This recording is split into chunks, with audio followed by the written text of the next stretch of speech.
here.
Previously on Shadowverse Open. After an exciting season with hard-fought battles and amazing plays, we are now at the grand finale, the Contenders Cup. Let's introduce our Shadowverse Open Contenders Cup competitors. Coming in first place on the league points leaderboard with 52 points, the champion of the March, April, and August Cups. Hailing from Singapore, it's Life. Wait, can SEAO bring this back? No! I think Nya also would have been linked if he drew first and didn't get the Marion. Oh my goodness gracious. In second place on the league point leaderboard with 47 points, the May and September Cup champion. Coming in from Singapore, it's Jian from Team Shinkuran. Because you have the Evo points, of course. I think it's because you didn't do anything for the past 10 turns. So yeah, you would have the Evo points. What? The competitor who came in third place on the league points leaderboard with 45 points, your February Cup champion from Indonesia, it's Ryzen. TK. Ryzen with an incredible line off of the rip, recognizing he has two Cephis in the mulligan and playing to this out. Absolutely well played set from Ryzen. From Vietnam with 43 league points, representing Team Twilight Knights, it's Z. Challenge in this moment, that's what it is. He's like, take it in. Soaking it in. I hear you. Deep breaths. Yeah, and Lumiere comes down, and that's it. Rip. Wow, and there you have it. Zion, take it. With 43 league points and representing Team Twilight Knights, please welcome Sad Feeder from Malaysia. It was lethal. That one other heal gets him up to 21 damage. I'm sorry, 23 damage. Brutal. That is brutal. And Sad Feeder takes it 2-1. Coming from the Philippines with 43 league points and representing Team Twilight Knights, it's Yahiko.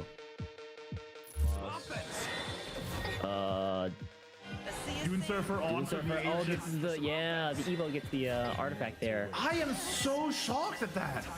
How did Kare not manage to maneuver that turn? Your June Cup champion with 43 league points coming from Singapore, it's The One from Team Sonar 5.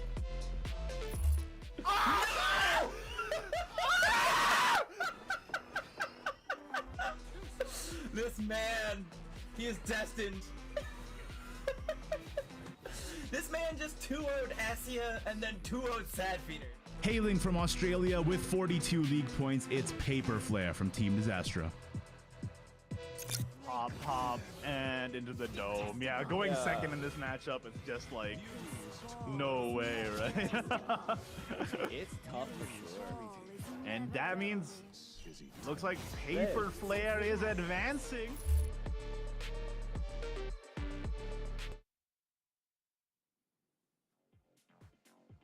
Hello and welcome everybody to the biggest Shadowverse tournament of the year for the Southeast Asia Oceania region. Of course, it is the Shadowverse Open 2023 Contenders Cup. I'll be your caster, Ignidius, for today, as well as two very special other casters with me here today. It's East and Chris. Different fight.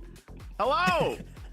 What's going on, man? Yo, we got DF on the mic for the Contenders Cup for the SEO region. You love to see it. How you doing, big dog? That's right. The ping ponging continues. Last year it was West. This year it's SEAO, baby, and I'm excited. SEAO has some of the best players in all of SVO, in my opinion, and being able to be part of this experience, you know, to crown the #1 of the already top 8 best players in the whole region is going to be quite the experience. I'm very excited. Very happy to have you. And I hope you are too. Yeah, we are so excited. This tournament is a completely different format. Top 8 of the best players, and there's a lot to play for too. Let's take a look at the prizing in this tournament. The stakes are at least 5 times higher with prizing like this, yo. Hold on. Do my eyes deceive me? It's a little blurry. Is that really $5,000 for the champion there? Yeah, that's 5,000 US dollars, by the way. Not Indonesian rupiah, all right? 5,000 US dollars for champion. It's not the Singapore dollar either. Yeah, And then, so that means that the first and second place, the grand finals, is a $2,000 money match. Holy guacamole! And that's still, you know, even if you don't make it to the finals, you know, third place walks away with $1,700, fourth place $1,200, fifth tie gets the 800, and of course, seventh place tie also gets 600. So no matter what, you're walking away with something from just being in Contenders, which is already pretty good. You know, you got that honor of being one of the best players in the entire region, and you get a cash prize just for waking up on time, basically. Yeah, nobody walks away without anything this weekend. I mean, it's going to be a fantastic event. But before we do that, I think that we want to take a look at some of the round one highlights that happened just before the action we're going to get into today. So let's take a look very quickly at the round one highlights for the Contenders Cup. Let's jump on into it and see how that round one went. So the first game here, we have Life versus Paper Flare. It's going to be that Earthright Rune and that Buff Dragon. Two decks that saw huge, massive benefits from the recent balance patch, and we're just gonna go ahead and see a turn 7 Levi Super Blast here, as I like to call it, when he evolves and does 6 Demaglio, and then on top of that, the Crimson Sorcery to the Dome for that win. Oof. Yeah, the second game here, again, going to be the Sword Mirror, a hard match to navigate, but it looks like Life here with the Title Gunner plus the Barbaros finish is probably going to seal the deal. Yeah, there's the flags. He's planting flags, plant flags, plant flags, and that's pretty much all she wrote, right? 7 damage with the Barbaros going to close out that game. Absolutely beautiful, and we see the Barbaros is back in here again, playing against that Earthright, and we see the Genesis Dragon come on out, 7 damage to face, but it's not enough. You see the Barbaros in hand, you know that damage is there at the ready. We got the Storm, we got the flags, we got everything you need to chip away at this 4 remaining life, and Sad Feeder sees the writing on the wall.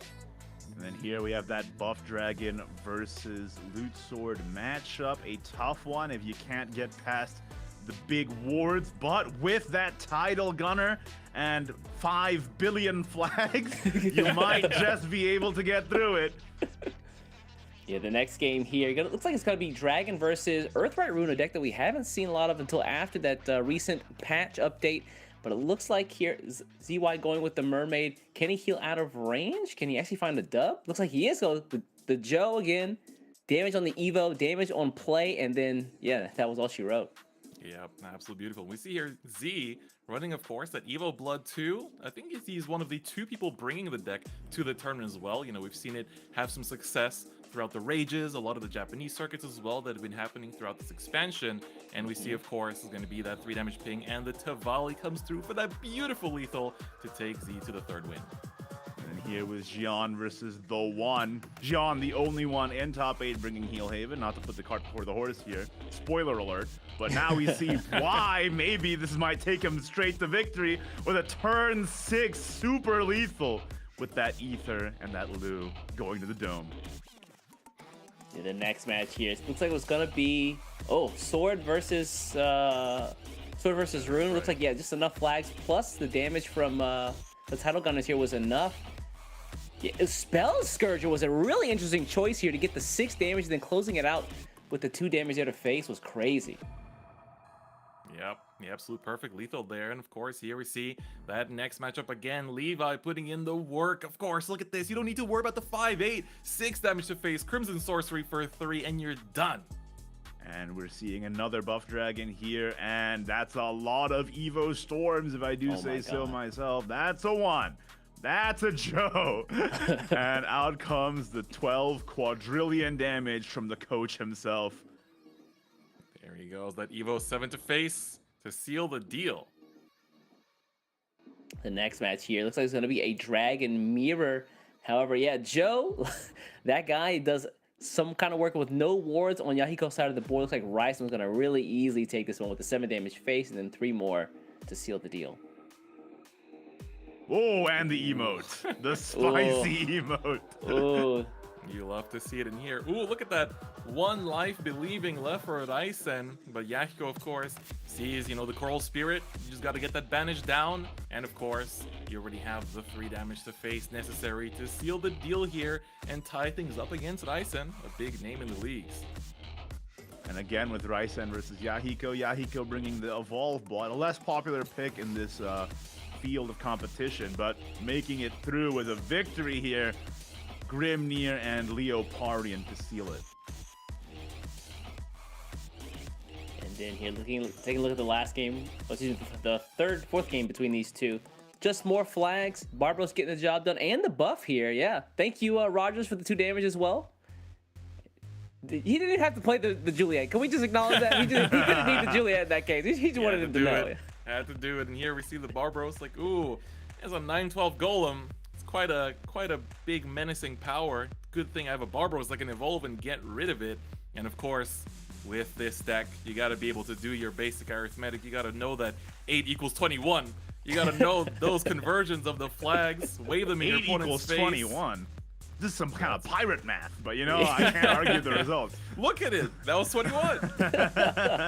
and that was the results of the round 1 match. Now, if you guys didn't know, the players who lost in that round 1 aren't gone yet, because Contenders Cup is a very special format compared to the rest of the SVO season we had this year. Instead of a best of 3 with 1 ban, it's a best of 5 with no ban. So you bring 3 decks, and you have to win with all 3. Not only that, but it's not single elimination this time. No. It's double elimination. So you got 2 chances at glory here. If you fall to the loser's bracket, you can still claw your way through to the top. So with that said, let's take a look at the top 8 bracket as it stands right now after that first round. Yeah, the first round here. Whoa, 3-0 for life over Team Disastrous. Paper Flare there to get himself into the top 4 there, or excuse me, the top 8. And then Z as well. 3-1 over Sapfeaters. Really surprising. I did not expect that matchup to go that way. Sad it had to be a team kill, but I mean, at this point, I feel like those guys are kind of ready for it. But they have 3 of the 8 contenders here being from Team Twilight Knights. Yeah, that's pretty good representation. And, you know, Sapphire is one of my favorites to win the whole thing. So seeing him, you know, he was a champion last year of the All-Star, and now already in losers bracket is pretty dramatic. But of course, we have Gian that went up against the 1, and also we see another 3-1 here too. But the one that came a lot closer was, of course, Ryzen versus Yahiko, the 3-2 nail biter. So of course, you know, in the winners bracket, we're gonna see the matchups of Life versus Z, and then Gian versus Yahiko. But Igni, we also of course have the losers bracket too to take a look at and see who's gonna be playing against who. It's gonna be Paper Flare from Team Disaster versus Sad Theater from Team Twilight Knights. You know, it's round 1 losers bracket, but I'm looking at these names and I'm like, this is right? Are they losers? How could that be? How is you that sure possible? this isn't grand finals? Yeah, and look, all of these bracket matchups look like grand finals games. Then of course, we also have the one from Team Sonar 5 versus Ryzen as well in the bottom there. All right, that's our bracket for today. We're gonna go through the winners semifinals first. It's gonna be a thrilling match versus Life versus TKZ. Life may be the favorite to win the whole thing after winning 3 SVOs throughout the entire year, but Z, no slouch himself, representing Team Twilight Knights with a fair few league points under his belt as well. With a self-proclaimed just for fun playstyle. Can we see if that's going to carry him through? It's a little bit spicy. Can that just for fun beat Life, the tournament first place on the leaderboard? Let's find out. But first, we have some interviews with both the players. Let's learn a little bit more about them before we get into the game. In the first place seed, qualifying to the Contenders Cup by being the first on the Southeast Asia Oceania leaderboards with 52 points, hailing from Singapore, it's Life. How long have you been playing Shadowverse? I've been competing in Shadowverse since 2021, but I've actually started playing the game in 2016, so I've been at it for a pretty long time. All right, so what's your favorite Shadowverse class to play? My favorite Shadowverse class to play has to be Forestcraft, probably followed by Portalcraft and then Shadowcraft. And the reason why I like these classes is because I feel that it gives the players a lot of room to make creative plays. This doesn't mean that I don't touch any of the other classes. If I feel that other classes are fun to play or they fit the metagame, I'm also very open to playing them as well. How would you describe your playstyle in just 3 words? I would say my playstyle is adaptive, methodical, and versatile. How do you approach a Shadowverse meta? Do you just play right away the strongest decks, or do you try and analyze it and then devise a counter? Like when you first come into a Shadowverse meta, what's your approach on how to tackle that? At the end of the day, I think the most important thing in Shadowverse is to have fun. So when the meta is just starting to develop, I think it opens up a lot of possibilities for you to play decks that you might not have the opportunity to touch later, because those decks are less competitive. So when the meta is just developing, the first thing that I like to do is to play so-called bad decks, because Right. I try to be as creative as possible and get that out of the way while I can, because when the meta is fully developed, I wouldn't be able to play them later. And as the meta develops, that's when I try to see certain trends developing in tournaments or in ladder, and I try to practice those decks that other people deem as very competitive. However, I also like to poke holes and see whether there are weaknesses that I can exploit in those meta decks and try to figure out any off-meta decks that are maybe optimal or viable in the current meta game.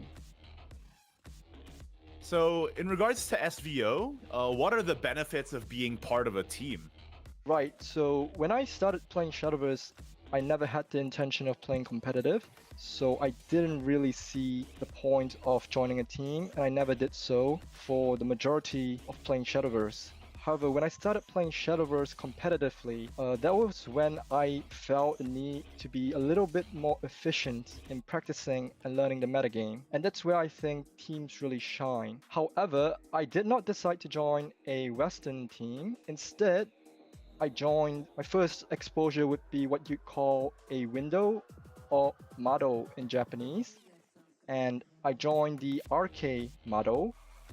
And this was a model with a lot of notable players who have done really well in Rage or various different Japanese tournaments. And that was when I realized the full potential that teams could, or models could bring to the table. I think that when you're playing Shadowverse alone, it's very easy to have yourself as an echo chamber. So you try to convince yourself that your own opinions are right. However, when you have other people giving their own opinions, you can really just cross-reference and decide for yourself whether you should take that advice or stick true to your own opinion. So it's always good to have a second opinion to really get a not just a myopic view of the metagame, but a fuller picture. And the team that I'm currently in is RIV. I view the team more as a social aspect to Shadowverse, because I think that the biggest appeal of Shadowverse is that it's a social game. I think card games are social games. It's always more fun to interact and play with different people. So I think that teams also bring that social aspect that I think is very necessary in card games. In terms of your own performance in SVO, do you have a favorite moment from the previous SVO Cups that you participated in, or your favorite play, like your best play throughout the tournaments that you played in this year? The interesting thing is, when I'm playing competitive Shadowverse, I don't really remember my good plays. Instead, whenever I slip and I mess up, those misplays stick with me forever. But if I had to pick a game that's memorable for me this year, I'd have to pick the game against SEAO in the semi-finals of the April Cup. I was very lucky to win the Vengeance Mirror against SEAO, because despite going second, I was able to mitigate my life loss in the early game. I managed to draw 2 copies of Angel's Blessing, which effectively meant that I started the game with 24 HP instead of 20. Not only that, in the final turn, SEAO actually managed to heal up and get out of lethal range, but I was extremely fortunate to top deck lethal. So that was the most memorable game for me this year. Do you have any advice for new players who are picking up Shadowverse, particularly if they're looking to get into competitive? If I had to give one piece of advice to new Shadowverse players picking up competitive, it would have to be to take your time, play the game a little bit slower, and consider all your options. Even though it's sort of a stigma to rope your turns, don't be bothered by that, and just take your time in tournaments, plan out your turns, figure out the best plays, and just execute. Perfect. Finally, do you have any shout outs you want to give? Like people who supported you?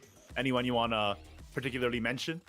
I'd like to give a shout out to everyone in RIV, to the team leader Ray in particular, and everyone else who's helped me in one way or another. I'd also like to shout out everyone who was part of RK, everyone in the kindergarten motto, everyone in WMTD, and it stands for We Make Tier Decks. This is a Korean Shadowverse community. Everyone in the Shadowverse Discord, everyone that I've played against. I'd like to shout out the organizers and developers of the matchmaking site Ratings. I'd also like to shout out the tournament organizers all across the globe, the tournament organizers in Japan who hold the Rage tournaments and hold the Pro Tour. They've always been a big help in letting me learn how to optimally play decks.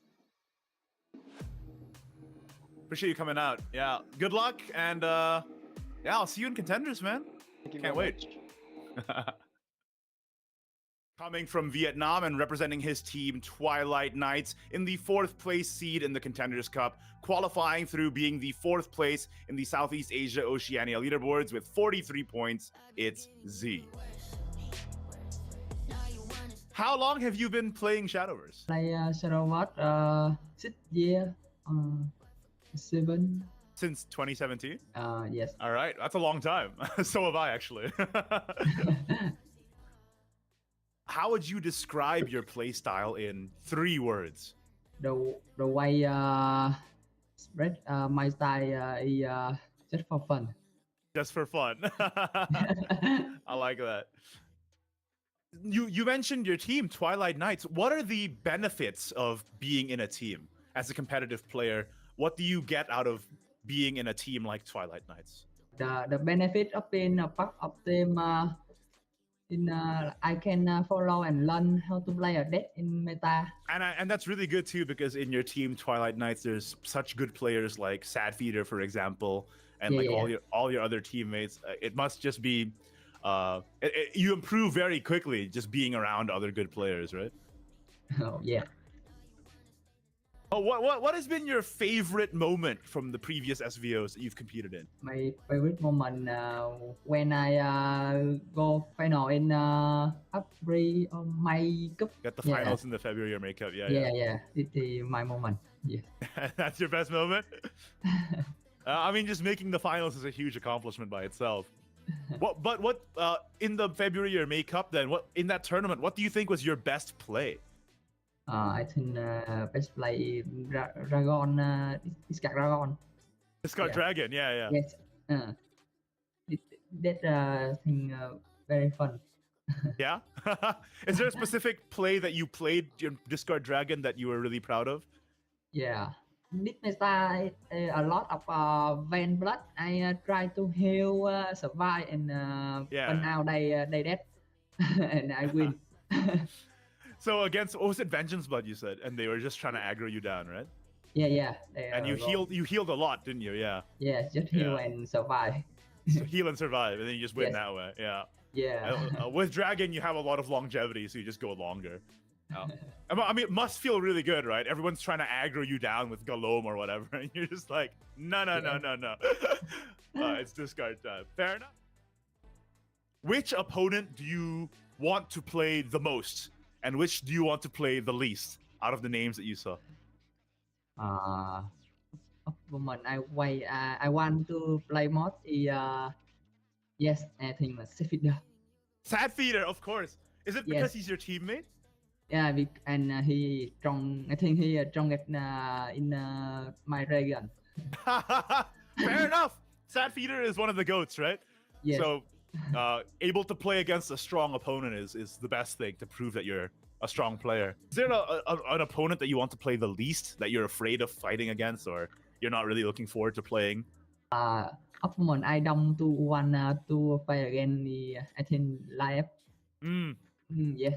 He's scary, isn't he? He won 3 SVOs this year. It's like never happened before. Yeah. Do you think he's the hardest competitor out of the competition?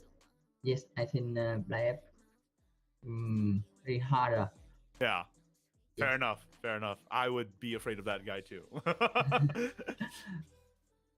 So you said that your playstyle is control. Like, what's your favorite win condition then? Just stalling your opponent, or do you like to have a 1-turn OTK at the end? What's your favorite win condition? My favorite win condition, I think I control game and my up and opponent had no card in hand. No cards in hand for your opponent? Yeah. You've been playing Shadowverse for a long time, since 2017. What's your favorite card of all time in Shadowverse? My favorite card in Shadowverse is Hornet Root. That's quite an old school card, Z, Phoenix Juice. That's all the way back from like what, standard Shadowverse, right?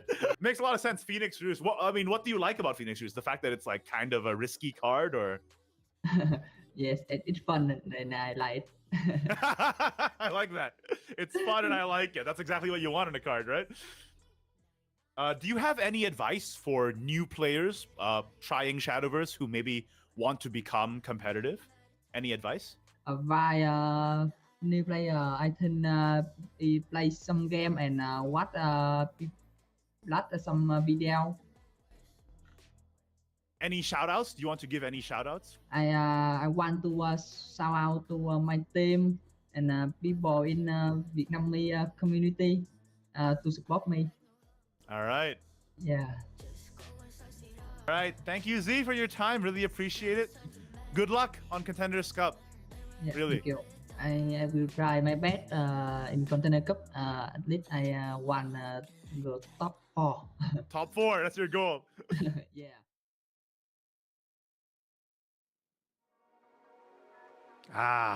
East. We got to cast the first winner semifinals. We learned a little bit about our two competitors here live from Team RIV, Amado in Japan, and Z from Team Twilight Knights. Now, I don't know if you noticed this, East, but Z said the player he wants to fight the most is Sadfeeder, and he beat Sadfeeder in round 1. And then he also said the player he wants to fight the least is Life, and now he's fighting against Life in the semis. Fate can sometimes be cruel, my friend. Very, very cruel. You get what you want, and then the monkey's paw curls. But I love the fact that have to go against each other.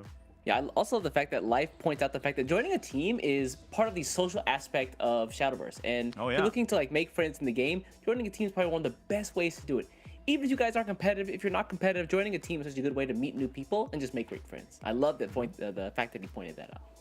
Absolutely. And you know, Life, all of his interview answers, he was like a anime protagonist, like a Zen master when I was interviewing him. And I was so I got impressed. that feeling.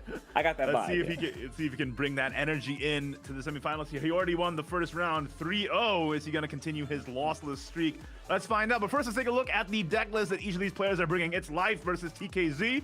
First of all, Life is bringing that loot swordcraft list, and it has that secret spicy tech of the one of Spell Scourger. Hello?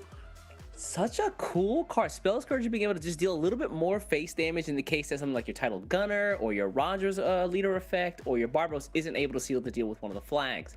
I love we got to see it in the highlights from one of the first games there. It actually made a difference, and hopefully we get to see it in these games today.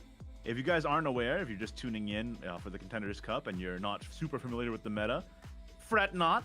Let Uncle Igni explain to you about Loot Swordcraft. The idea is that you want to get 7 loots played or fused, because you can indeed fuse loots into your Barbaros. And then around turn 7 or so, you play your Barbaros, you play your Tidal Gunner, and you generate these things called Dread Pirate's Flags, this token spell that deals 3 to an enemy follower and 3 to the enemy leader. You stack those up, play a bunch of those, and that's enough burst damage for lethal, and that's how you win with Loot Swordcraft. It's a very consistent deck that can win around turn 7 or 8 pretty much every time. Yeah, let's take a look at Life's next deck list, though. Again, keep in mind, you cannot ban any lists today. You have to play with everything and win with everything to advance. And his next deck is going to be Earthright Rune. This deck has seen such a huge buff, such a huge increase in popularity as well, thanks to that buff from one of the recent patches here. And in the past, where I thought this was mostly a damage focus on, or damage based on like effects, things like the Levi that we saw before, and like the spells that he generates as well. But now it feels like they can also just win out on board with things like Pascal, the Sweet Defender Golem, and also the new Golem Lord with the buff is so powerful. It just does it all, right? Because like you were saying, is it a defensive deck? Is it an offensive deck? It's actually kind of both. Because Golden Lord not only makes a board full of wards and clears the other board, but he also does burn damage to the face with the new buff here, right? And at 5 play points, it just comes out so early and becomes really, really tough for some other decks to deal with.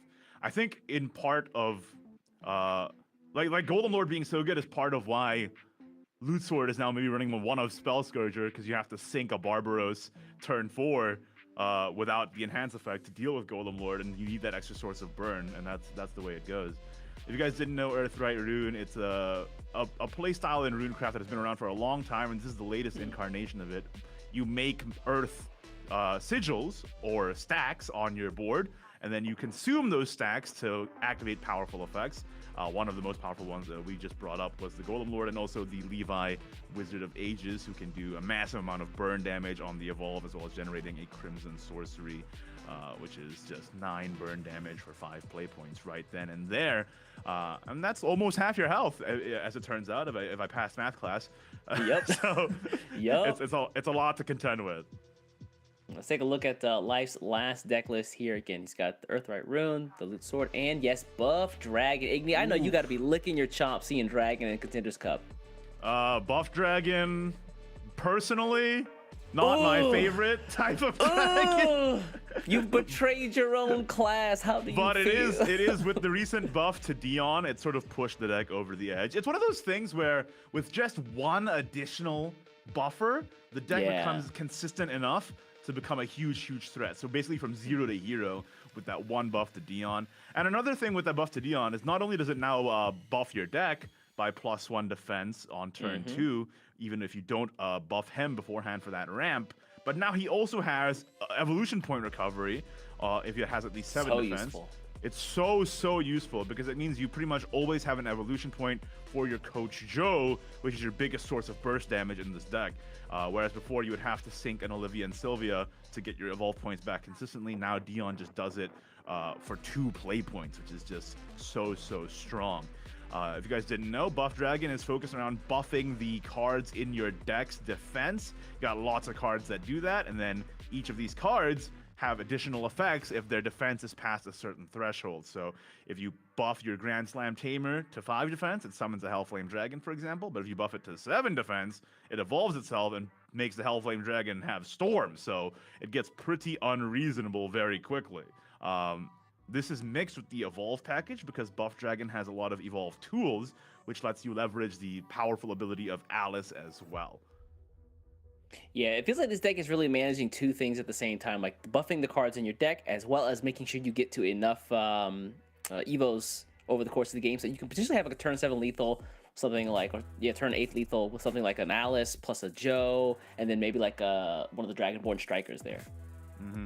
It's just a lot of sources of burn, and also making massive boards that are so difficult to contend with.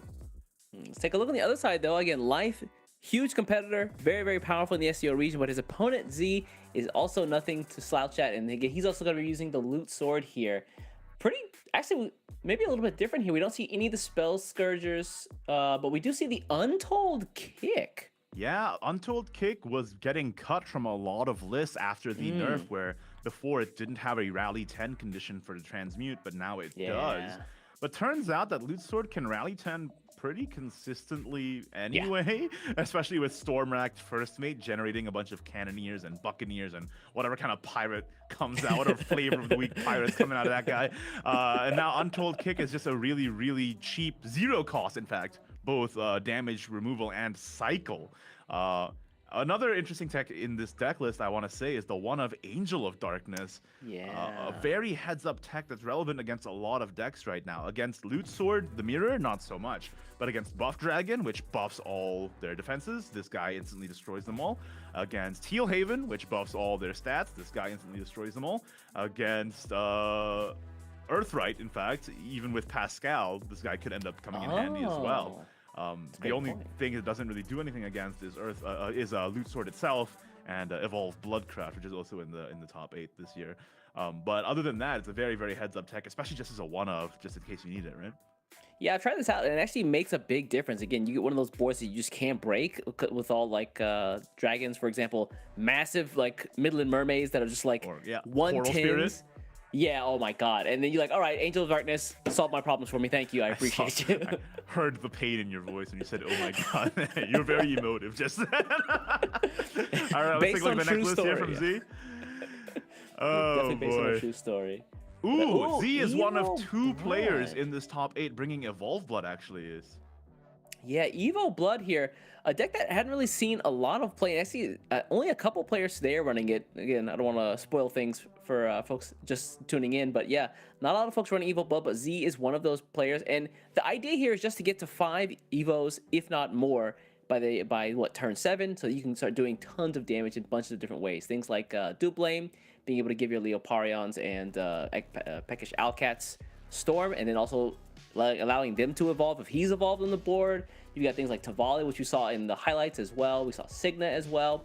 Tons of ways to just get tons of burst damage, and then probably closing out the game with something like an Alice or a Grimnir to seal the deal. I think the most important card in the deck is like by far Lian and Alfie Hunters, because if you can get the 5 evolve condition by like around turn 5 or 6, and you just play you transmute Lian and Alfie into Lian and Alfie companions by fusing a card, and it becomes a 1 play point 5/5 undamageable from effects, undestroyable from effects, and deals 3 clash. It becomes so hard to deal with, and very, very crucially, it completely blocks Barbaros, which makes it a huge deal into the Loot Sword matchup. All that flag damage just goes nowhere while they're goes into the Lian, and also the Barbaros Storm can't go through the Lian ward either because it can't get destroyed. Yup. I haven't really seen much of it, but I want to see the Ruler of Retribution come into effect here. We have to have you gotta have the Evos already set up, but I haven't really seen this card do a whole lot, even when I played against it on ladder. So I'd be interested to see how Z uses this today to find victory. It's pretty useful just as a rush body to get through. Usually the 1 play point 10/10 ones that get shuffled into your deck don't matter like at all, but but just getting a free 5/5 body to trade with is kind of nice, especially in this current meta where boards are really big. Like you see Buff Dragon, you see right now, Earthright Rune as well. Like you can use this guy to run into a Sweets Defender Golem, for example. Makes it a little easier for you to go over it, or run it into a Coach Joseph, as we say. Yeah. So yeah, Ruler of Retribution can come in handy. And also, as an invoke card, you usually hate to see those come into your hand, right? But in this deck, it's less of a problem because you can always fuse it into Lian and Alfie. So even if you draw it, you can get rid of that dead card by having a Lian and Alfie fodder. Let's take a look at the last list that Z's bringing today. He's got the Evo Blood, and then also Buff Dragon. Yeah, again, it's hard to not bring this deck, to be honest. It's just so strong defensively and offensively. Z's list is a lot less defensive than Life's is. Life ran 2 Draziel, and Z runs no Draziel whatsoever, which is actually the version I prefer for laddering. But in a tournament, maybe I'd like to have a Draziel in the back. As a panic button. But on this is very much a list you can just take. You in the chat, I see you right now. You net deckers, just go ahead and steal this. Run on ladder, get your 15 win streak, no problem. A very, very strong list here. Very consistent list as well, with only 1 Olivia to make sure you always have your evolves, and then other than that, just buffing your deck. Speaking of Olivia and Sylvia, I love this card, especially during the mirror. Like in the later games, you can hold on to this card, or later turns, you can hold on to this card, and it becomes just a wide board clear in case you catch your opponent playing all of their like heavy hitters too early. Yeah, and then once you play her, Evo and get all of your play points and Evo points back. Oh yeah, for sure, and just like a full board clear as well. The deck has cut her down to 1 recently, just because Dion also recovers evolution points now, so she's not as necessary. But it's still nice to have for sure. Like just making sure you always have an evolve point for your Joe turn, which is like the most crucial win condition in the deck here. Absolutely. Well, I think those are going to be the decks. We're gonna hop into our first game of the SVO Contenders Cup for 2023. Who you got your money on, big dog? I have to, say that Life is probably the favorite to win. Wow. He's a Zen master, like I said in his interview. He's like, it's not about the most important thing about Shadowverse is to have fun. It's not about the future competition. It's all about focusing on the tournament in front of you. Like every time he spoke, I was like, whoa, this guy is on a different level. I love the ninja pose that he's doing as he tells you. Like he's gonna make him a It's like I was talking to the next Hokage, brother. It's like okay, my bad. My bad. But these guys gonna hop into it. Our first game of the year, Life again. Loot Sword, Earthright Rune, Buff Dragon, Z, Loot Sword, Buff Dragon, Evo Blood. Let's see if Evo Blood makes the difference today. We'll have to find out. Remember, y'all, it is 3 decks, 0 man, best of 5. and the loser is not out of the tournament yet. They go down to the losers bracket. So don't worry, whoever loses here is still in the tournament, but you always like having that lifeline. That being said, it's going to be a pretty intense one. Like you said, with no bans, you just have to make sure that all of your decks are of top-notch quality to see you through. You have to be confident with winning with every single one of them. So we're heading into the game here. I'm getting kind of nervous, East, honestly. I'm not even the one playing. I'm not even playing. Why do I have the jitters? I don't understand. Here we go, y'all, with the first streamed game of the Contenders Cup, biggest tournament of Southeast Asia, Oceania of the year, going in with a, oh, brother, it's a loot sword mirror. Let's find out who's going first, who's going second. Based off the leaders alone, I kind of like Life here. Tactical Dog leader, uncontested best swordcraft leader out there. That's facts, but I'm jealous that I don't have the Barbaros yet. I'm still pulling for her, man. Same. All right, I'm quite shocked that Z ended up giving up strategist here. Opulent strategist is so important in the mirror, especially going second, because very, very crucially in the swordcraft mirror, unless you set up a zero-cost flag with Stormracked First Mate on turn 6, the maximum amount of damage with Roger's effect that you have on turn 7 is indeed 17 damage. So if you're able to stay above 17 damage on the opponent's turn 7 and then counter OTK them on the back of that, you can actually win going second in this matchup. So that being said, I said all that, then he just drew it back anyway. So forget I said anything. He believed. This is the just for fun playstyle, bro. He's gonna win $5,000 just for fun. I have a lot to say about this matchup because I climbed to Grandmaster with Loot Sword, so like in my brain I'm seeing the source code. I know you did it in like 3 days, didn't you? Like you did it really fast. I remember you talking about I when did it in like less than out. a week. Yeah, I got to Grandmaster in like 4 to 5 days. Yeah. That's crazy. Sword. It's a good deck, it turns out. Who could have thunk it?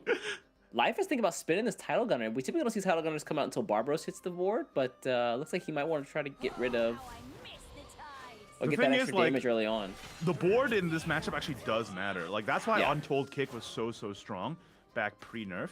Because if you can like cycle and deal with the enemy's board while you still have a board, that means you're dealing the damage that your Barbaros OTK has to do less work.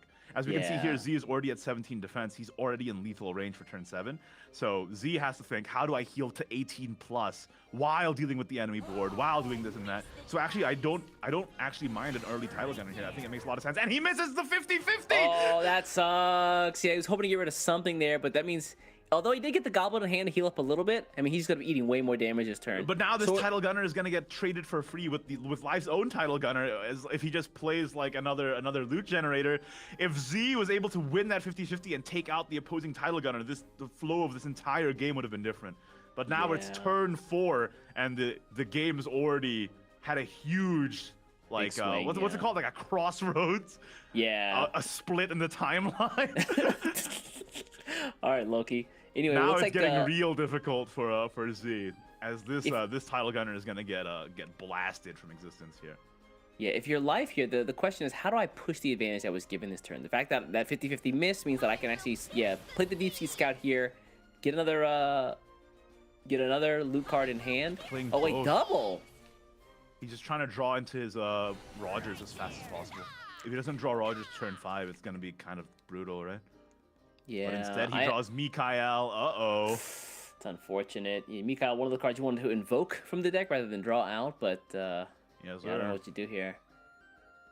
I think what you do is you run in the Deep Sea, because otherwise you're going to be overdrawing, right? And then you just play... Oh, really? That's how you feel? Oh, no. It would be a shame wait, no, if he's he not overdrew. overdrawing. He's one off from overdrawing. Is he? 1, 2, 3... Oh, you're right. Okay. He's fine. I was panicking. I'm nervous, East. I'm not even playing and I'm nervous. Dude, if you're Z, you also have to be nervous because... Woo, oh my god, really? That's the Evo anime? Oh my lord. Yeah. It's so you're nice. amazed about that. Holy crap. Yeah, man. It's a big one. Yeah, Z is already at 11 defense here, and he does find the Roger, but a little late, unfortunately. A little late. Life doesn't get the Rogers, but he does have a strong turn here. If he just plays Stormracked first mate, he can buff up the board. He can clear as well with the free bodies generated from Stormracked. But I'm also a little worried for Life if he doesn't find the Rogers. The amount of damage that you can deal turn 7 is reduced by like 5. Oh, quite a bit, yeah. I'm also worried about his hand size because he's keeping both of those draws on board here, and he can't really play this over my first mate without getting rid of something. Otherwise, he's gonna start overdrawing a ton of cards. He can always just run the Deep Sea Scout in, I suppose, to prevent overdraw. He can also just like. It's unfortunate. I mean, you have your opponent at 11. You kind of want to find a way to push some of that damage. Maybe evolve 1, keep it around. Oh, no, yeah, right. If you drew Barbaros, you would at least be able to fuse as well. But no Barbaros, no Rogers. Despite a very commanding early lead, we might see a mill from Life's hand, which means that he might be milling a Rogers or a Barbaros next turn, which could be a game decider. That being said, Z is on the ropes himself with only 7 defense to 19. How many blue cards do we have played? What is it, 4? Not 1, that many. 2. Yeah. He does have the Title Gunner in hand, so he can. I mean, he can push a little bit more damage if he needs to. The question Title is, can Gunner plus Z... Spell Scourger, is that enough to lethal even without Barbaros and?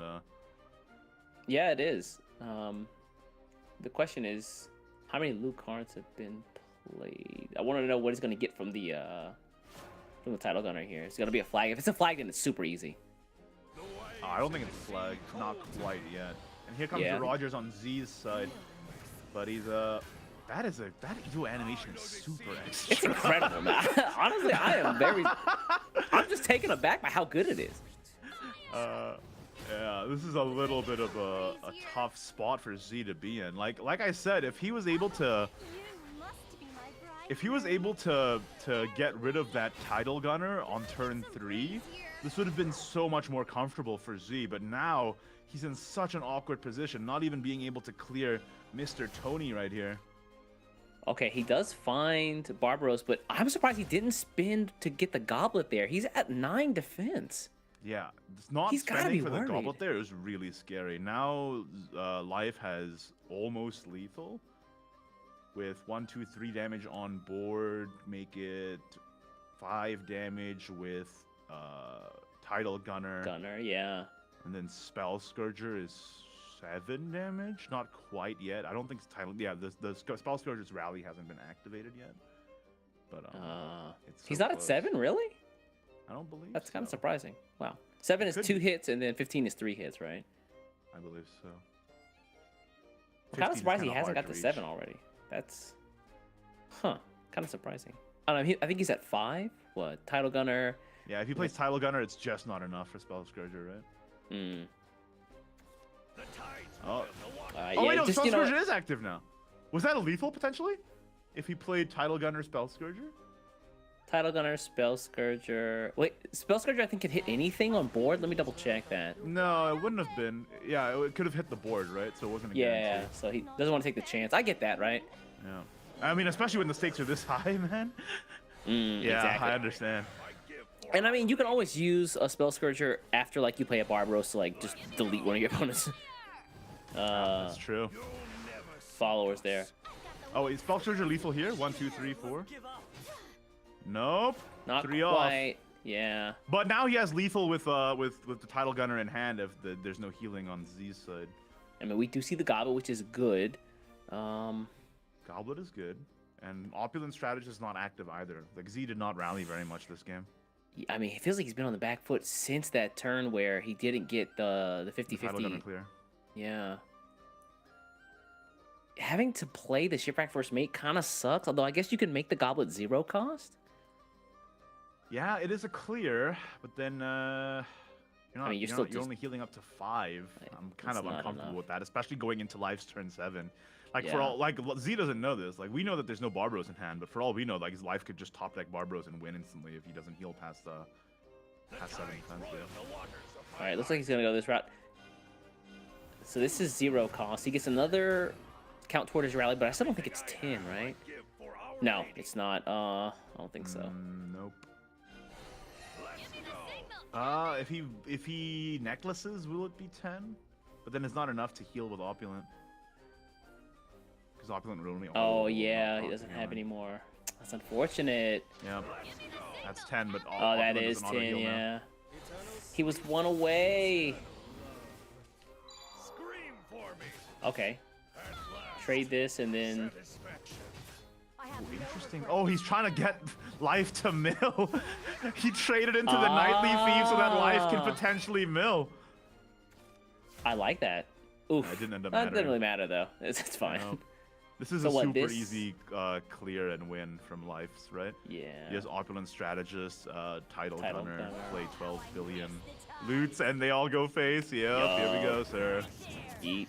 Yeet. Stab, Yep. stab. Stab, stab. And Drink. that means that game 1 is going to go to Life. Like I said, there was a different world line where Z was able to take out that Title Gunner turn 3, and he would have been in a much better position. But leaving that Title Gunner up with that 50-50 was just a brutal, brutal, brutal play. Yeah, I mean, it's unfortunate. Like, it feels like there's some times where if you do your best and like it's still just a bit out of reach. It's unfortunate that happened to Z in his first game too. Like, especially like your first live game, and you've already got the jitters. You're already nervous. That's the last thing you need to happen. And you're playing against Life, the one we want to play against the least, according to the interview. Good point. The guy who won 3 SVOs. That And went we 3-0 in round 1. he definitely has to go down as like the MVP for this year, right? Oh yeah. I think no matter how this tournament, this Contenders Cup goes, I'm pretty sure Life is like most goated player for 2023. It's like you won 3 like over 200-man tournaments. That's crazy. That is pretty crazy. That's Well, Life. let's see if he can get the crown and take the Contenders Cup tomorrow. But first, he's got to battle through ZY. This is a tough matchup for Luthor, though. Like if Earthright Rune yeah. manages to find a Golem Lord turn 5, they might have to sink a Barbaros, a 4-play point Barbaros just to kill Golem Lord. But Life mulligans away the Golem Lord. Wow, Really? aggressive mulligan for Life. I mean, I guess going second, it's less of an issue to try and find your Golem Lord turn 5 because they already have an evolve at that point, right? So. Yeah, Anyway, I don't know. DC Scout come out. Double Undying Witch is kind of unfortunate. You'd rather have her like way later once you've got some stacks consumed. That's true. I mean, Well, Life this does is- have a this is removal works out here though. for this Deep Sea Scout to try and deny Z any draw just by playing Outdoors Mage off the top here. Yeah, I like that actually. It's Outdoors Mage, No by the free way, I draw. think we sleep on how hilarious of a name that is. Bro is the wizard of going outside. What's up with that? Grass Touch Wizard. Yeah. Some say he's seen the sun. What? Also, that's I think that's the one copy of Gruine he has in his deck, his life. Is that right? That is indeed correct, sir. One copy of Gruine Leonardian Mage. Or sorry, Honestly? not Mage. Provost, which I don't know Oh. what that means. Your guess is as good as mine, man. Can we get top men on figuring out what a provost is? Ever since I do started playing Shadowverse, my vocabulary has grown tenfold. I can say the words, but I don't know what they mean. I mean, Behold my sin and iniquities, or that's where I learned what iniquities means. quite a provostian play he made there. Oh, Provostian. Let me just Is that- Google Provost and make sure you didn't say anything out of pocket. Chris just posted the definition. I could not be more wrong in my life. A senior administrative officer in a university. There you go. Quite a senior play he made there. All right. Yeah, we do see the Outdoors Mage indeed clear the Deep Sea Scout, and in response, Z just plays his Penguin Punisher. Sure. Hey, the penguin is mightier than the sword, they say. I believe that. Penguin is mightier than the sword. It's funny though, because he also just gives you a sword. He's like, hey man, you've already played me, but here's this thing just in case, you know? Hey, that's the whole point. Getting that loot for the loot count, bringing that up, and Life doesn't really have a nice answer to it right now. Yeah. He could play Gruine, but it doesn't actually proc because Gruine only procs on 3 stacks to give you the Veridic Ritual. Good So lord, 3 stacks. his play is actually pretty awkward this turn. Well, I mean, sometimes the karmic scales tip the other way. You had an awkward play, or excuse me, Z had an awkward play in the first game. Life has to figure out an awkward line here. He's gonna play the Gruine though. Oh, It wait, is he a free could, stack. yes, because with the Celestial, he can actually fuse and get the Veridic Ritual here, which is very Oh. drastically needed. Oh, considering that's his lack right. of I draw. forgot. You get the stack from the convergence. Also, I just want to say, playing sword, if they actually play celestial convergence, I hate it. Oh my god, it's such a rough time. We talked about this Yeah, a little this- bit yesterday. God. A lot of wards, brother. Golem Lord making 2 wards. Celestial Convergence making a bunch of wards. It's a And then big one. take less damage. That's crazy. Yes, sir. Why'd I do this, man? Who do I need to talk to get that changed? You want a buff sword? 8 players are playing sword today, and you want a buff sword? It's a comfort pick, man. Don't worry. Oh my land. Yeah, the sorcerer here is kind of the top deck he needed here. It's just a nice draw that he really needed, and it's Golem Lord. Oh Hello, my sir. god! What a great way to cap off that one play point you have. Yeah, he could go ahead and play it. He could also play Undying Witch, but I would probably just play the Golem Lord. Yeah, you want. I mean, Undying Witch will shore up your stacks, which is nice, but Golem Lord, it's more damage, right? The more Clay Golems and Guardian Golems that are on the board when you play him on turn 5, the more damage he does. So That's true. And also, you only need 2 stacks to activate him for turn 5, so you could play another Golem Lord enhance or accelerate next turn as well, and still have the stacks needed. Yerp. Turn 5. Let's see here. I think that's pretty much it for Life's turn here. Looks But like you he's know, in taking- his interview, he stated, like, make sure to take the time to think through your turns, think through ahead of time as well. He's making use of that time, which is very contrasting with G's just play a card and end turn immediately.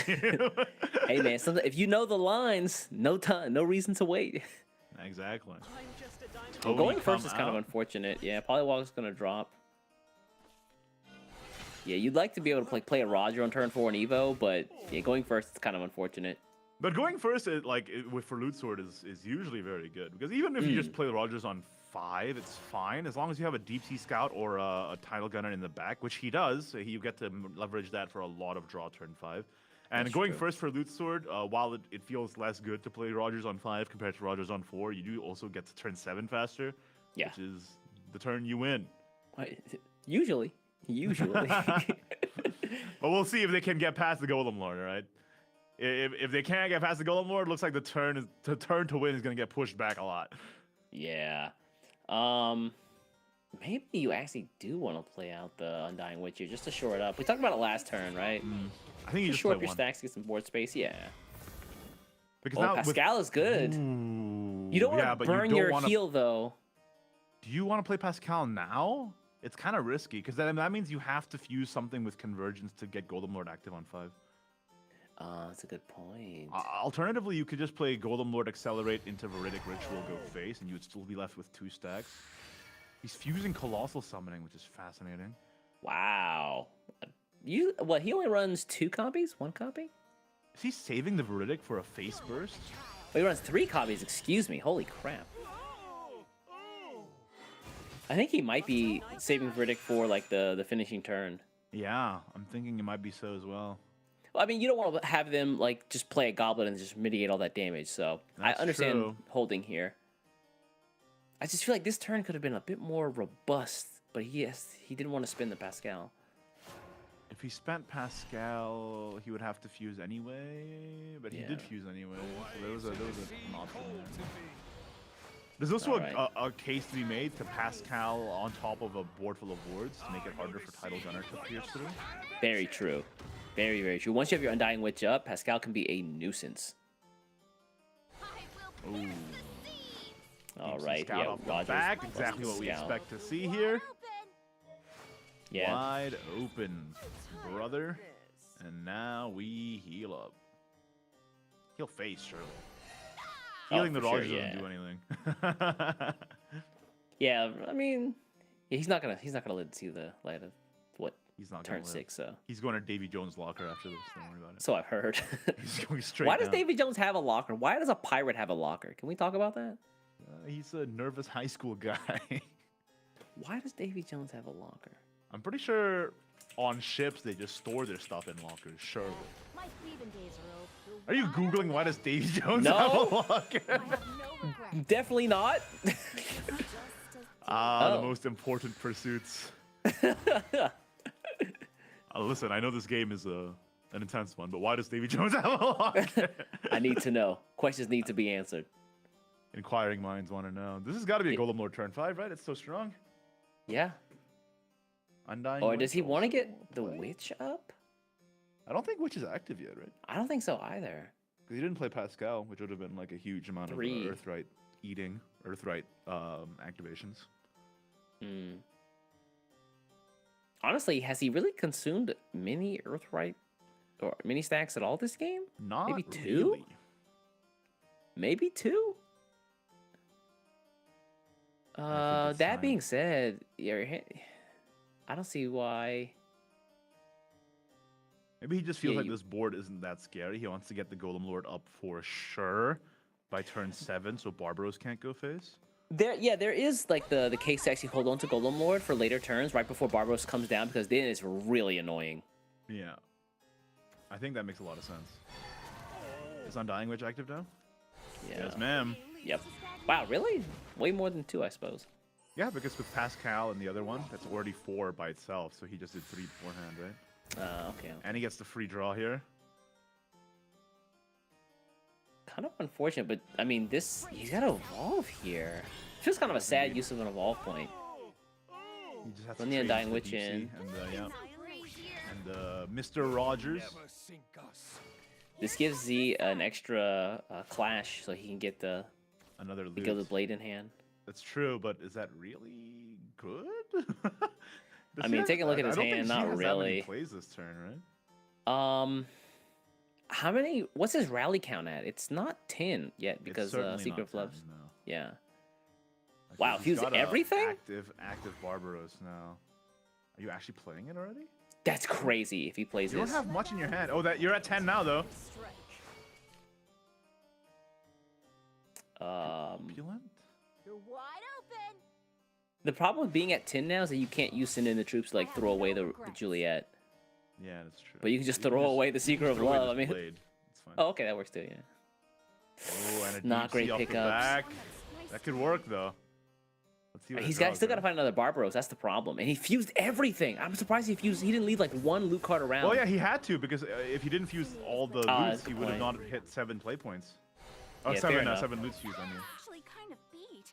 kick. Told kick. I think he would Seeker just of play Love. Seeker here. Yeah, you could play Seeker of Love, get the Juliet, kill your own Juliet, kill your own Seeker with your kick, and then play another one. You must be my bridegroom. The problem that is, could happen. yeah, this gonna board do it? doesn't. This board doesn't Doesn't have stick at time. all. Oh, Oh, here comes Mr. Golem Lord. yes, sir. That's a large and in charge man. That's a big guy on campus. Oh, hold Oh, up. actually, yeah. Celestial Command might actually be better here. Celestial Command is fantastic here, right? But But how do you clear the Barbaros with 7/5? Celestial Command? Like you just run one of the golems in, I guess. I mean, it'll take 2 less damage. It'll still die. Never mind. Even evolved, it'll No, still because die. Celestial Command only takes 2 less damage from effects, right? Not from attacks. Is it also effects? I think it's only effects, right? I definitely know its effects. At minimum. I've had enough of my flags just like peter out. I'm pretty sure it's only effects. Yep. You know, he might just be saving Golem Lord in hand for a turn 7 Modelo, which we didn't bring up in the deck showcase. But yeah, Modelo is a Yeah. top end. Like, Live's only running 2. But with that Modelo in hand, he's going to draw 5 cards and they're all going to cost 0. Jesus, Which is that's just- insane. Kind of nuts, yeah. To be fair, it is only 1 turn, but I mean, as long as you have the board space, you're all set. Keep in mind, he has spent the Pascal already, so Some breeze here. there was no way to like make this board a little bit stronger with like a Pascal. No. No. Wait, I just need a little on the he job needs to play Golem training. Lord here, right? Yeah. He needs to play the Golem Lord, accelerate to draw a card, and then get the Golem Lord back if he wants to be able to fuse 5 into Modelo next turn. Didn't do it though. He wants to Wait, keep that doesn't that stack mean around. doesn't that mean he can't fuse 5 into Modelo now? No, actually. No, so how- then his play must be to fuse Celestial Command and then Golem Lord Again? or something. That's kind of scary. He might just fuse it for the stack instead of fusing it for the convergence, right? If you play the Ultramarine with you, why not just play the? Play the Golem Lord? Yeah, interesting. Yeah. Unless you're saving a stack for something else. Yeah, but if you were saving the stack for something else, I don't know. Yeah, we'll have to see. All right, looks like Z's been given a second lease on life here. I mean, all he has to do is get through this big chungy wungy 5/4. What did you just say to me? I said what I said, all right? I said what I said. Huh? What is... I said what I said. Crisis. The heal Zero here. damage. Oh, the Celestial Convergence damage prevention is crazy. Yeah, it's so painful when they drop the 6-drop Celestial Convergence. Hurts. I think this is oof. Zero. That kick wasn't very legendary at all, by the way. Nope. Win with wealth. Yeah, I just run the 6 in. Yeah. Okay. Whoa, aggressive Evo. Yeah. All right. Z is 2 off lethal, but we know in the back, Mr. Sweets is coming down, right? Mr. Sweets. He adds Is 5 Mr. to Sweets his enough stack. to prevent lethal? He does. He what? Deals 7 to Heals everything. 5, Heals right? 7. Heals 7, right? Heals 7. I think it's 7. Am I tripping? That's crazy. That is out of pocket. And that means that he's well out of range. Yeah, it's 7. Yeah. Wait, and with a fat 710 on board Do you know what? You know why I thought it was 5? I just keep thinking about Drazaio. because of the stacks. Oh well, My him too. love. He exists. No, no. And now he's out of range. This is only 8 damage.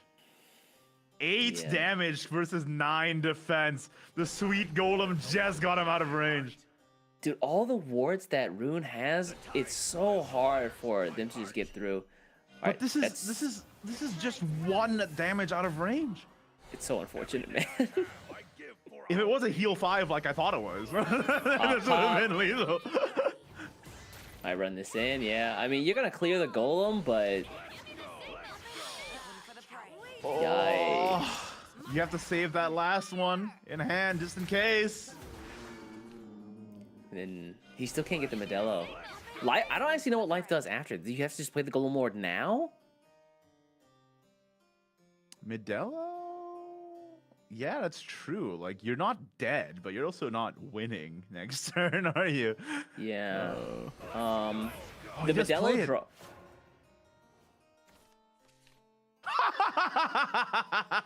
What if I did that whole thing again, man? What if I just doubled down? All right. But here's the thing. If he goes Yeah? back to 8 defense here, if Z top decks Deep Sea Scout or even Barbaros, Barbaros, yeah, Barbaros Yeah. is just rip.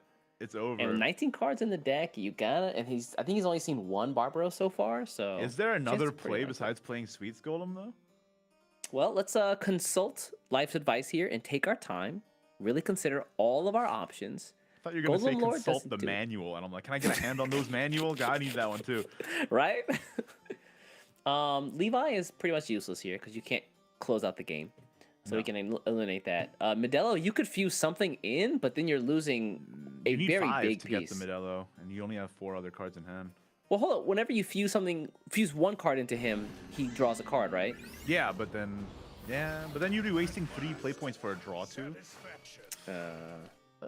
I think this is the only way you make it through. Hopefully they just don't top deck Barbaros. Yeah. This is an just intense hope. one, man.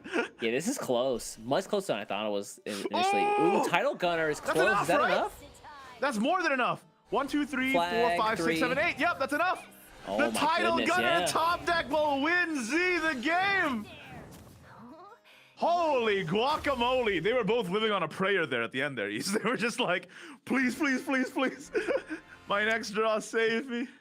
Yeah, I mean, we saw Life had all these options, but he didn't have enough cards in hand to actually enact all of them, right? We saw the Golem Lord was always an option. He had the Modelo in hand, but he didn't have enough cards in hand because he diffused for the Celestial Command, which just ate up some of the cards in his hand. There were So there's certainly so much other to think lines of about. play that Life could have taken, though, right? Like, if he didn't play the Ultramarine Witch that turn and just saved it, next turn Yeah. he could have fused 5 into Modelo. Also, if he kept the Golem Lord or played the turn 5, would have presented a difficult board for Z to clear, unless he had Stormrack first mate. So there was a lot of lines of play that Life could have taken, but, you know, shoulda, woulda, coulda.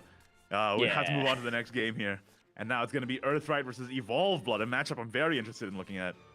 Yeah, ooh, and there's the Lehman Alfie, Can we talk about why they were first, how they evolved from hunters to companions? It's like Because business. at first it was a job, Private. but then they became friends. It's like you and me, East.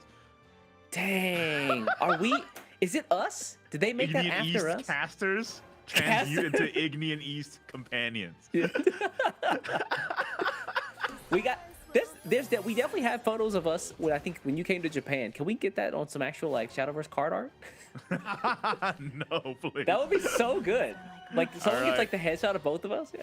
Out comes Tavali, Demonic Cat. I mean, listen, Tavali is a great source of burn and heal, but also if you just play it on turn 2, it's kind of hard to deal with a 3 defense stat line, and it draws you a card. So like, you really can't go wrong just slamming Tavali whenever. I'm interested to see how Life pilots this game in the early turns, because I feel like the Blood deck doesn't really get online or can't really start rolling until turn 4, turn 5. So that, I mean, Life has all the time in the world here to start just building up his resources. We see the Golem Lord, yeah, spent there. Might see a Gruin here, I think, just for the stack. Even Oh! a Sweets Golem. Yeah, Sweet's Golem is not bad either. Because Sweets Golem is 3 stack by himself, right? Just as a guy. Then And he consumes heals. one. Yeah. Not bad. Like he's everything you want for the deck, right? Make stack, eat stack. That's true. Yeah. Fitting for a card shaped like a cake. Don't look up. Quit it. You just play the Gruin here for 1 stack, and then the turn after play Sweets Golem, and then get your Veridic Ritual the turn after. I actually like that. In a lot of cases, I have the option of going for like the Golem early, but thinking about it first, get like the 1 stack out there so that the Golem, if he does end up staying on the board for a long time, you get more stacks consumed. So I like the investment of actually just playing out the Gruin first. Very crucially here, the leftmost card in Life's hand, from our perspective, is the rightmost card, is a spell, meaning that Undying Witch's effect actually isn't active. He can't get a Yeah. stack for free, which is actually a huge deal. Kind of sad. Celestial Yeah. Command where? Yeah, where's this? Well, we just gotta wait for Z to play a spell, and then Undying Witch can be active. Right? Oh boy. He did end up playing the Sweet Golem there. Yeah, All right, just trying yeah. to get the stack out, I guess. And then, he Early got Familiar's Kyrie. Pack. Familiar's Pack off the back is kind of nice, actually. He can also Gruin plus Familiar's Pack here, get a Veridic Ritual. And he has Another 2 Golem Lord, wow. 2 Golem Lords. If you play Ooh. 1 Gruin, 1 Golem Lord, you still get the Veridic, right? Because you have the additional Yep. stack. Yes, sir. Mm-hmm. You've got to run both these into Kyrie, though. It's kind of sad. Kyrie is a large guy. He's a big boy. He's a big boy. Not playing Golem Lord? I don't see the reason why you wouldn't play Golem Lord here for the Accelerate. Yeah. Spin stack. See who play. It's also just like, like you said, additional damage when you play the Golem Lord as a hard cast as well. Mm-hmm. And if See it who definitely, play. it definitely feels like this deck, you're racing to make sure they don't get to 5 Evos fast enough. So I like the idea of just like spinning the Golem Lord to get more damage later on. He also needs to consume stacks for these for these colossal summonings to summon the dragon, rather than summoning a golem that doesn't do anything. So I mean, also Undying Witch here, why not just save her? it's still not Queen of active, Action. right? Yeah, exactly. Like he's really considering the Undying Witch here. I think he might also be just like thinking a couple turns ahead. So like if you spend the stack now, how many stacks do I have? Like if I play the Golem Lord the turn after, then I'll only have 1 stack, and then how do I manage that? If I top deck a Pascal, I don't have to draw anymore because I don't have Celestial Convergence. So it's Earthright Rune. I don't think is a very it looks easy on the surface, but like the more you Yeah. dig into it, the harder and harder it gets. Like the more lines there are. Shout outs to counting. Shout outs to my man Mike Ross out there. Oh yeah, that was a fun day, East. That was such a grand day. We got to see Mike Ross do the puzzle, and then we got to see Xian do a Shadowverse puzzle. And whoo boy. There's a part 2 of that one coming out soon too, where me and East we're coaches, and it turns out in a way you might not expect. There you go. That's probably the best way of putting it. We are gonna see the Alpha and Liam come down here though. Yeah, Tempo, Alfie, and Leon is fine if you have all 3 in your hand, as Z does. If he Yeah. didn't have the other 2 in his hand, I would never condone this play. but he does have all 3, so now he can play Signa, evolve the Tavali, go face, and even the Signa can clear board here and maintain a good amount of tempo. Unfortunately, this all gets cleared by Golem Lord, so do you even want to commit that much? Yeah, he's gonna evolve the Askashori. Let's play some games. These all die to Golem Lord, brother. So Yeah, that's it's why like- he's not so, committing to Signa. Yeah, I like that. I mean, Yeah. don't just like mindlessly waste pieces. Oh, he did get the convergence though, which makes it a lot more flexible to try and get your stack up for Ooh. a potential Pascal top deck. Oh, the Riddick Ritual in hand, that's a card draw.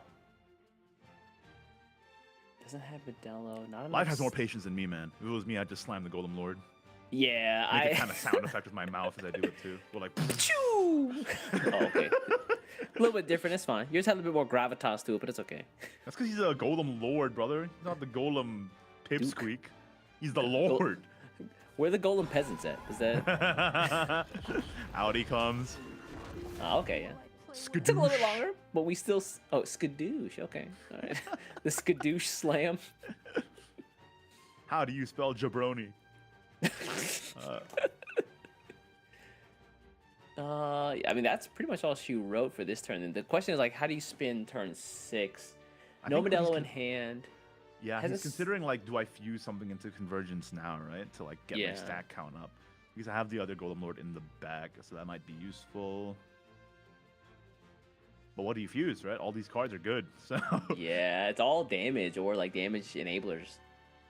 his lack of draw is really kind of sad Yeah. right now with no Pascal. That's what I'm saying. Like, the Verdict Ritual is actually kind of big here, just because it is a source of more draw. True. Desperate. It does draw indeed.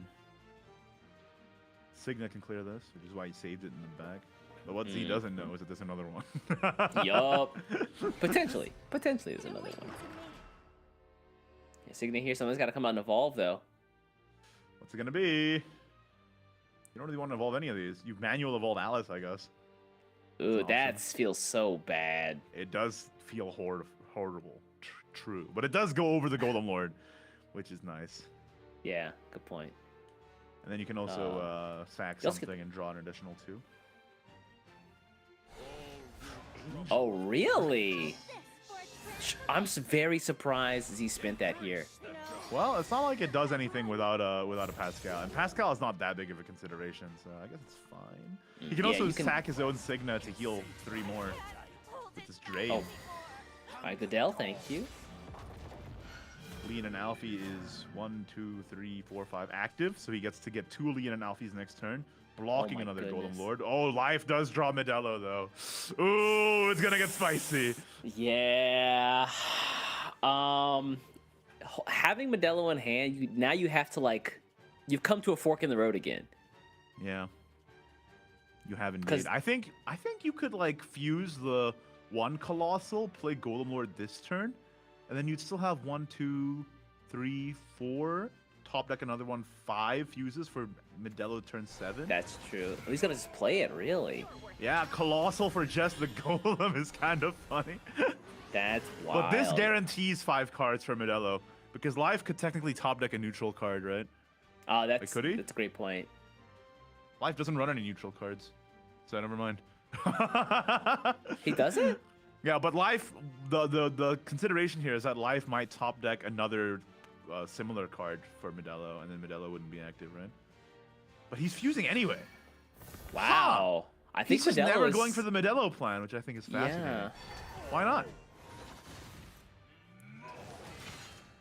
All right. Yeah, I mean, 2 fat golems is kind of problematic, too. But he has no chance of fusing Modelo next turn now. I mean, again, it's a fork in the road, right? You either go the Modelo Oh no, he route still or has. you- He has 1 shot, right? Oh, that's right. He gets the Golem Lord back. Yeah. But if he gets a second Celestial Command, or his 3rd Colossal Summoning, or his 3rd Undying Witch, Don't or say his that. 3rd Golem Lord, Don't say that. Don't say that. Don't tell me the There's a chances lot are. of- I don't want to there's a know. lot I don't of- even want to know. there's a I don't wanna lot of options where this doesn't work out. Is all I'm saying. All right. Yeah. All right. You got to fuse the Alfie other and one. Lian? Double Alfie and Leon is just so strong. Nothing gets through it. They have to They're run the- in. Yeah. They have the power of friendship, brother. Ignean East companions coming down.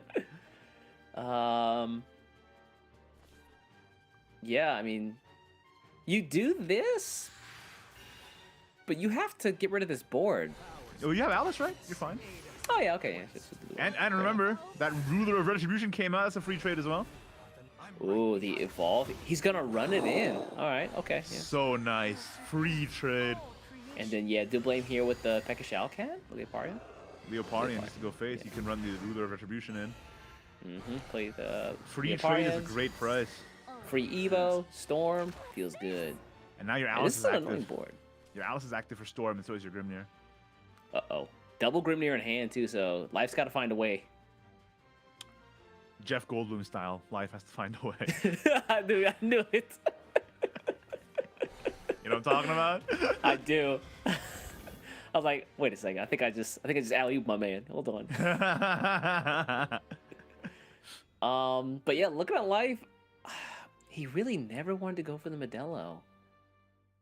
Yeah, the Modelo is never happening. Well, Modelo wouldn't even be that good here. Like, when you get Sweets Golem, it doesn't kill the Alfie. You trade the Sweets Golem into the Alfie. You trade the Modelo. If he pulled the Golem Lord, that would be not bad, right? Because then everything gets rushed. You can just run it in. It wouldn't stick, but he can get rid of the board. That's true. You would be able to get rid of the board. He would have no resources then. I don't know. It's a tough situation either way, I think. Right, diffuse there to the Celestial Command, which means Modelo's locked out again. This Golem Lord is not clearing Leon and Alfie.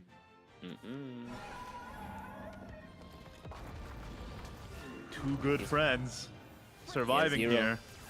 He's gonna run it in. He has to. Yeah, that's so sad. Oh, okay. That's rough. That's tough. Wait, is Witch still not active? But it doesn't matter either way because now it's like super quadruple 12 bajillion times lethal for Z, right? Super duper lethal. Right, yeah. Out comes Olivia Sylvia recovering those 4 play points, leaving Z with 6 play points. Out comes the Alice, goes to the Dome, recovering 2 play points. There's another Alice, don't even need it though. You can just play the Grimnir for the lethal. And Evolved Blood taking a win over Earthright Rune. Is the Evolved Blood the secret sauce that's gonna put Life down into the loser's bracket? Holy guacamole! I'm really surprised he never once really wanted to go for the Modelo play. Yeah, I mean, there's always a risk, right, with Modelo. Like, imagine you fuse all that stuff into Modelo and you get, like, what? A multi-elemental neophyte from the years packed. Mind control witch. You just cry. Modelo is a risky play. It's a very risky play. I think it's a panic button if there's literally no other option. The cosmic flower. All right. This could be the final game if Z is able to win with this buff dragon. Let's find out. How crazy would it be if Life went to the losers bracket here? That would be insane, man. I think that most folks have this guy pegged to win it all.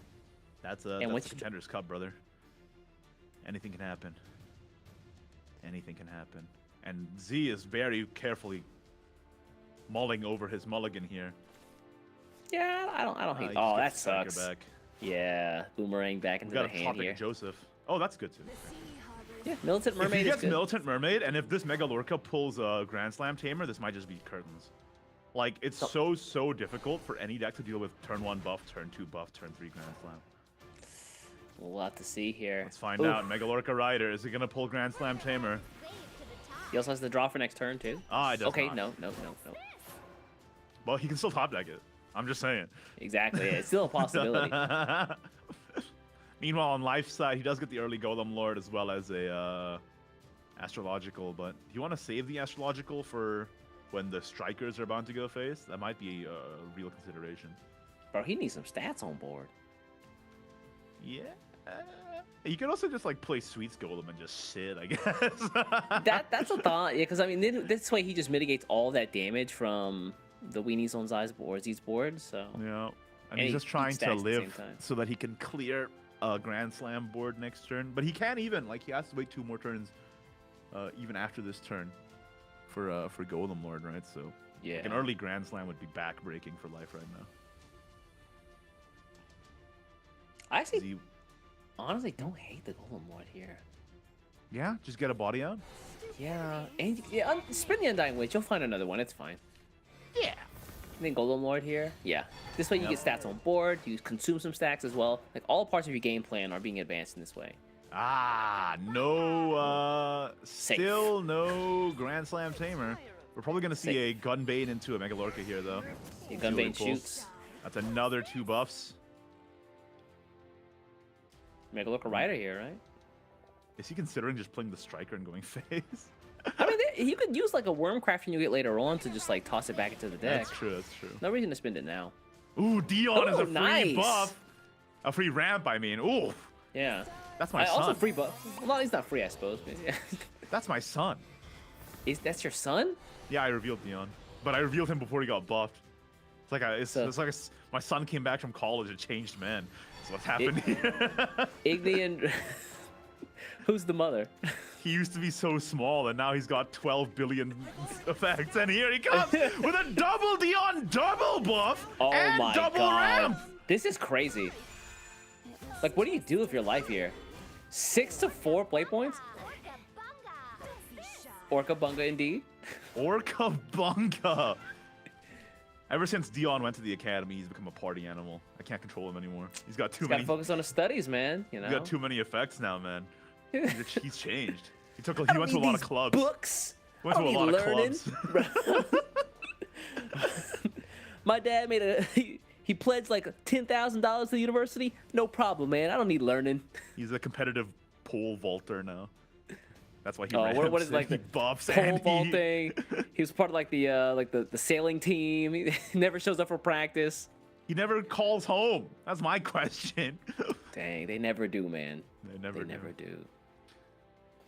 He's changed. If you're life though, you have a problem. Oh yeah, you got a problem. 4 play points. You're kind of tempted to spend Levi. He's gonna spend on the Sweets Golem though. Okay. Just Sweets Golem. Gruin Gruin? Evolve would debuff everything by 1/1. Which Yeah. does do a lot actually. You do get to basically just nullify all these weenies. I mean, in the grand scheme of things, Golem Lord would have just done it either way, right? So. Yeah, but Golem Lord is not out until next turn. It's only 4 play points, right? So. Why not just spin for the Levi then? Deal the damage, I suppose. He hold doesn't on to have the a Crimson 2 Sorcerer. Earthrights until now. Oh yeah, good point. You can get it. I think he should have played Green first and then played the Sweets so that he got the healing. Playing it in this order means that the Sweets got disappeared. Yeah. That That might have hurts, been man. When it, Yeah, that might have been a misordering. It could have been. We've been waiting. You're gonna Yikes. Wormcraft that striker back, right? Absolutely. Get back in the deck. Draw some cards Yeah, though. yeah. 2 draws, fantastic. Oh, and there's Grand Slam. A little late, but I mean a the little board's late, already. but you still like it. The ones, yeah, I don't know if I care. I don't even know if I like this. Let's play some games after dinner. You just trade the 0/1 and the 1/2, right? Yeah. Or do you just keep the whoa. Megalorca Rider on board because he's 1 extra stat for Joe later? That's so funny. Even though he's only No. got 0 attack. Oh, he's going. Wait, no, he can't do it. Medella's hold 7 on. cost. Yeah, hold on. I got really chill. excited there for a second, and then I realized that only Z has 7 play points. The other guy doesn't. He's like, he's got 7. All right, let me just wait a second. Oh yeah, Wait, double no. Dion. Wait a minute. Yeah, and now Golem Lord doesn't clear without an evolve either. Yeah, I mean, here's the thing. What's up? You play Golem Lord, you don't really have to attack. What are they gonna do to you? Yeah, like it's a 1/7. It's just a 1/7. It's more of a liability for. Okay, doing it anyway. he's just gonna do it anyway. Okay, wow. Any stat is a potential Joe enabler, so I understand. I'm scared of Joe too, so I never go to the gym. He's too scary. Wait, what? I might see him one day. Hey, Igni, what's going on? That's why I had to move gyms. I had to go to a different state. Jesus. I can't handle seeing Joe. I like how this went from a card game to like a murder, like a thriller game. Like Joe horror. He's just too energetic, and he does too much burn damage. That's the muscle ache the day after. It's the DOMs that gets you, man. The DOMs, yeah. And look at this. You evolve. You can even evolve the Hellflame, and then this Coral Spirit is coming in to be a big, untargetable, massive guy. Also, yeet something on the opponent's side of the board, aka Golem Lord. That's true. Oh, you only have 3 evolves. Okay, well then you just evolve the Coral Spirit manually then, right? Yeah. Although you probably want to hold into that evolve point for, you know, your nemesis, true. Joe. That's true. Joe. Joseph. I don't Well, now think your it's Alice is Joseph. active too. Your Alice is active for draw now, so Z is looking really comfortable right now. Yeah, there's the one draw for the Modelo, but the pact is not what you want to see there. No. Just Golem Lord here, cleared 2 out of the 3 here. 2 out of 3 ain't bad. You kind of have to. Ain't really got a choice in this case. How did Grand Slam get so large from playing tennis? That's what I want to know. If you've ever played tennis, ever, like, you can't just whack that ball. You can't just put all your strength behind a hit. It takes some finesse. I know, because I'm awful at tennis. Yeah, he's going to drop the Golem Lord, though. I'm more of a badminton guy. Really? Oh, then, yeah, in that case, maybe she's playing badminton. In that case, you can whack the crap out of that birdie all you want. It's going nowhere. He goes like... 6 damage is a lot, though. But he's going to heal it all back with the double Coral Spirits. Yeah. And if this Alice draws Joe... Cry. That's typically what her job is, right? No! Although... Olivia Sylvia not bad here. Olivia Sylvia is really not bad. You could also like play the Dragonborn and then manual evolve one of the Coral Spirit on the board already, and then your other Coral Spirit evolves for free. He's gonna go for Kyrie? What are you hoping to find, Joe? Kyrie. Yeah, I don't hate this, because yeah, you spend the Evo point here. But now you're missing out on the 7 damage from Joe. You gotta find another Dion. There's Joe. Wow. That's lethal. Just play Joe and go face. Is it? Oh my god, you're right. What are you doing? No! He didn't see it! That was lethal! That was it. It's like 3, 5. Because Joe does 5 on Fanfare and 7 on Evolve. All he had to do was just play Joe! Well, Joe didn't have the 7 on the ball, but he didn't need it. Yeah, he didn't have it. He just had 5 with Joe and then 6 from the board. Yeah. Which is 1 overkill. Well, let's see if that comes to bite him in the butt. No! That's unfortunate. He's gonna get rid of the Pascal, really? Miss Lethal of the century? Is this Modelo gonna come in with the Super Life has Blast? a chance now. All right, let's see it. Scorner of Truths. What we got? That's literally nothing. Oh wait, no, he got a summoning. No, that sucks. Oof. Celestial Command. Familiars Pact. Yikers. Really living up to his name right now. Yeah. He do Undying be mid. Witch. Undying Witch about to die. Change your title in a moment. He do be mid indeed. I told you, man. Mid Ella. Well, never punished. That's what I say.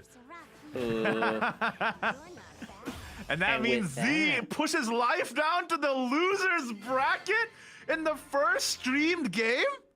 Huh? Home improvement noise? How did that happen? I didn't see that happening. I don't think anybody else watching saw that happening. Life is like the guy to beat in this tournament, and it looks like Z did the job. Puts himself in, what, winners finals as well? So he's going to moving on to tomorrow guaranteed. That's he said, right, his goal is top 4. He's met his goal. Now can he take it all the way? That's the question of the day. I mean, it's crazy how he beat the guy he wanted to fight and the guy he didn't want to fight all in like the first 2 rounds of this event. So now everything else is just icing on the top. Yeah, it's right. all The just rest for fun is at just this like, point. oh, I'm just here for fun now. It's just for fun. You know, it's just I for proved fun. my point. It's incredible though. That Evolved Blood really impressed me. Like getting that Leon and Alfie just blocking everything left, right, and center. And then like that buff dragon, even though he didn't get the turn 3 Grand Slam, he was still able to just stabilize. He even missed lethal and he still won. It's crazy. That Earth Ride from Life, man, I was not super impressed. I was like kinda even lost to loot. I don't know. Yeah. I mean, he does have another chance. He's going to drop down to the losers bracket, and he's going to have another chance to play. I believe today we'll see him again. So that hopefully he can continue battling and make his way to the losers final. Yeah. Stick with Taking the a look at bracket the here. bracket. If you're just tuning in, we just got through our first winners semis here with Life going through into winners finals. And now the next game is going to be Jian versus Twilight Knights Yahiko. Of course, Jian from Team Shinkuran as well. Who is going to take it in this one? These players are bringing vastly different decks, and also they're just vastly different people. So as we go into the next winners semifinals, it's going to be interesting to see how this matchup differs from the one we just saw. And I'll be commentating this one with my good friend Christopher Different Fight. So I'm excited to get on the mic with Chris yet again. It's been a hot minute. Welcome back. And we're back. Hey, did you catch any of that first match? Bruh. Dude. There is so much to say about those games. I feel like, especially with how it ended, you know, the potential miss lethal, and it's like you guys were, you know, you were talking a lot about, you know, the good friend, you know, everyone's favorite rune card, of course, that allows you to, you know, draw through your deck, make everything 0. And I've seen like a lot of the Japanese players, they rated pretty highly. Like Metro was rated pretty highly just for that high roll potential. But man, I see why you hate it now. High roll. High roll is just another word for most of the time I low roll. That's what I say. Yeah. And we just saw it in that game just then. We did. But I'm very pumped for this next one. First things first, welcome back everyone if you're just tuning in. As you may have seen, we wrapped up the first of the winner semis. This is me, winner semis number 2, and bringing it to you will be myself and Igni. We are your Evolve ambassadors. I feel like if you're like a Shadowverse kid, you know, you consume everything Shadowverse. You watch the anime, you 100%ed Champions Battle, you know, you play the app version, you play Evolve, you're like, damn, I see these guys in my app, I see these guys in my Evolve, now they're casting, next thing they're in my cereal. What is going These on, guys are bro? everywhere. Get them out of here. That's right, you I'm can't excited. escape us. That's right. But Igni, I was checking, you know, while I was, you know, while East was saying all kinds of things in front of my crab ragoons, I was checking through the past records of our next 2 players, which of course is going to be Jian versus Yahiko. This is going to be a rematch of the makeup finals. Oh ho ho ho! And Jian won the I makeup think finals. Yahiko is gonna try and get some revenge here potentially. I'm excited, man, and there's a lot to talk about in their deck choices too, because I really like what Yahiko is doing with his lineup. So we'll get into that once we start talking about the decks, because there's quite a bit to go over. As you probably have noticed, like all of the players are bringing sword. You know, we're all playing sword here, we're all playing dragon here, and then there's that third deck that is kind of like the difference in the lineup. But there's even within the same deck, there's some really interesting differences between these 2 players that I really want to get into. So once we get into the decks, I'm very excited. It's gonna be It's gonna be great to take a look at them. But first, let's go take a look at the interviews and get to know the players that we're gonna be watching in this next round. It's Jian and Yahiko. Roll the interviews. Qualifying to the Contenders Cup by being 2nd place in the Southeast Asia Oceania leaderboards with 47 points. Placing in the 2nd place seed, it's John from Team Shinkuran from Singapore. How long have you been playing Shadowverse? I've been playing Shadowverse for around, I'm not sure the exact amount, but maybe like 2.5 years. I started in Eternal Awakening mini set. Wow, that's actually pretty recent. Yeah. You've already come so far. How would you describe your playstyle in 3 words? I would describe my playstyle as fast, aggressive, and calm, because if you look at me in my top 8 matches, I usually don't like show any emotions. I just play my game. I don't get nervous. Yeah, I saw you were chilling in your chair yesterday. Your knee was up even. It was the same in May, but Yeah. now my chair is a bit more broken, so I'm scared I might fall over. That might happen in Contenders.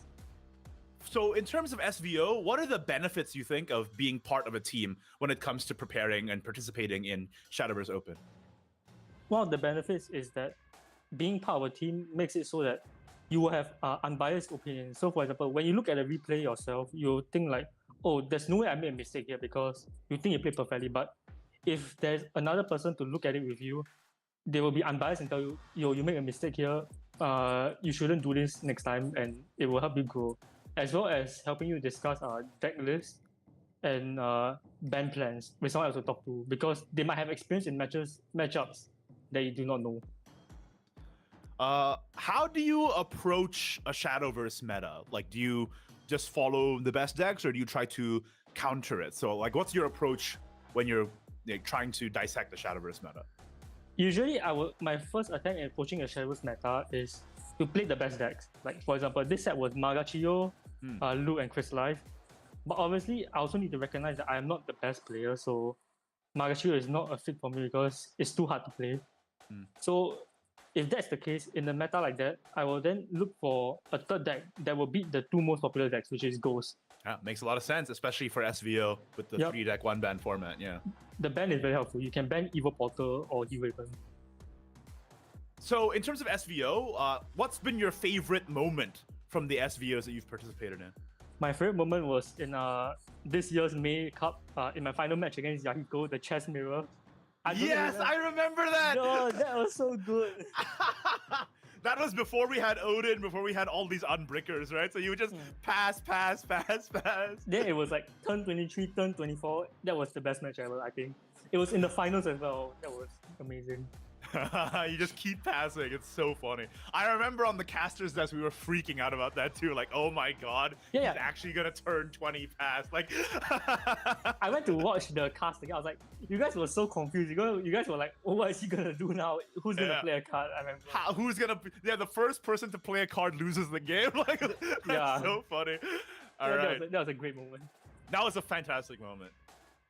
Over the competitive year, what was your strategy for qualifying for Contenders Cup, or did you not think about it at all?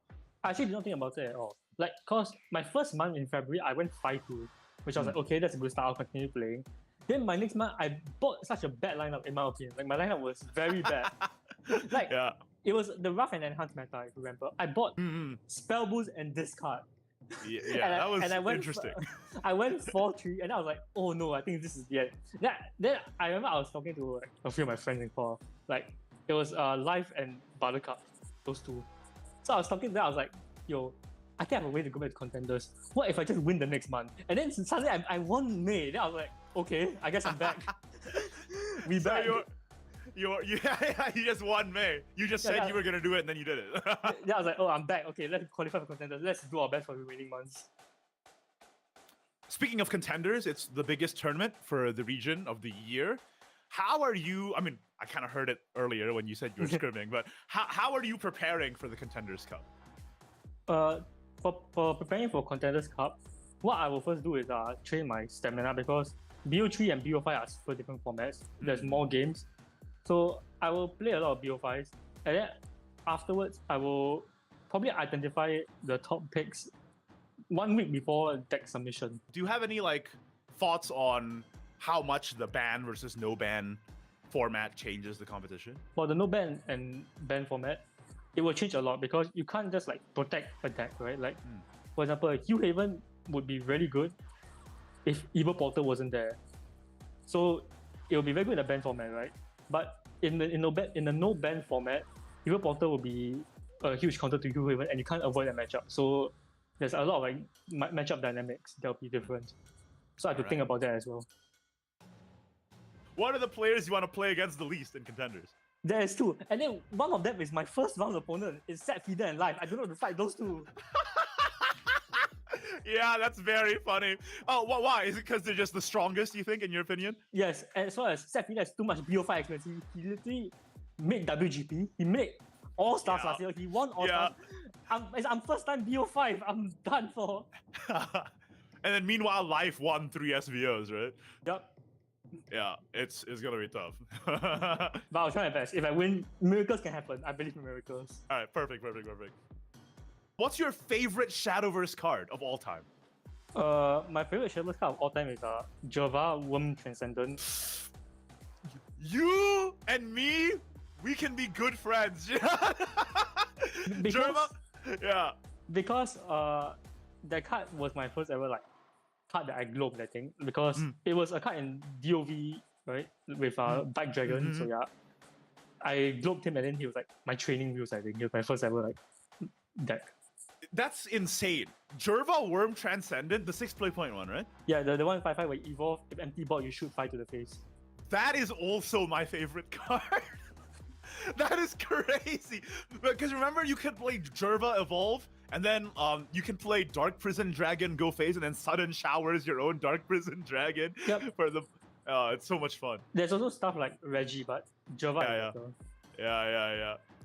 That is, what a coincidence. All right. Finally, do you want to give any shout outs to your team or anyone who supported you? Any shout outs? Yes, I have a list of people I want to give shout outs to. I wrote them down. Awesome. Okay, let's go. Okay. The list of people I want to give shout outs to are my friends on the Singapore group are Hibiki, Hirave, Somebody, and Yui.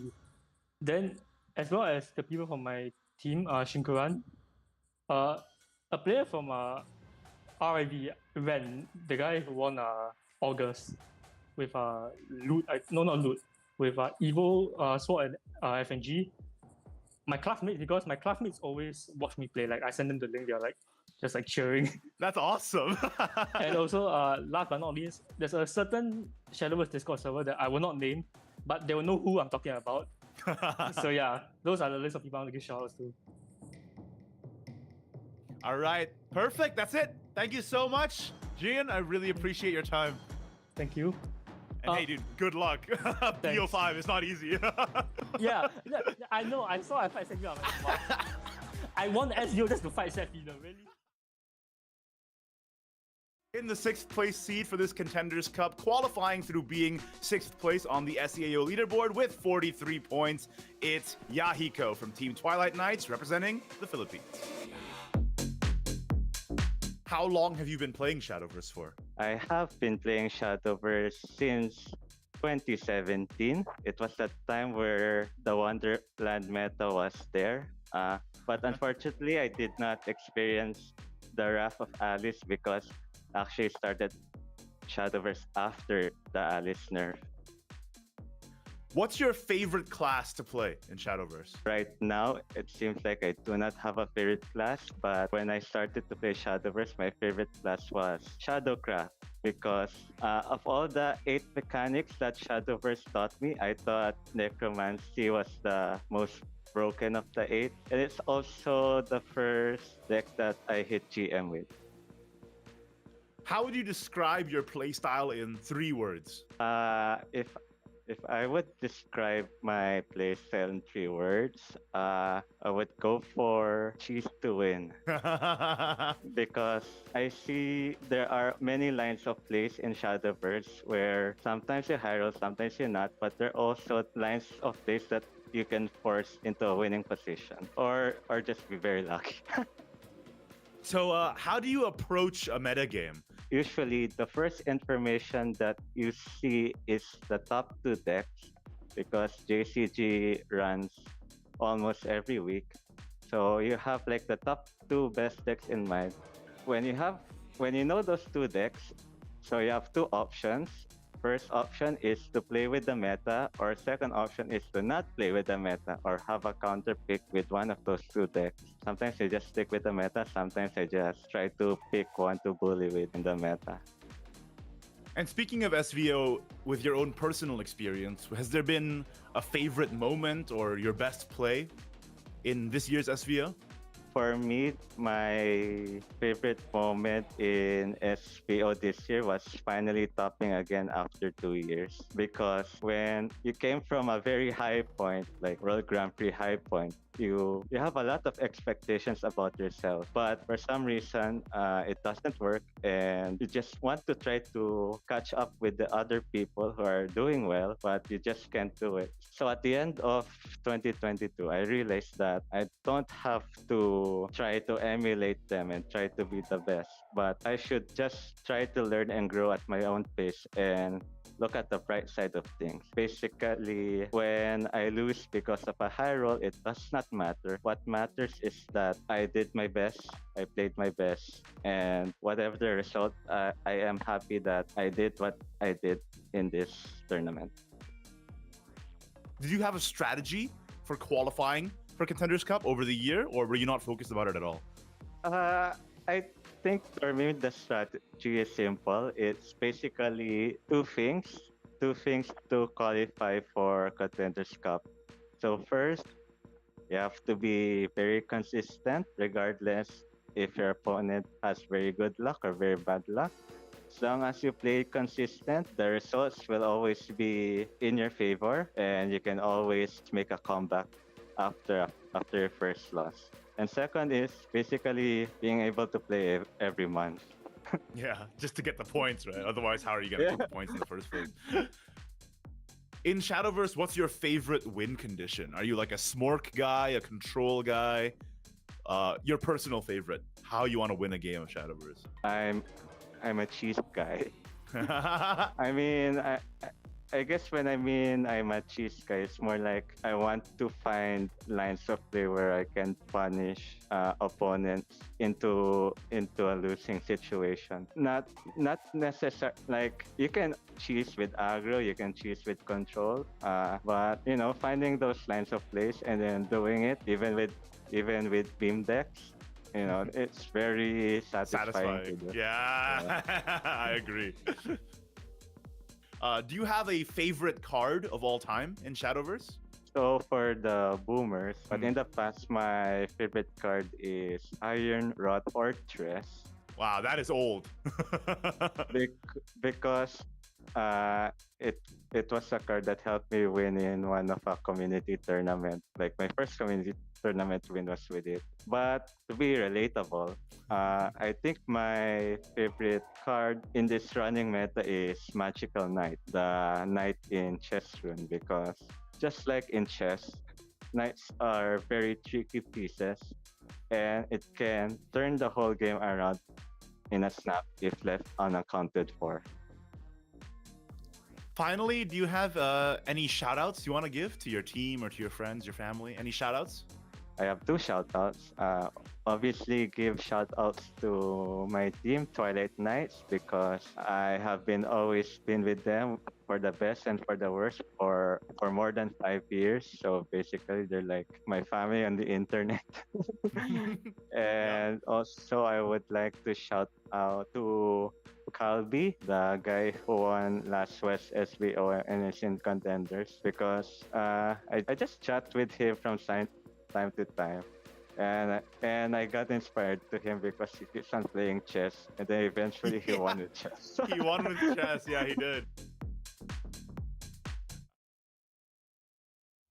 I really appreciate it. Thank you very much. And good luck on Contenders, man.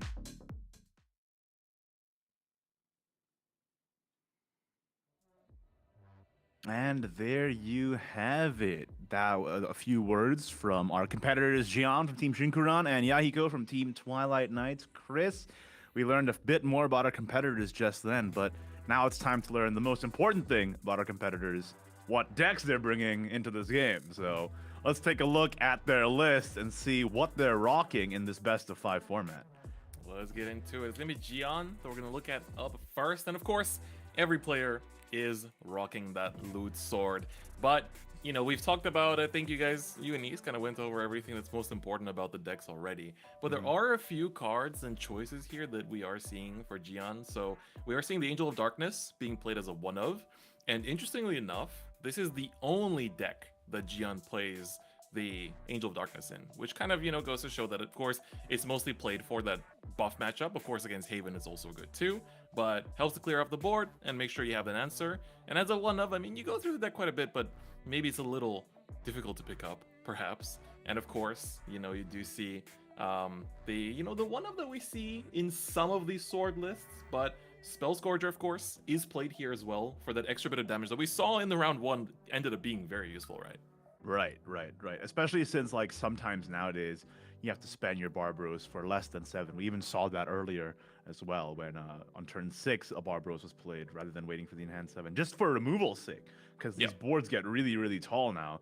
So you're gonna need an additional source of burn just in case in the back, right? And Spell Scourger can help provide you with that. Yep.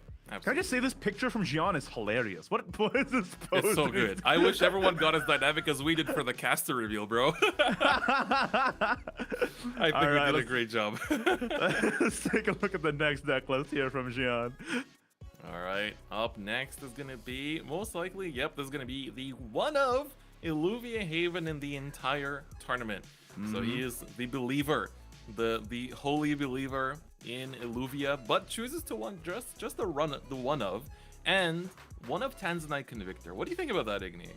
I think it's quite interesting. I mean, obviously one of Illuvia is very common because you can tutor it anyway with Ether or with Kira Resilient Maiden, but only one of Tanzanite Convictor, it makes a lot of sense because in the mid game and early game, frankly, it doesn't do a whole lot because it heals both leaders. So you're basically paying 2 play points for a quick blader, essentially, in the early and mid game. But then after your Illuvia goes up, you get to play Tanzanite Convictor, especially post Jean as well, and have it as a cheap follower for Jean. It evolves itself, and then you can stack additional healing on top of it as a cheap Storm to finish the game alongside with Jean. So it actually makes a lot of sense as a one-of, because you don't actually want to draw it early on. It's only like near the end of the game when you're trying to finish it that you do want the Tanzanite Convictor in hand. Like you said, Illuvia Haven, Heal Haven was the king of the format until just recently with the latest balance patch, with a lot of decks now targeting Heal Haven these days. But Jian managing to win his first round with it very convincingly, as we saw from the highlights. Can he take it all the way to the end? If you guys didn't know, just explaining for the new players out there, the idea is that you activate the Illuvia leader effect. After you evolve the Illuvia, every time you restore defense to your leader, your entire board gets buffed by +1/+1. So then you make a big board, especially with Jean coming out, and you go face, or you stack up the buffs on an ambush follower like Agent of the Commandments. That becomes unanswerable damage for the next turn that the opponent has to contend with. So a lot of defensive tools, obviously, because you're healing a lot, and a lot of offensive pressure as you're making your boards bigger and bigger and bigger. And that's Jean. Don't forget about the number 1 offense in the world. Yep. That's Jean. That Jean. I mean, hey, his name matches with the card's name. Maybe that's why he brought you're it. right. I didn't realize that. But I will say I am a little worried. Illuvia Haven, not only do the newest decks Buff and Earthright do pretty okay against it, but also like a lot of people are checking Angel of Darkness, so be wary about that if you're Heal Haven, because that can be just like a one-click solution to your entire board. So we'll see if Jean can pull it through. That's right. But let's take a look at his third list here as well, which of course, as we've already kind of alluded to it, we do have a total of 8 buff dragons, and it is going to be buff dragon here as well. And so here, this is probably a very close to template list, I would say. We are seeing the one Sandstorm that we also see pretty often, but you'll notice throughout the tournament that there are some people that don't run it either. I think the other surprising is like Gunbane, we sometimes see as a 2 of instead of the full 3. Or even a 1 of we saw as well. In the true.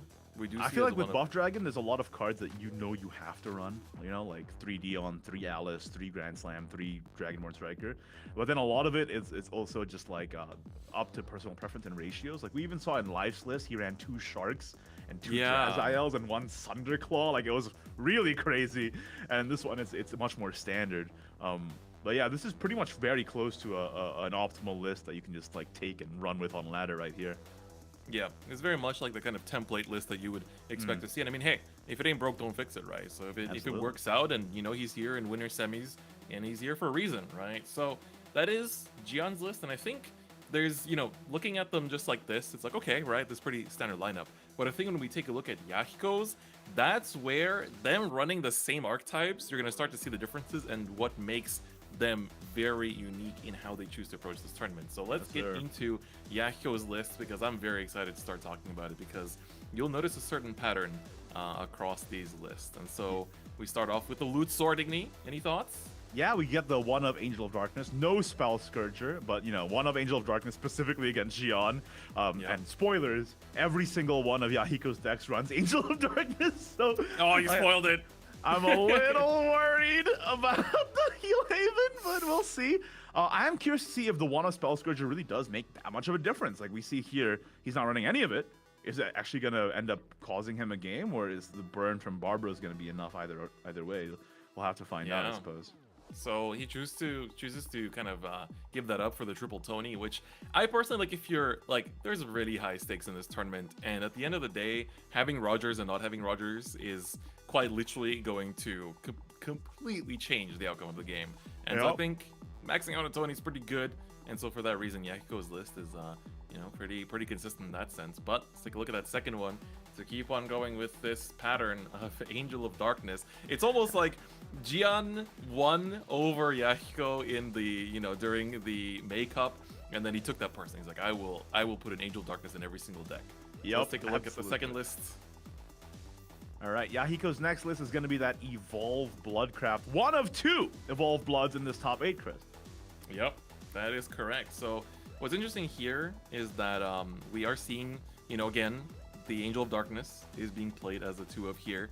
And the only difference, so we do have 2 Bloods, and Life is the other Evolve Blood player. The difference that we see is the Bloody Session being played at 2 here over the 1. The other Evolve Blood player is Z, sorry. Oh, sorry, yeah, it is Z. Yeah.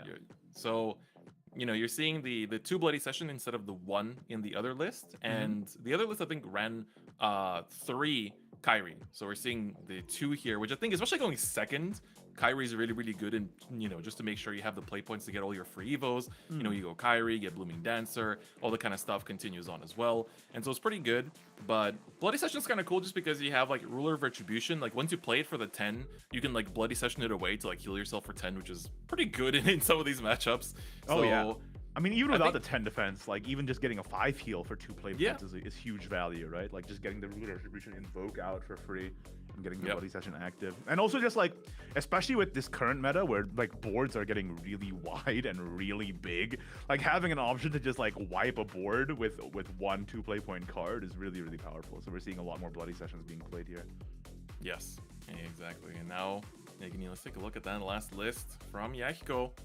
It's going to be that. It's not a mystery, not a surprise. No, sorry. The last list from Yahiko is indeed, drum roll please, as we get it ready here, that buff Dragoncraft. But funny enough, he's also running Angel of Darkness in this one too, which is not very typical.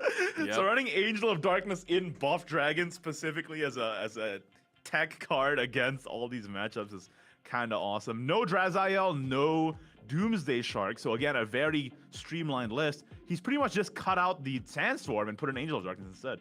Exactly. So it's like you're giving up one of the 1-cost buffs, which can be pretty huge. Like if you want to have like the God Curve, you got your turn 1 buff, then you get the Megalorca Rider, and then you go Grand Slam, and just like, your opponent's already sitting there looking at all these like this 3, 5, 4, 3. What is happening? What are all these stats? Too many numbers. What do the numbers mean, Mason? Yeah, exactly. It's only turn 3, bro.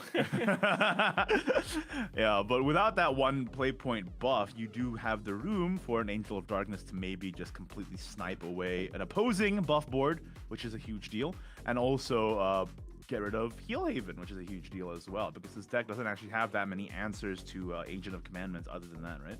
Like other than like just playing Joe, which is way later in the game, playing Olivia, which doesn't clear Agent, so like Angel of Darkness is your only answer to double Agent of Commandments on the board. So it might have been a necessary decision. Yahiko was like, I'm probably gonna fight Jean, let's do it. Maybe he foresaw this coming in his Loom of Fate or something, and this is why he built his decks this way. Sometimes you wake up with that 3 a.m. message in your brain. You just wake up out of nowhere, and then there's some voice in your head is telling you put Angel of Darkness in every single deck. You're gonna need it. It's honestly a pretty heads-up text. So many of these decks now buff their own guys. Like it's like, okay, I'll just play the guy that destroys buffed guys then. No worries. And it's so crazy considering that all of these changes, the balance patch came out so recently, and everyone's had time to actually make up and adjust. Right, everyone had to adjust really quickly, because before this, I mean, if Contenders was happening pre-patch, we'd see a lot more Heal Haven, I would want to assume, maybe a bit more Evo Blood as well. Yes, sir. But now Buff Dragon and Earthright have taken the spots of those 2 previous top decks, and it's the Rune and Dragon show now. But we're going into the matchup here. Jean from Team Shinkaran versus Yahiko from Team Twilight Knights. They're in the lobby, ready to face off. Remember, guys, this is a best of 5 format. You have to win with all 3 of your decks, no bans. Who is going to come out on top here? These 2 portraits are hilarious. I love it. The dynamics, bro. Look at this. They have like character, this personality in just one picture. It's so good. Yahiko was like, oh, not this again. Not this guy again. Damn, you beat me in May. You think you're gonna do it again with your fist, bro? Yeah, there's no chest rune this time, brother. Fight me like a man. 23. All right, going into the first game here, it's gonna be Loot Swordcraft versus Buff Dragoncraft. Yahiko is going first, which is a pretty big deal, depending on what his hand is going to look like as we go into the first turn here. There's no buffers in hand. I think this is a full mulligan, Chris. Yep, absolutely. This is... you need a turn 1 buff, optimally. but at the end of the day, if you don't have, things like Mega Lorca Rider into Grand Slam is huge, and it's like, when you think about it, Mega Lorca can hit quite a lot of good targets, and okay, we got the Mega Lorca. We did. We did we indeed. could use a turn 1 buff. Let's see it. Dion, not quite, but you can just play Dion next turn to rush into whatever the sword is playing, like especially if they land like a Deep Sea Scout trying to sneak that one in. Other than that, with Xian's hand, he does keep the Rogers in the mulligan, which is very, very important, especially going second, but he doesn't have any real follow-ups unless he draws Deep Sea or Tidal off the back. No turn 1, and then turn 2, his best play is just Penguin Punisher and just waiting for better top decks. So... Yep, essentially. Oh, Nightly Thief is a fantastic pickup, though. That whole draw was great, right? You got your turn 1 play, your turn 2. This Joe is a little awkward. You kind of want to probably hold it for next turn, so you could theoretically here just go for Dion, and then see what you also can pick up, because you don't really have like the best cards to put back with the Joe here either, unless you want to put the Dion himself back. It's very awkward to figure out your Joe timing, right? Because like if you shuffle a Joe, not only does your Joe lose the buff, but the card you shuffled in lose the buffs, and then you have to rebuff those cards, and then it's just very hard to predict the state of the game as you draw into more cards, because the buffs don't stay if you shuffle them back in. Which is a huge factor in like your timing, right? When do you want to shuffle in, and what do you want to shuffle in?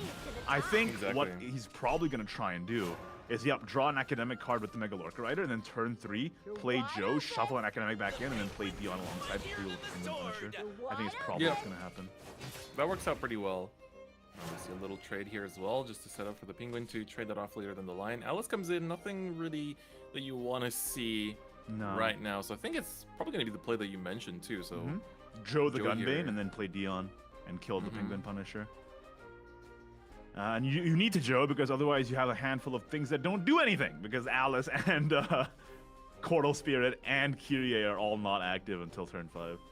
Yeah, exactly. And it's like one of, in a way, Buff Dragon is an Evo variant, but when you look at Evo Blood, that's one of his big weaknesses, that it doesn't really do as much until you actually can start evolving, and so you're basically just kind of seeing what you draw into, play on tempo a little bit, and like kind of draw through your cards to make sure you don't run out of gas. But Dragon does have that advantage of having insane early turn plays, and so here we're gonna see it. This play is basically the same, except you put the Dion back, which is probably better actually. So functionally the same this turn, but setting up for better future turns. So. Yep. And you'll especially if he top decks a Dion again, and then he just gets a ramp, right? Because he already buffed twice. Absolutely. So this way you're not, the only thing that's in there without those buffs is the Joe itself. But Joe does get buffed by 2 already, at least. True. Not fantastic for Joe, but not big enough, but it's a start. He does draw the Joe back. And he also draws the Dion back. That's the Dion he shuffled in. He drew them both back. We take those. That's PP boost out of 5. Well, let's see. I think it's an awkward turn, honestly, for the buff, because like the Joe has nothing to shuffle if he plays Dion here. That's true, yeah. So, yeah, and it's like with Coral Spirit as well, you're not really doing anything too, so that's just kind of gotta sit. It's like Kyrie just to tank hits like into your opponent's Evo turn. You have to play. You have to play the Kyrie on turn 5, right? For the exactly. draw, so you can't do that. I think you just play Dion, run into the Nightly Thief, and then sit. I don't think you have another play. I think playing anything else is bad, because you want to save your Blooming Dancer for post you play Kyrie, right? Like, so. Yeah. It's gonna be the case. Not killing Nightly Thief is interesting. This Thief has already generated a lot of tokens. Yeah, this is already the second Thief. Jian got another one. They keep coming. Nothing but bandits. It do be the pirate's way. Well, let's see. I think for Yakuko here, pretty sure you just have to pass. I mean, you don't have anything else. Blooming Dancer, you got to keep for your Evos as well. So it's definitely a bit of an awkward hand for Yakuko, and nowhere near as aggressive as we see, right? We hyped up the turn 3 Grand Slam. It's looking like a turn 7 Grand Slam at this point. Right? It's just because Joe is so volatile. Because if you don't have another academic card in your hand, it actually doesn't draw. Which means that you're going like super minus. So you never ever want to play Joe without getting an academic to shuffle back in. Which makes him sort of dead if you have hands like this, which we see from Yahiko's side right now. Oh my god, Jian draws into the one of here. And there's another Joe. Huge. That's not what you want to see. Nope. All right. Ah, that's rough. We have to just shuffle this Joe back into. Yeah, that's not. Alice keep coming out too. I mean, this is at the very least a Kyrie. He's gonna give you the refund, and you do have Coral Spirit live for the banish. Striker is fantastic. At least you have a Blooming Dancer, Striker, Joe your Joe, and then try and draw into a better hand next turn. Is like the play I see here. Not Joe your Joe, bro. Come on. Joe your Joe. You gotta shuffle Joe back in with Joe, and then that's recursive gains. It's like that Spider-Man meme, but one of them gotta go. Oh man, like this is the downside of running a quote-unquote hybrid deck, right? Evolve buff, like sometimes you get, you know, the strengths of both, sometimes you get the weaknesses of both as well, and the benefits of neither. And we're starting to see that here. Could this be a fatal flaw in the deck? I mean, it's looking all right. I'm surprised it didn't go for the. Okay, I guess sequencing wise this is fine. You're gonna get to trade off the scout here. Don't let them draw anymore, because the draws that the scout found there last turn was already really huge. We found Tidal Gunner. We also found the Angel of Darkness, the 1-of, that's going to be very huge, especially in the coming turns. Yeah. So if you're Gion, you're looking pretty good. You've picked up so many of your 1-ofs. We didn't even he just top deck twins as well, there. so he's drawing through even more of his deck right now too. It's insane. He's actually finding everything he needs to balance his mid game to connect into the turn 7. And I mean, we see Yakyo's already lingering that 17 life. That is a magic number. You can Spell Scourger here too, so even if they heal up, like, that Spell Scourger is still doing a lot to face. That's right. So, or he could just run this in. Yep, you can activate the this is good effect as well for even more burn. Yep. I like it.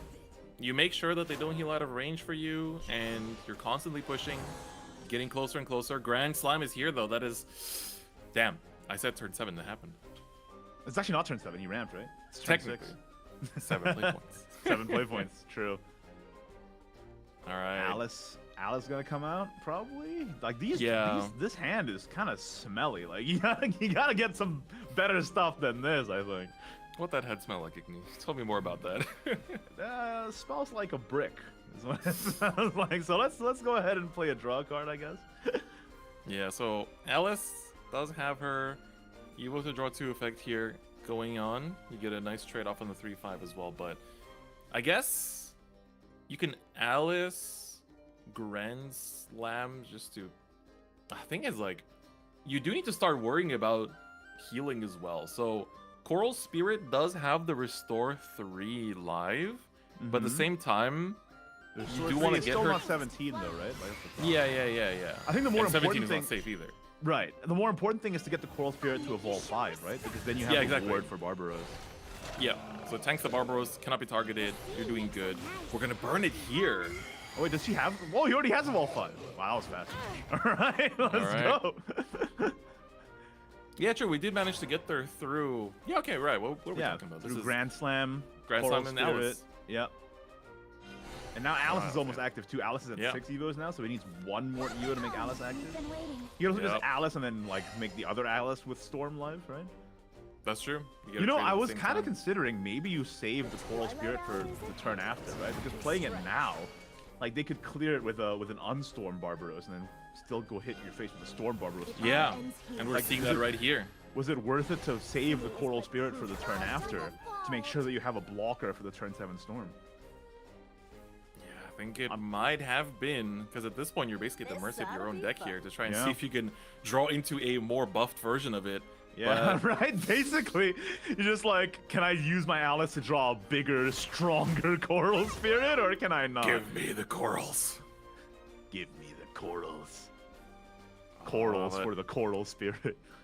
Corals for the Coral Spirit, but I'm seeing flags for the GG Spirit out here already in Gion's hand, bro. Look at this. That's a lot of flags, brother. What is this, the United Nations? It's too much. Oh my god. Alright, ouch. That's 1. 20 million more to go. Just about 10 seconds of time left at the same time. Mikael's gonna come through here, choosing to save and play very very carefully here. Oh, yeah, So you true. know that you have lethal basically confirmed. He could have title gunnered that turn, right? Or he could have like also like played Knightly Thief, run in, Yep. Gilded Blade, and then Spell Scourge was also an option. But then like instead going for a very safe play here. Where's the Coral Spirit? It's not there, Igni. I'm not seeing it. Thing and also, is, Xian was really heads up saving both titles though, because this means that even through Coral Spirit he has lethal just by playing 4 play point Barbaros. oh, you're so right. Yeah. You're so right. Okay.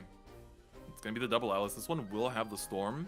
So that is good if you want to push damage, but that's not what you want to be doing here into turn 7 of a Loot Sword turn when they've been, you know, it's like fusing your Barbaros is like you walk up to your opponent and you just slam the Barbaros in their face. It's like, look at this! 3 more turns, you're dead! You're gonna regret saying what you said in about 3 turns from now. And he does have double Militant Mermaid though, which does heal double him Militant. and have wards. Is it gonna be enough. enough, man? I don't even know. I don't not. think so. Wait, he has to. If he plays Gunbane, he prevents a loot, right? Which means that. Oh, but yeah, he lost an evolve point. Never mind. Doesn't matter. And we're gonna get a little creative with it too here. Yep, even with Title Gunner 2 Barbaros. wards, it doesn't even matter because double title is gonna be super curtains here. Yep. The flags come out in full force. That's a 1. That's a 2. Man, I love That's flags too being much 5 damage each. Xian takes it. Oh my god, he's coughing. You can't believe it. Yeah, that dragon hand was really, really unfortunate in the early game. Drawing all of your evolve pieces and none of your buff pieces is exactly the opposite of what you want to happen. And Sword absolutely sensed that weakness in the water like a great white shark looking at a drop of blood, and it's just like, all right, easy. We got this. Da-da-da-dun. I love it. I love it. For Xian also, I mean, leading Sword in when you know what you're playing against is also pretty brave, right? We were talking about this a little bit off the cast yesterday. You know, it's like how do you play things out here, right? Because you know that Sword does have more bad matchups than usual. It is still rated as the best deck, but at the same time, it's just it struggles into Earthright. It struggles into Dragon. You know, as long as they can get their tempo right. If Evolve Blood gets Lee and an Alfie, like that's also a problem. Oh my god. And like again, that's part of Yahiko's lineup. So for the fact that Xian just chose to lead Sword, get out the way, and you know, kind of, I guess it raises your chances of ducking the worst matchups. You know, maybe you'll just play a Sword Mirror and you get it out the way first, right? But it's an interesting start. It's an interesting start, and now Xian has to win with both the Dragon and the Haven. Whereas for Yahiko, I mean, this is gonna be interesting because Yahiko plays the counters to the rest of Xian's lineups in all of his decks. That's true, the Angel of Darkness. But you know, there's only 1 or 2 of them. And if you don't draw them, that's also a problem. So we'll see what happens. Xian is going first in this matchup against Buff Dragon as well. Meaning that a turn 7 Jean, turn 8 Ether into Jean is possible. Gonna mulligan all of this away. Okay, we have the Ether for the guaranteed Alluvia, turn 5 as well. Very important. You can also set up a Prayer Urn on the turn before, right? Oh, he gets the Alluvia in hand. Well done. Unfortunate. Yeah, especially going first, you would have liked to Ether that out instead. But you really wanted Ether to pull that, but that's a little sad. That's okay. Yeah, it's a little unfortunate, but alas. Yahiko though has turn 1 buff, turn 2 buff, turn 3 Grand Slam, just not a buffed Grand Slam. It's the wrong Grand Slam, bro. That's like a medium slam. Yeah, a mid slam. Yeah, I agree. This is also very much a do nothing turn for Xian as well. Whereas for Yahiko, I mean, here you just need to pick up your Grand Slam and you're good. Nah, this Mega Lorca is gonna pick up Gunbane. I already feel it in my soul. This is why you only run. Some people only run 1 Gunbane, right? You don't want to pick it up from this. Joseph.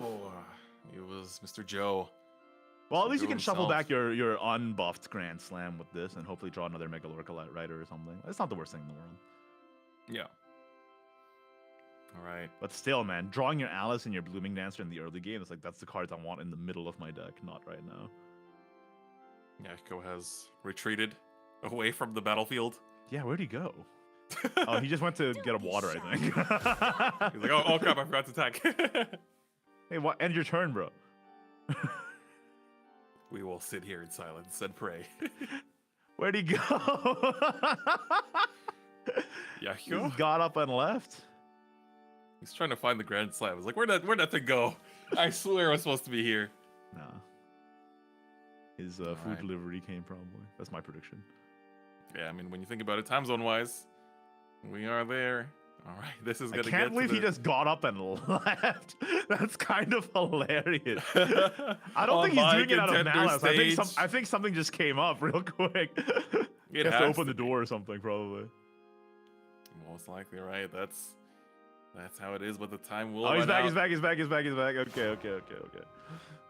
We're all good. Wow, that was crazy. I'm pretty sure it was just like someone was at the door, but imagine if that was like the most elaborate BM or something. Oh, man. Like worst case scenario is just end of tournament run there. It's like what if just goodbye? Oh, okay. We did not draw into the Grand Slam, and of course we see Gian choosing to run down the agent a bit early. Agent, of course, is sort of that is an early agent, huh? Right. Even if you have two, it's like, Well, this way he... No, like, it just gets exposed next turn, right? So is it... Doesn't this agent just get eaten now? Like, why play it? Yeah, it's like, you do agent off the agent on the Evo, so it's like, in a way, you're always going to have the two, but I feel like having to save that. Maybe he just wants to have... A body on board? Yeah, like, just for board presence, but at the same time, you're seeing a board presence against a board that's not really, particularly fancy, and now for Yahiko, it's like, all right, I have basically just Joe to Grand Slam back. There's no other play this turn, unless he just plays a dancer, which is so bad. Just pass, right? Let me get my rally count up in my dragon left. My dragon Observe the commandments. Yeah, he's doing it for board presence, it looks like. And then now the urn is going to come out. Next turn, we see an Alluvia. Really would have liked to see the Alluvia in the deck, but like, man, mulliganing the Alluvia away and then drawing it turn one back is You're so one of crazy. two. The one of, man. All right. So here for Yahiko, we got the twins, of course, that we can use to just draw through the deck a little bit. We do have 2 buffs enabled so that, most things you're drawing will come with an effect. You're not just drawing into unbuffed cards. Right. And so therefore, you could theoretically pick up a Grand Slam from it. Alternatively, you can just do twins into Kairi. That could also help. And then Kairi Evo into the Blooming Dancer. I was going to say there was a possibility of drawing unbuffed Grand Slam, but that did not happen. He got it. Oof. Don't scare me like that. Yeah, that would be scary. He does end up playing the Kairi, like you say, Chris. Everyone's hopes are right Yeah, on off me. the top. Joe. It's a pretty small Joe. It's just a little Joe. What you know about Joe, man? He's just waiting to get buffed up and start dealing 12 damage. But I think it's a Grand Slam here. Like you get so many stats on board. You don't get the Evo yet though, unfortunately. But 4/3 is good. I mean, you basically are just looking at so much stats from 1/3 cost card. Right, and they have to what spend makes their it so evolve turn like making Alluvia, setting that up, which means that they have a turn where they're not dealing with your giant board, right? Which is like a huge weak point for Havencraft. Exactly. So yeah, if you actually go, this is a good tempo swing. But of course, for Gian, I mean, this is the way that Alluvia Haven works, is that the tempo doesn't start swinging until after the Alluvia hits the board. Yeah. Now that we're getting there, there's no big effect. There's no Lu, which means that this is far, far, far from a clear. Yeah. It's now just a question on the Verdilia fuse. Of course, you do want to do that just to... All right. If he fuses Verdilia, the pure flower maiden, he has no draw. That's the problem. That's true. Oh, now Yahiko can Joe evolve Joe and deal. Is that lethal? I think. Wait, that might be game. Hold up. This is Joe it. Joe This is lethal. game. This is game. You get 5 and 7. That's 12. You got it. You got it. Yahiko the turn 5 lethal. Joe on curve, baby. And that's exactly the amount of buff that Joe needs for a lethal. That's insanity. I mean, like, getting that Grand Slam was such a big deal because the weak point turn of Haven is the turn they play the Alluvia. Like, you know that. Yep. So, like, if you can take advantage of that weakness, as we just saw right there, masterfully done by Yahiko, they can't deal with your board and you just hit him in the face. It's so good. I love it. It's like, seeing Yakuko succeed as well after listening to his interview is always like a sweet feeling too, right? You know, he said he felt that pressure, you know, after the World Grand Prix.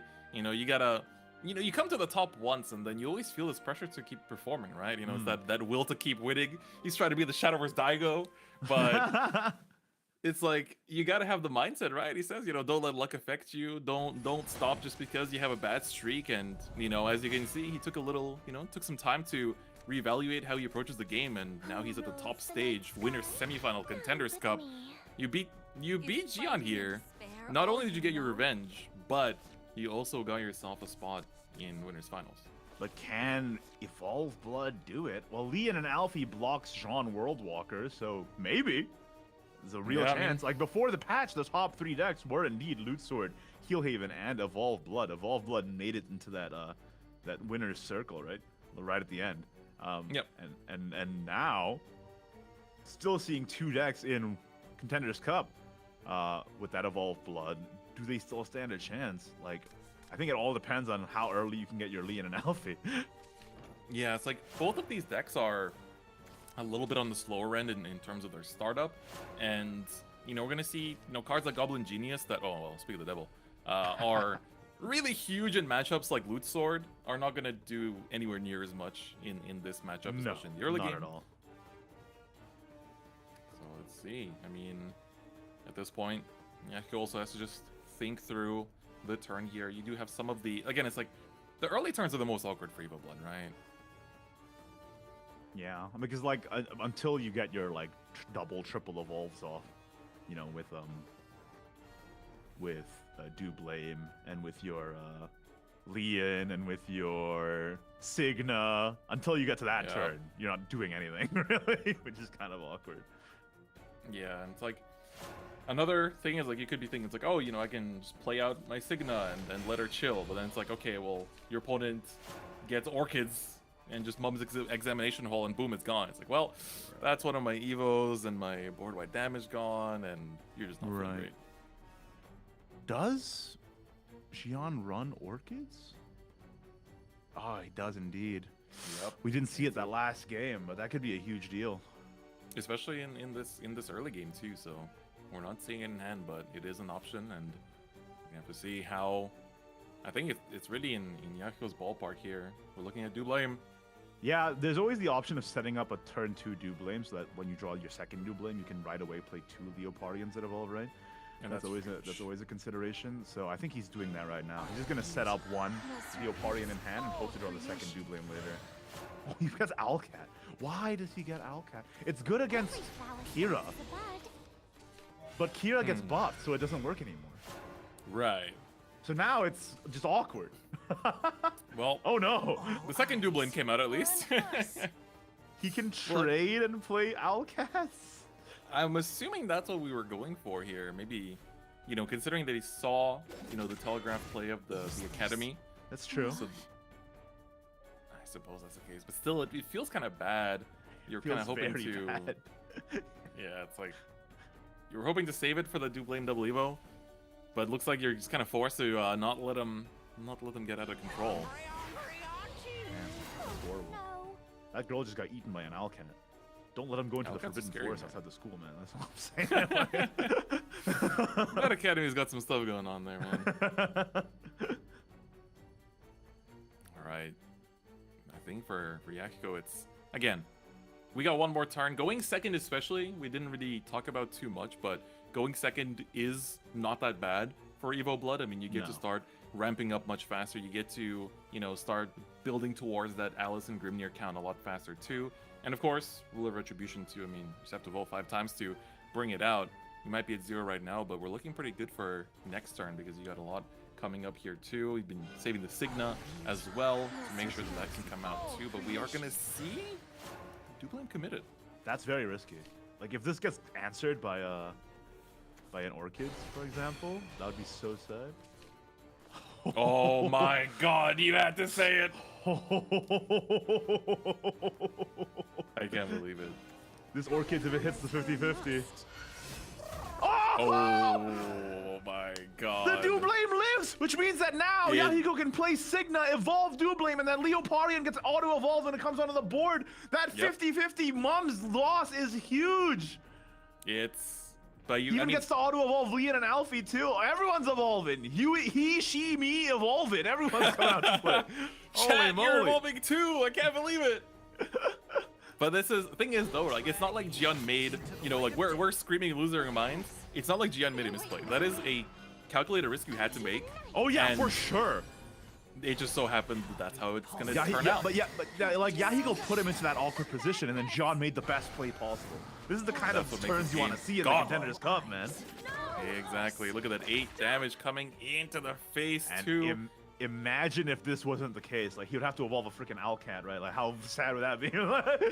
Again, like I said, there's a world line where this turn didn't happen. Yeah.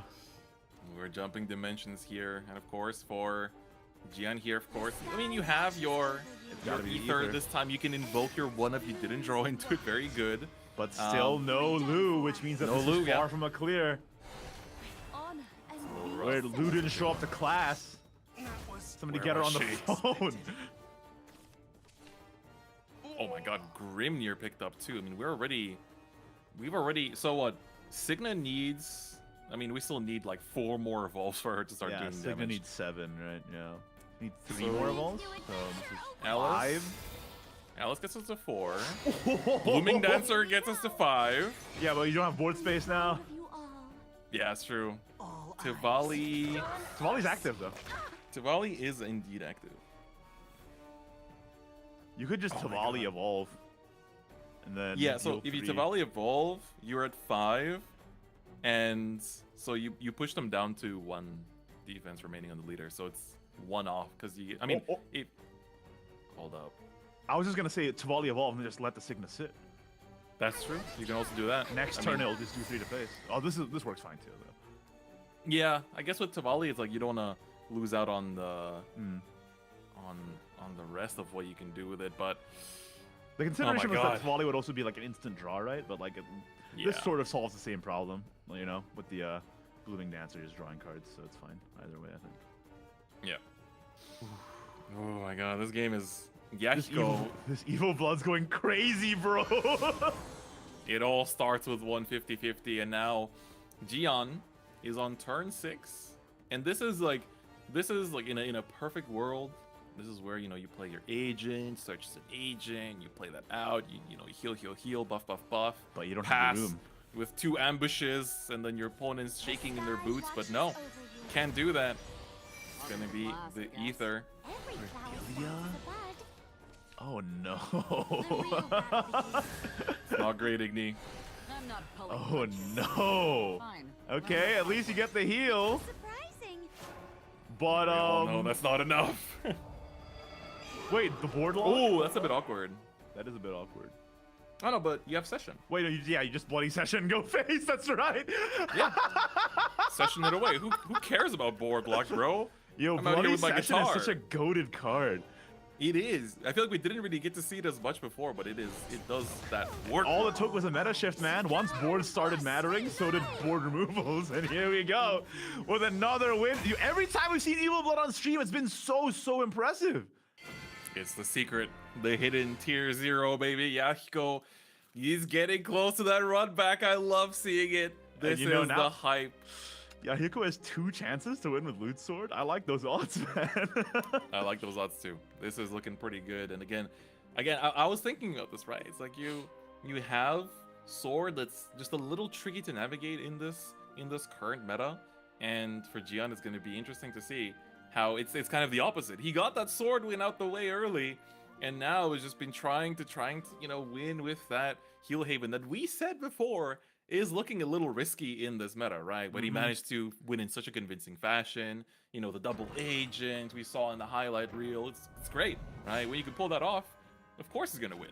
But when your opponent can take advantage of that weak turn where you have to evolve your Alluvia, and they just present a board that you can't deal with on that turn, man, that's tough. I feel like Jean is actually switching off the Haven into the Dragon right now, which I think is a better matchup for him into this game. So makes a lot of sense. Don't let Yahiko get an easy win. Wear him down with decision fatigue. It makes a lot of sense.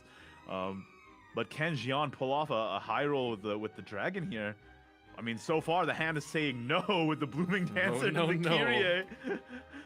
This is, you know, at least he's going second so the Kyrie can do something earlier. But at the same time, you want to do a lot more before you get to that turn 4 in this deck. Right, yeah. And Yahiko has a turn 1 and a turn 2 and Rogers in hand. Ooh, Mr. baby. Tony. All right. Out comes Tony too. Yeah, and he gets the fodder for the send in the troops with the Seeker of Love as well. It's great. This is a great start for Yahiko. It's looking pretty smooth sailing. All right, Jian got turn 1 buff and now has turn 2 buff as well, which is yes, vital. that's true. The Dion.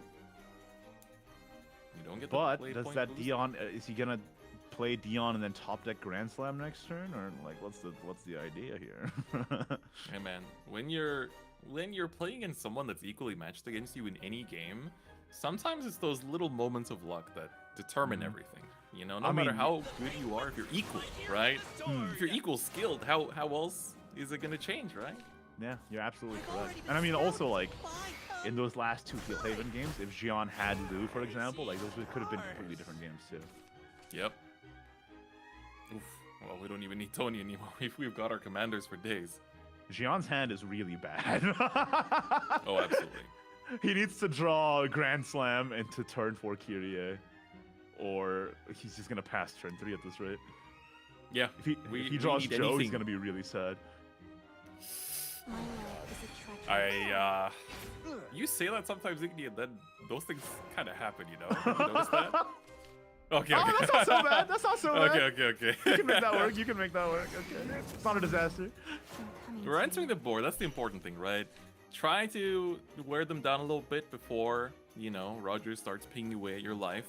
Mm-hmm. Do you just double Tony here? Just draw through your deck a little bit? Yeah, might as well. I mean, getting extra Rogers is not too bad either, because at the end of the day, they're extra loots to get to your account as well. Absolutely. 1 play point, 2-1 rush, right? Yeah, that's pretty good. Mm-hmm. All right. Well, at the very least, it's definitely going to be a Tony. Kind of see what you pick up from it, and then decide. But, I mean, nothing you pick up could potentially change your plays for the turn, but let's see. The other option is just to Storm Rack and then like buff it, but that seems such a waste. You'd rather Storm Rack the turn after your Rogers. Yep. Right? He's just thinning his deck, and hopefully he draws into a Tidal Gunner or a especially a Deep Sea Scout for his Rogers turn. Man, Jian, it's just not looking great. I mean, Kyrie here, you get to push your Evo points up, which is definitely nice. But Grand Slam. It's not fully buffed yet though, so it doesn't get the Storm, but it does present more bodies, which is nice. Yeah, and at the end of the day, it's especially the more buff bodies that make it a little bit harder for the turn 5 of Loot Sword to answer here, because... Right, just like making sure that the Rogers' turn is as awkward as possible, unless he gets a Tidal Gunner or a Deep Sea, which he did not. So now the Rogers' turn is especially awkward. Playing 2 Tonys and still top decking Barbaros, that's not what you want to see. Yeah, it's like, if you're gonna draw into another commander, you would have rather had a second Rogers at this point. Yeah. It's really awkward. Barbaroses. Yeah. Yeah, because here you can trade off the 14 to 5-4 pretty easily, but then you actually leave the Grand Slam up, which is kind of annoying. And especially because the Grand Slam can evolve manually into like blooming, striker. Like Yahiko knows that this stuff is all options that the Dragoncraft has, right? And any stat that you leave on board is just like fuel for Joe. So yeah, you don't want to see what happened earlier. Yahiko himself Yahiko himself showed us what this deck could do. Yeah. I don't think he wants to be on the receiving end just yet. I think you have to just spend the Barbaros. You have no But better play. That's not too bad. It's like, if you're not getting to the Rogers 2 damage ping yet, then you might as well commit sideways, and this way you get a perfect clear and a bit of chip damage to the face. Yeah, you have too many Barbaroses anyway. Might as well just use one. That's right. But here comes a striker. I think this is just a striker blooming turn, and just like go face, right? I agree. I think you've got enough buffs that the deck is doing what it needs to be doing. And we're gonna get the hand refill too. There's no jump scare banish happening here either. And this is. I'm saying, you never know. All right, Rogers. All right. Rogers is out, but is he actually? He doesn't have the ability to play the evolve effect of Rogers because he needs to evolve Stormrack. Oh no! He's going for it. He's gonna try and get as much clears as possible. But he can also rush the Stormrack, I guess, with the boots that he gets from the. Yeah. It's actually not too bad. Right. So you can buff with the necklace first. Buff Rogers with the necklace, so you can trade into the. Right? So you can trade into the. Or do you buff the Cannoneer and trade into the. I think it's yeah. It's a tough decision either way. It has But these aren't rushers anymore. You have to gilded boots. Yeah. So you can give them rush. It's fine. You're doing okay, and it does exactly enough damage too. The only issue is the striker. The striker is alive. Kind of hanging out there. You have to run into it though. You can't leave any health up. Yeah. Just Because I mean, Joe is a Yahiko threat. knows. Yahiko knows.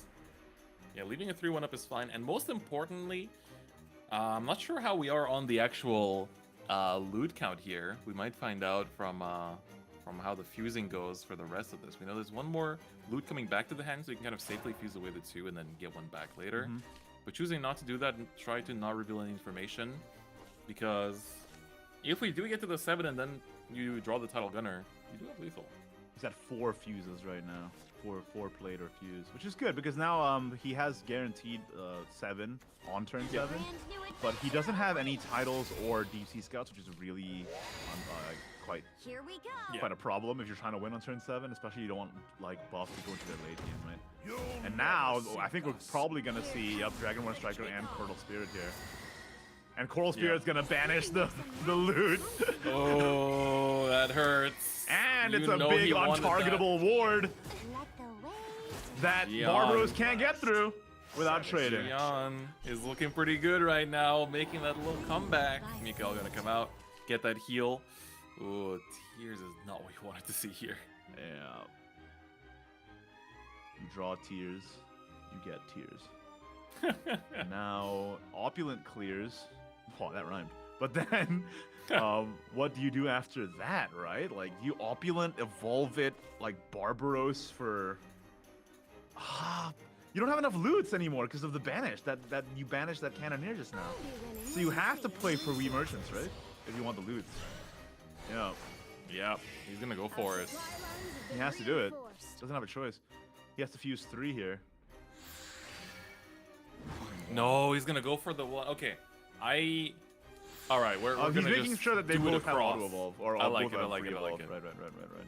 So this gets you the refund, and you're gonna be able to destroy stuff. You get enough to trade off.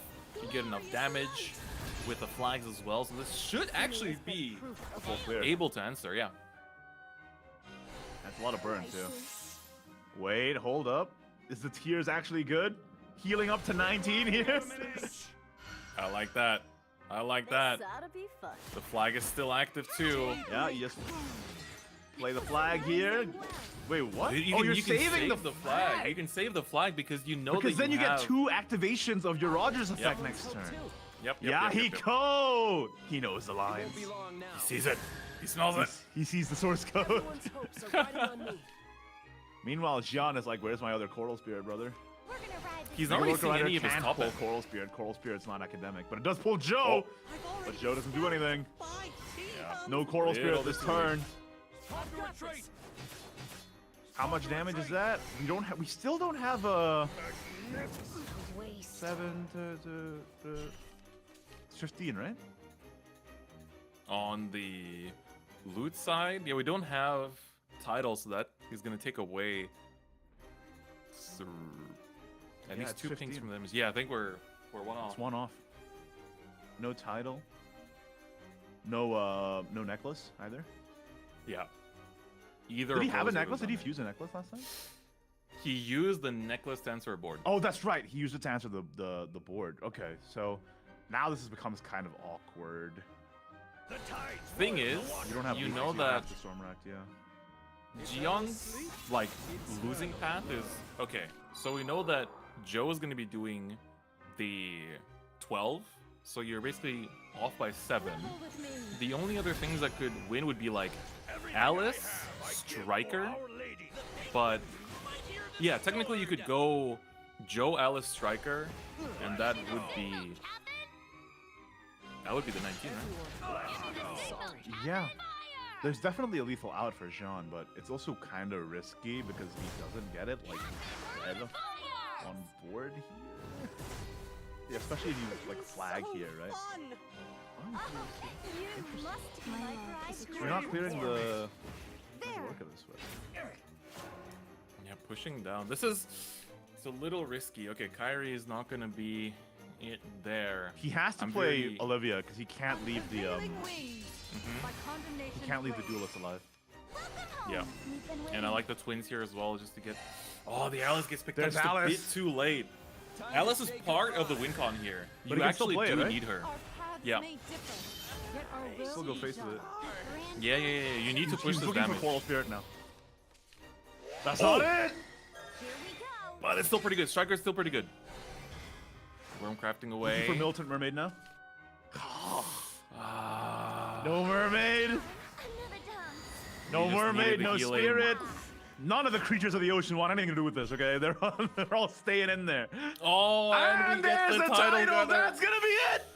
That's it. Barbaros is here. You got the Evo, the title gunner, 9 play points. You got the flags waving left and right. Yahiko gets revenge in the winners semifinals after the May Cup. And there's the Coral Spirit right as the last draw! Oh my god. Yahiko.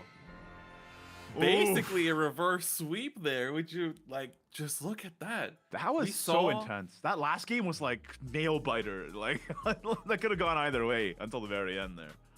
It's insane how Gianna had such a strong start with the sword game 1, and then everything just started kind of falling apart. You know, we saw the Haven games just not go the way you wanted, you know, not seeing the right draws or just drawing into your Alluvias, the one and only one.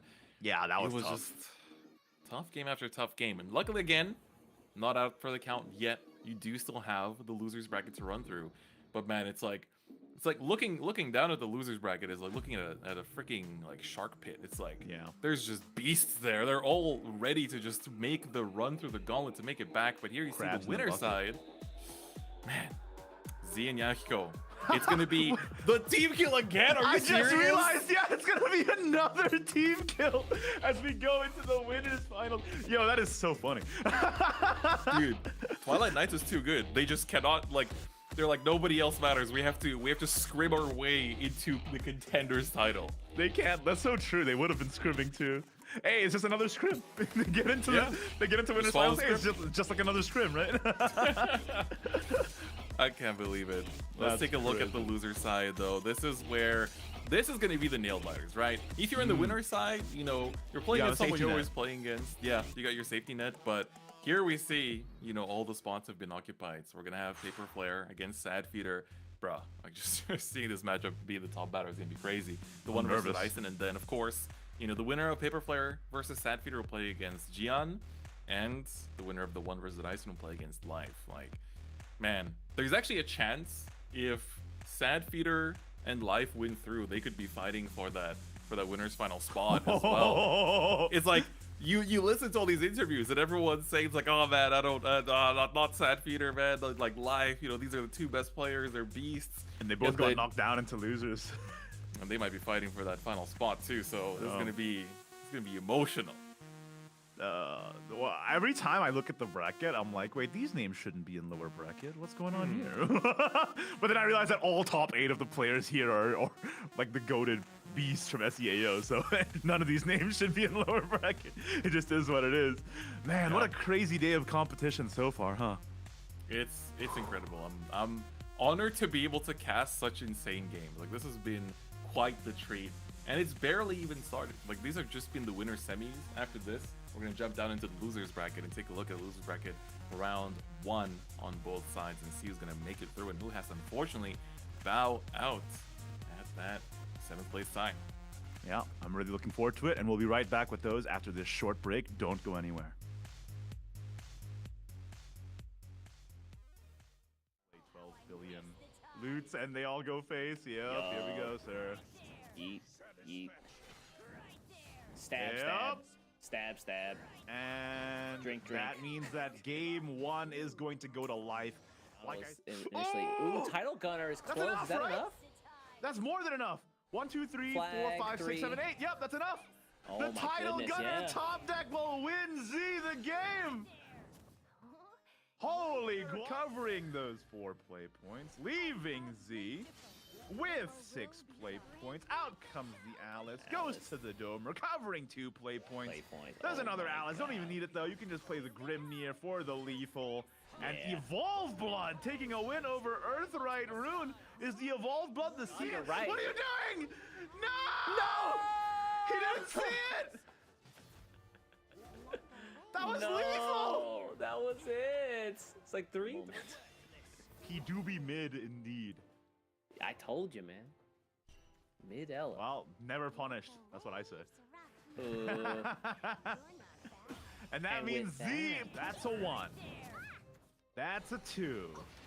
Man, I love flags too being much 5 damage each. Gion takes it. Oh my god, he's coughing. You can't believe it. Right? Yeah. Session it away. Who cares about board blocks, bro? Yo, I'm out here Bloody with my Session guitar. is such a goated card.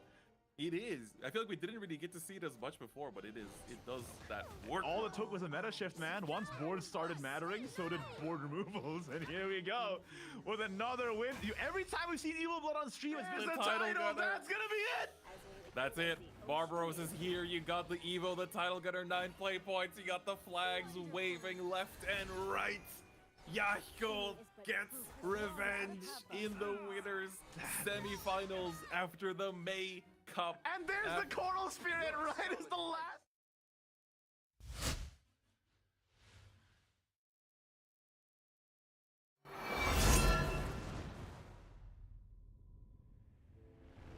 A great shift looms. The myriad hues of a new order emerge, pouring over the land of the living. A warrior's resolve, brilliant as the dawn.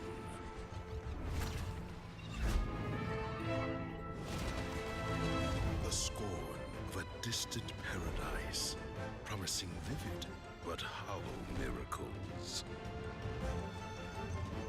The cool flame of ambition, burning with desire for truths unknown. Fate, but enduring hope, crimson as a rose, blooming proud amidst the storm. All roads lead to me, but no two are paved with the same color.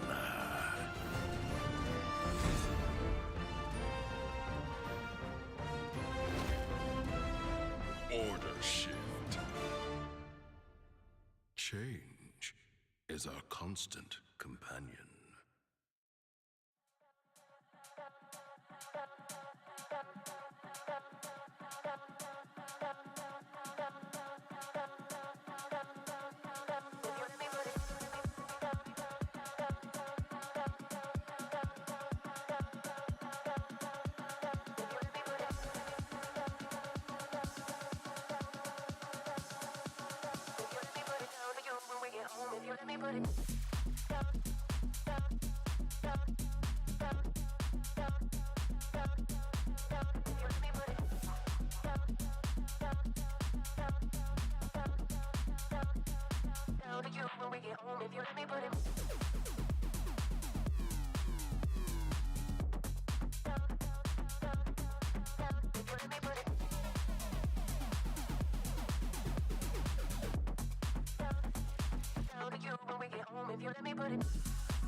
Hello, hello, and welcome back to the Southeast Asia Oceania Shadowverse Open Contenders Cup.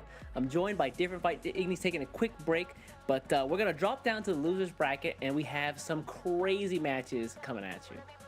Yeah, absolutely. This is going to be an emotional run on the losers bracket. Yeah, it is. Like, we're going to be here for the rest of the day. So you're going to be watching nail biters after nail biters. Like, these are all games with these players' backs against the walls. And it's going to be scary. It's going to be scary. I mean, half of tomorrow is going to be in the losers bracket too. I mean, if I guess for card game players, the double elimination style tournament might not be as familiar, but you essentially, this isn't Swiss, this isn't single elimination. You lose once, you still have a chance, but you got to beat everybody. Yeah. And if you make it, there's like the one difference is you got the grand finals, but there's the psych. Actually, that wasn't the real grand finals when you get a reset.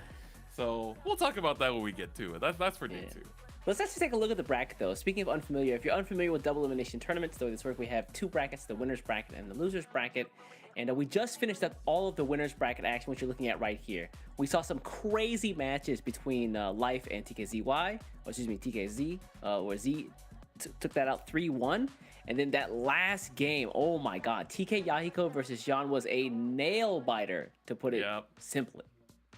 There was so much behind that too. It was the rematch between the two from the May Cup. Of course, one of the most memorable finals, I think, of the entire circuit of this year. The chess mirror match. And so crazy. They're just chilling. That's the cool part, is that if you make winners finals, you're done for the day. You can just watch the rest of these games from day 1 and just watch the losers bracket and prepare, study your opponent's lineup, and prepare for your match tomorrow.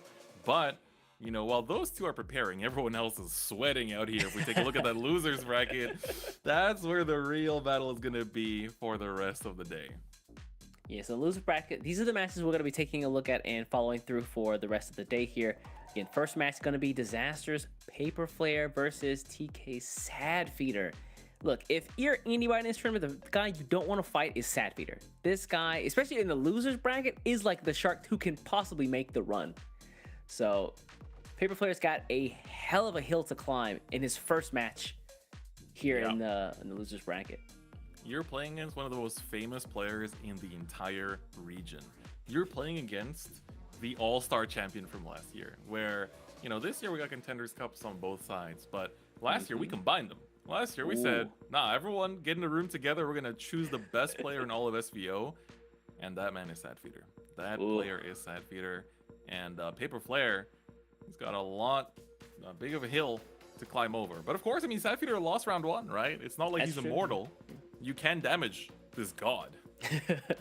But yeah, after that match, we're going to hop into the final match for the losers bracket in the beginning here. Team S5's the 1 going up against Ryzen. You definitely going to want to see that because the winner of that has to fight Life. Also, keep in mind that the loser of any of these matches goes home. That's it. Their run is over. There's no more second or third chances. That's it. So, actually, before we get into the matches here between Disastrous Paper Flare and TK Sadfeeder, I think we did I believe Iggy did a quick interview with both of these guys. So what I'd like to do is take a moment to see what they said in their interviews before we hop into the match. Let's see it. In the 8th place seed for this Contenders Cup, hailing from Australia and representing Team Disastra, qualifying from being the 8th place on the SEAO leaderboard with 42 points, it is Paper Flare. How long have you been playing Shadowverse? I've been playing Shadowverse since basically the beginning. It's been on and off. I've only started taking the game seriously since Omer Storms. What are your favorite classes to play? There's only one favorite class that I do like to play. I like playing Sword and not really much else. If I need to, I will pick up other classes and try to learn them, but I usually gravitate towards Sword. How would you describe your playstyle in 3 words? In three words, I'll describe my playstyle as more aggressive, proactive, and more high rolly than the usual player. How do you approach a metagame, when it's developing? I feel like a lot of players, when they're approaching a tournament metagame, they would pick 3 decks that work together and the bands work together. I don't really do that. Since I'm not very good at playing decks that I consider more difficult than usual, like Forest or I found Mega Chia too hard last expansion. I would just pick 3 decks that I think are good enough that I can play, and do decent to the current metagame, and I would just bring those instead. What are the benefits that being part of a team gives you for participating in SVO? Can you lay some of those out for us? You get to share your decks and ideas together. So SEO, he plays a lot of forests and zones, of course, as well.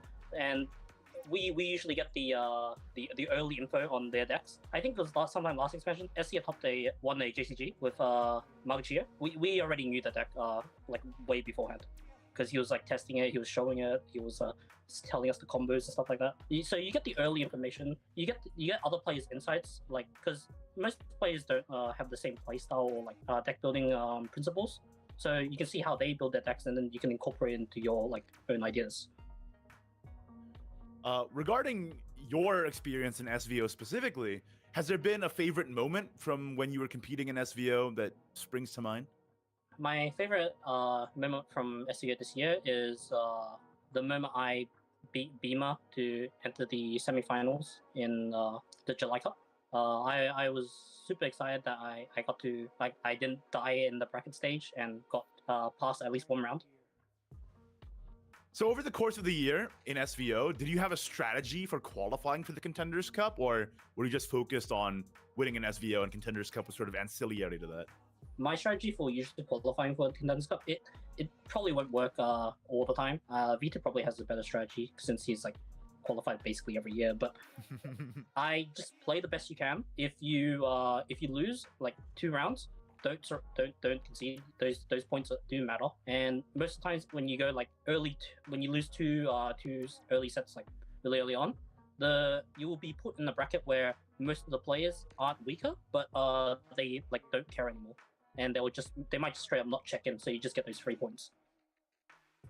Do you have an opponent that you want to play the most, or conversely, an opponent that you don't want to play, that you want to play the least? The opponent I want to play the least is actually my round 1 opponent.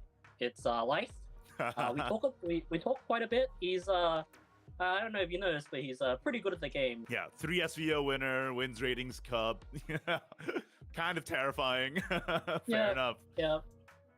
Do you have a favorite win condition in Shadowverse? Like, do you like OTKs? Do you like aggro? What's your favorite win condition? My favorite win condition of all time, it came from a certain card called Erica. Yeah, basically you just pump your rally and then you just kill him with a Erica combo. It was probably it's one of my favorite win conditions. The other one, which is in the opposite direction, it's probably Flags and Barbaros. I really enjoy completing the quest with Flute. I enjoy playing the Flags and winning off the huge damage that comes from it. Playing in a tournament can be mentally stressful, demanding. How do you deal with that pressure when you're actually playing competitive Shadowverse?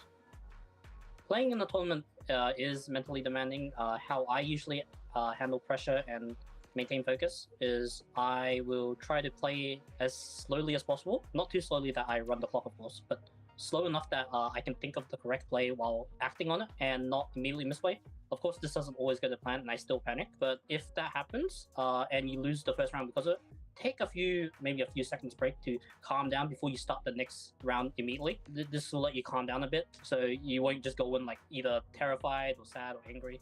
You're not carrying over that Yes. bad mindset into the next game. Yeah. Yes. Finally, do you have anyone you want to give a shout out to? Any people to mention? Any your team, your scrim mates? Anyone you want to give a shout out? Oh, of course. I have plenty of people to shout out on. My team, of course, Team Zastra, but particularly SEAO, Buttercup, previous Omen Storm's champion with the popular Winds of Chaos. And of course, particularly Harpu. Harpu, even though she did not make it to Contenders this year, she worked extremely hard to try to make it, and she helps me a lot with practicing and scrimming. I would also like to give a shout out to, of course, Jian. He beat an opponent just so I could be here. Yeah, Jian beating everybody just so you could make it through in 8th place is very funny. But that's the power of friendship, man. That's the power of friendship. He tried his absolute best. I respect him a lot for that. I'd also like to give a shout out to some of my in real life friends. They've been quite supportive of me with Shadowverse. They even though they don't understand the game or what goes on, they will still like watch together. The one time I thought they got together to watch me lose in semifinals, so that was great. That's so wholesome. Yeah, I know. They made fun of me after that for that as well, but it was great. Yeah, I think that should be everyone. All right, thank you, Paper Flare, so much for giving us your time. Appreciate it. Good luck preparing for this. It's BO5, not BO3, so it's completely different. Yeah, and there's no bans, right? Yeah, no bans, yeah. But give it your best. Thank you for that.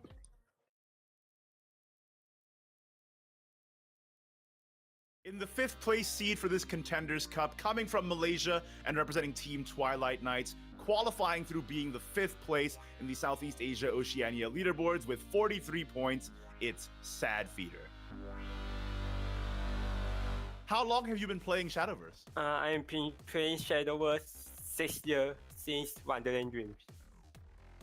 What's your favorite class to play in Shadowverse? My favorite class to play is Soulcraft since I start the game with it. How would you describe your playstyle in 3 words? My playstyle in 3 words is very fast gameplay. Really fast gameplay, I like that. How do you approach a Shadowverse meta? Do you just play the best decks? Do you try to counter? When there's a Shadowverse meta, how do you approach it? I usually approach the meta by choosing a best deck and that can fight the best deck in the meta. What's the benefit of being part of a team in terms of SVO? Being part in a team can help you SVO in most importantly scrimming and sharing information along the team. What's your favorite moment from this year? I think I bought a lot of people in SVO this year. I think you did too. I remember this, yeah. So you board locked a lot of people this year in SVO. Why do you think that's interesting? Because bot is a very important aspect in Shadowverse.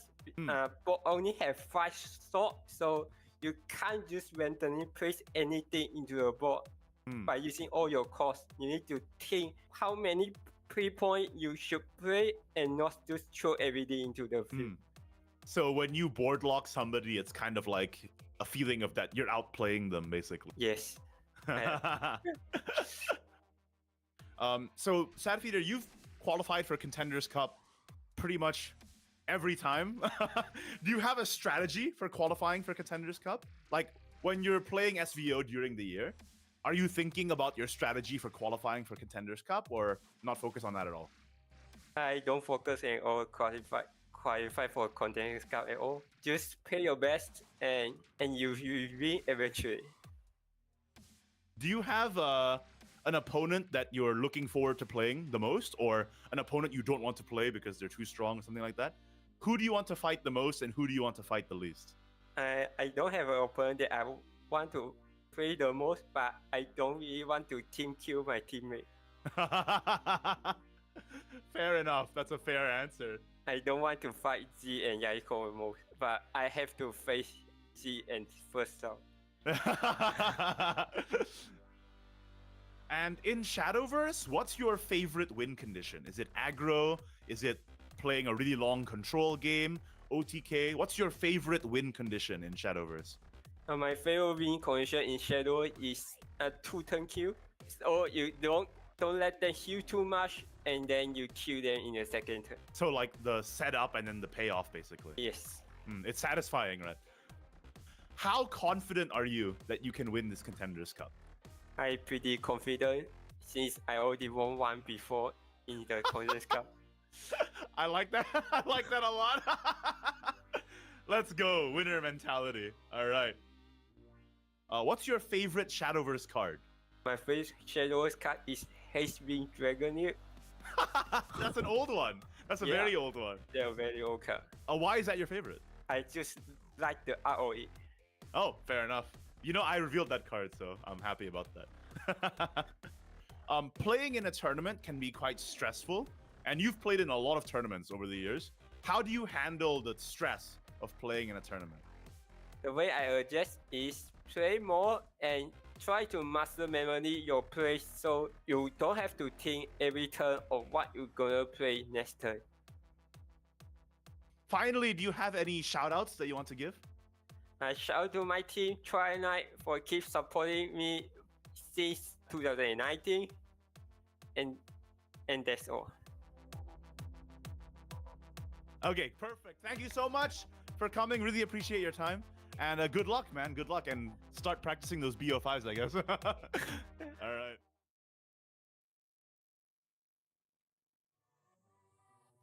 Well, you heard from Sad Feeder himself.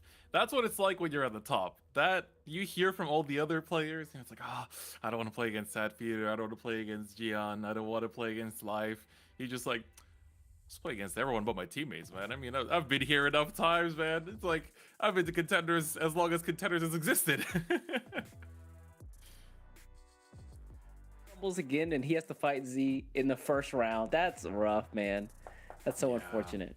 It really is. And it's like, also from Paperflyer's interview, one thing I really liked was the fact that, he talked about how Gian brought him in basically by winning the last one. And if you look at the bracket, I mean, earlier we saw, right, there's a chance that, if he wins this match, he could rematch against Gian. Oh. And then it's, I brought you into this Contenders and I'll take you out. Could you imagine? So I was like, actually, I'm here just so I can farm you. God, this Contender has been a story and a half, but I think to get, we got our narrative, we need to see some characters. Let's see what decks these players are bringing. Yes. And of course, what those lineups are going to be too between these two. And I think we're going to start off with Sad Feeder as well, taking a look at his Loot Sword. Yeah, this Loot Sword, pretty standard, I feel like. This is the version with one copy of the Angel of Darkness, just to get rid of those really nasty Heal Haven or Buff Dragon boards. So outside of that, this one's pretty tight. The two Opulent, two Asuka Shiori twin split is, I think if you put that together, this is like the most broad version of the list. Yeah, I'm pretty sure. And of course, interestingly enough, between all the lists, like all 6 lists of these two players, this is the only one running Angel of Darkness. So very different from the last matchup we saw. And so we'll see how, that's going to look like when we're playing into specifically those buff dragons too. And I think, speaking of which, let's take a look at Sad Feeder's second list of the lineup and see what he's bringing. The foreshadowing was strong there. Wait a second. Hold on. This is Earthright Rune. You lied to me. Man, I thought I had the most beautiful dunk in history. Yeah, this version of the list running 2 copies of Gruine. I think we've seen 1 copy of Gruine in other lists today. Also 2 copies of the Outdoor Mates. I think that's the split there where he's traded off. And yeah, unlike other players, 1 copy of Modelo here. Yeah, it's like we've seen what a bad Modelo can look like, but I'm wondering if maybe in this matchup we're gonna get to see some good Modelos, rip some strong followers off the top, get those 0-cost defender golems, golem lords, Levi's. It's pretty good. Yeah, we'll have to hope to see that. Again, the first time we saw it, not that great, but it feels like it is like the last option button for a lot of these Runecraft players. Where it's like, if nothing else works, I know Modelo got my back, or don't. But I do my best. We'll just see what the weather's like on the day of. But let's see, Sad Feeder's last list here is going to be that, of course, buff dragon. We've been talking about every single player bringing it. And this is going to be another one running that one of Sandstorm that we saw earlier as well. So I think list-wise it is very simple. But we do see the one of Drazael too. Yeah. Some people play, some don't. Drazael, very annoying card to fight against. Holy crap. You want to talk about a card that didn't need more defense stats to begin with, and yet it's going to get them in this buff dragon deck, and then when it drops down, basically just like wipes your entire board, heals a little bit, and then they have this big, stupid, dumb dragon that you just have to run stuff into. You're lucky he's not here, man. He's not here in audio. I can see him though in video. Sitting in his dark room. Brooding. But Drazael, it's like, I'm kind of surprised. We see basically a 50-50 split, I think, so far in terms of who's running it and who's not. But it does feel like a card, you just feed it a bunch of buffs and just put it on the board and let it sit there. And, Loot kind of struggles because it can't destroy it. So it's got to kind of, maneuver the flags to be able to hit enough. And so you kind of have to aim for turn 8 lethals over 7 and things like that. So this buff list I'm a big fan of. And it's going to be curious to see, what the other buff is going to look like on the opposing side too. So those have been Sad Feeder's 3 decks that we're going to see throughout, hopefully, the entire weekend, depending on how this match goes. But let's take a look at the opposing side here. Of course, it is gonna be Team Disaster's Paper Flare here coming in with their own 3-deck lineup. Yeah, first one's gonna be Loot Sword. I think, like I said before, this one is... Oh, hold on, something's missing here. No Angel of Darkness. Mm-hmm. And then the splits, I think, are pretty... he's got the 3 copies of Tony. Running 2 of the Opulent, 2 of the Tears of Retribution. Yeah, so Tony that is different, actually. Because Sapphir's running 2 Tonys. Ah, yeah, okay. So, yeah, I feel like something else is missing. Am I tripping? No, I think it's more or less the same. They're both running the 1 of Mikael as well. But I think between 2 and 3 Tony is kind of interesting too, because when you don't see Rogers, we talked about it before, it's really, really painful. So maxing out on it does help that consistency a little bit. Or in those cases where you already have Rally 10 and your opponent puts down a big board like a Golem Lord or something like that, pulling Opulent is actually kind of nice. So yeah, being able to pull with Tony is actually really good. And the fact that he runs less of them in Sad Feeder means that he's likely to see them less often. That is true. Yeah, but on the other side, alongside Disaster Paper Flare's Loot Sword, what are he and his dog running here in the second lineup? That's right. This is the tag team. I feel like I've seen him in a video game before. We got that Earthright Rune here, of course. And in terms of the list, we do see an extra Outdoors Mage. But the thing that stands out the most, the triple Midelo. It's, we're really banking on this card here, huh? Yeah, it feels like he wants to lean on Modelo a bit more than other players. Also, I just want to say this is an incredibly tight list. We see a lot of like 2 ofs in a lot of other players' lists, but the 3 of everything except the 1 copy of Gruine. Again, I like Gruine just because the Veridic Ritual is so good. It's free damage, it's card draw, it consumes stacks. But only seeing him run 1 copy just shows you how powerful this deck is on board now, rather than having to win through effect damage. Yeah, absolutely. And I think it's going to be pretty interesting to see how it works out. And oftentimes we do see, maybe a little bit less Modelo, and I'm not, what I'm not seeing here? Ultramarine Witch, which is oftentimes pretty common in these Earthright lists as well, but, that we see, being played as a 3 of in Sad Feeder's list. It is another 1 cost crystallized to make a stack, so choosing to forego that. Interesting. So and that could be pretty rough, because if you don't get your early stacks up on turn 1, either it's with the multi-elemental or with I guess Undying Witch theoretically, or the Familiar's Pact. It's it could be a little bit rough. So we're gonna see especially how the early game plays out for Paper Flare with this deck. Well, he believes, and I'm gonna believe in him. But let's take a look at his last deck list here. Again, he's got Loot Sword, Earthright, and I think he's also gonna be running that Buff Dragon as well. This one, again, a very tight list. He's running 2 copies of Draziel, excuse me. And the 2 Doomsday Sharks too, which again, is kind of in and out today. We've seen some lists running it, some don't. Yeah, the Doomsday Shark is a card I don't really see often. I think I saw it like once on ladder, and that's about it. So I'm interested to see how this works out in the strategy. But I mean, it's pretty much everything you'd expect from this deck. Buff a bunch of followers up, drop your fat stacks, and either deal damage through face, do things like the Grand Slam Tamer, or things like Joe, and then evolve Joe for even more damage. Yeah, I like this a lot. Yeah, absolutely. So that has been both players' lists. They are running identical lineups in terms of decks, but there are a lot of interesting choices in deck building, which makes, you have these metas sometimes where it's a completely open book, right? It's like you have so many different decks that are viable, and then the 3-deck lineups end up being very, very diverse. But then sometimes you have these metas where the top 3 decks are very much known by the entire community and the top competitive players. And in those cases, it's very interesting to see specifically the deck choices, the card choices, the ratio choices as well. Yeah. And then, of course, the actual playing. So I feel like in these kind of metas, and it's quite nice that Contenders manages to fall into a meta like this, you get to see the player skill really shine, and especially the execution. And considering that, 2 of the 3 decks in the lineup basically only popped into the meta like 2 weeks more ago. Than a week ago, yeah.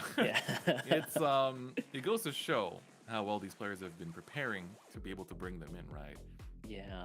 I think also what's really interesting, I'm so worried about Paper Flare's ability for his Loot Sword deck to fight against something like Earthright Rune or Buff Dragon. Actually, either of them.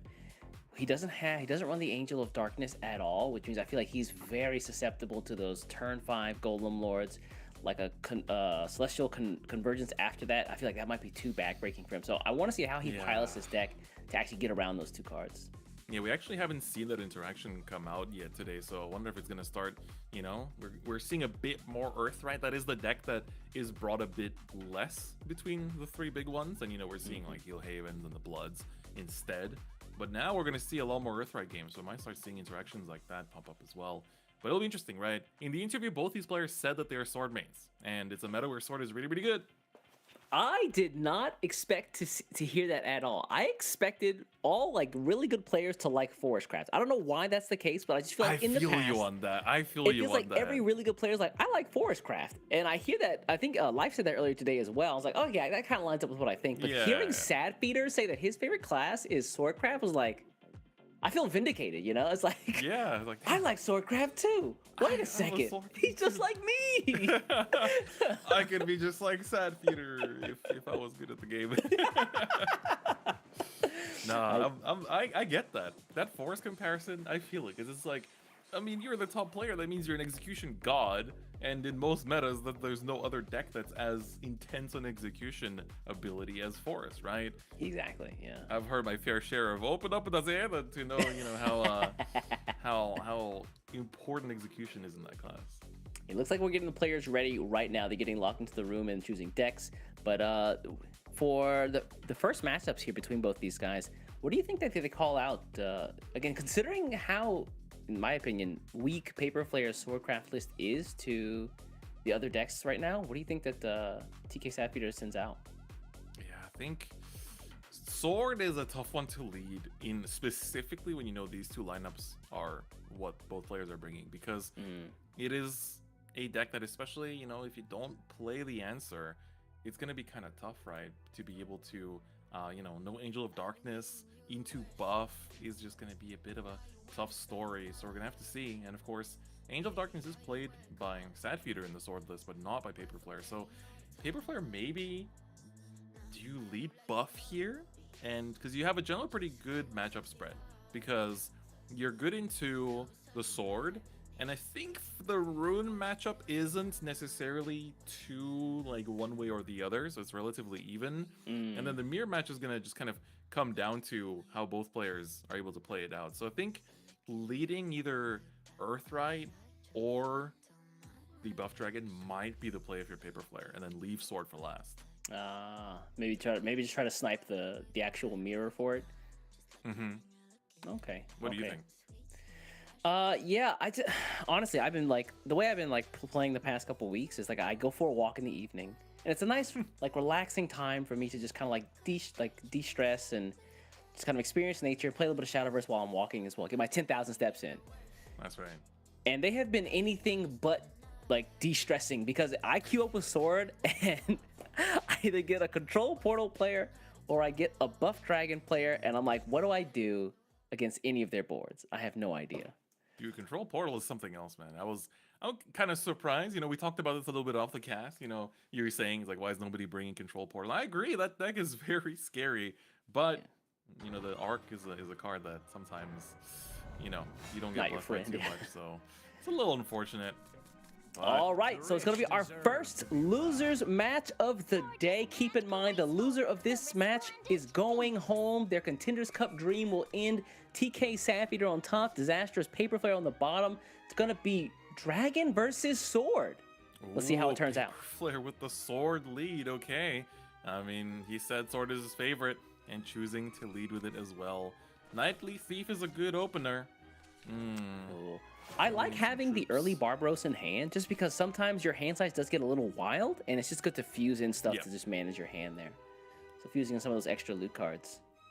Yeah, absolutely. I think for Sapphire, we're missing the, I mean, we do have the turn 1 buff here, but we're missing the turn 2 buff. So hopefully, well, there we go. Okay, yeah, we got it. Oh, well, I mean, you probably want to have the, he might actually toss Dion back. No, it's going to be the Striker?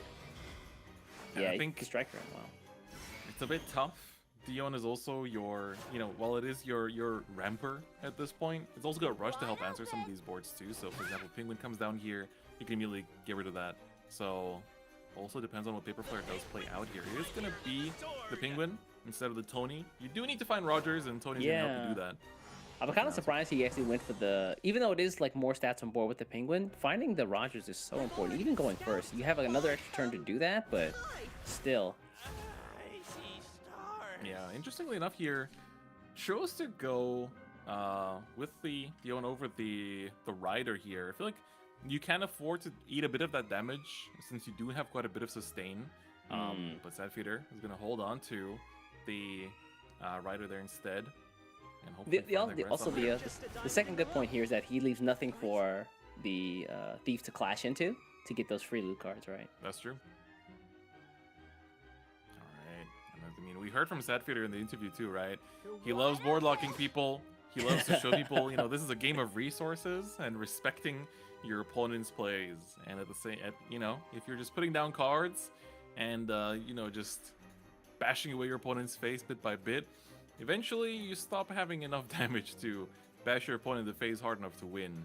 And Sadfeeder is the one that knows how to capitalize on those moments. And that's part of the reason why. I mean, he said he focuses on each match one at a time, but when you're a player that is of that caliber, that approaches games in that sense, you're going to make it in to contenders pretty consistently, I think, with that kind of mindset. This send in the troops is so painful. Oh my god, threw away a Barbaros just to draw more cards. That hurts. Speaking of the mermaid, hold on.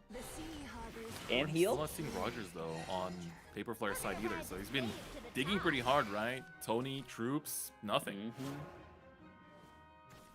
Meanwhile, that Dion just sitting in hand. He is gonna put up the Militant Mermaid and the Megalorca Rider here just for some stats on board, which is nice because now Paper Flare just gets to trade stuff into to get some Gilded Blades. Yeah, look at that. I won't give up. Ooh, but you're kind of this is awkward because initially you could have just traded things away, but are you not forced into this Tony just to try and pick up a Rogers? Yeah, I think you are. Oh, really? Looks like we're going the other way. We're gonna trade off the ward here with the Blade and the Tony. So it's gonna be a bit tragic because this is essentially either a top deck Rogers or a turn 6 Rogers. Yeah, he didn't want to leave the board up, but I feel like he committed the dashing duelist too early there. I think it's also like Rogers hitting the board turn 6, I think, means that you might not get enough loots for the turn 7. And chances are that Sadfeeder is just going to be able to see the game earlier than that, right? See the Militant come through here, we get the heal, making sure we're nice and healthy so we're out of that lethal range. I don't know about you, but I'm real scared right now. Sadfeeder, remember he said that his playstyle is very fast gaming, and he is definitely very fast gaming right now. 1-5 stat line on the board, 4-2-3-6. This does clear though, right? 4-2-2. Yeah, so you stab. Yeah, okay. It's gonna need the dashing duelist Evo though. Yeah. Okay, yeah, that works too. Very easy answer here. The awkward. No, part. wait. You don't have the Rogers refund. Yeah. Oh no. So this is a little tough. Yeah. Without Rogers refund, you're not able to get a full clear. So he pushes the damage face instead, which I think is respectable if you're still aiming for the Barb Gunner play later down the line. But Sadfeeder's got that sustain and a bit of banish to make sure that some of these loots are not hitting the hand. All right, that's more free evolves with the Blooming Dancer there. Kroll, yeah. The Coral Spirit, they're just banishing the Buccaneer, I believe it is. Yep. Which means that's less loot pieces. It's very huge, and this is going to be hey, thanks for the free damage, man. You left it up. This is really good because Sadfeeder is also just approaching lethal lines pretty quickly. Yup. Evos are accelerating. Rogers finally picked up. And I guess here, the way that he played out the turn 5 is pretty good because that contributed a lot to the loots being played that turn instead. So you didn't have to waste a Tony there.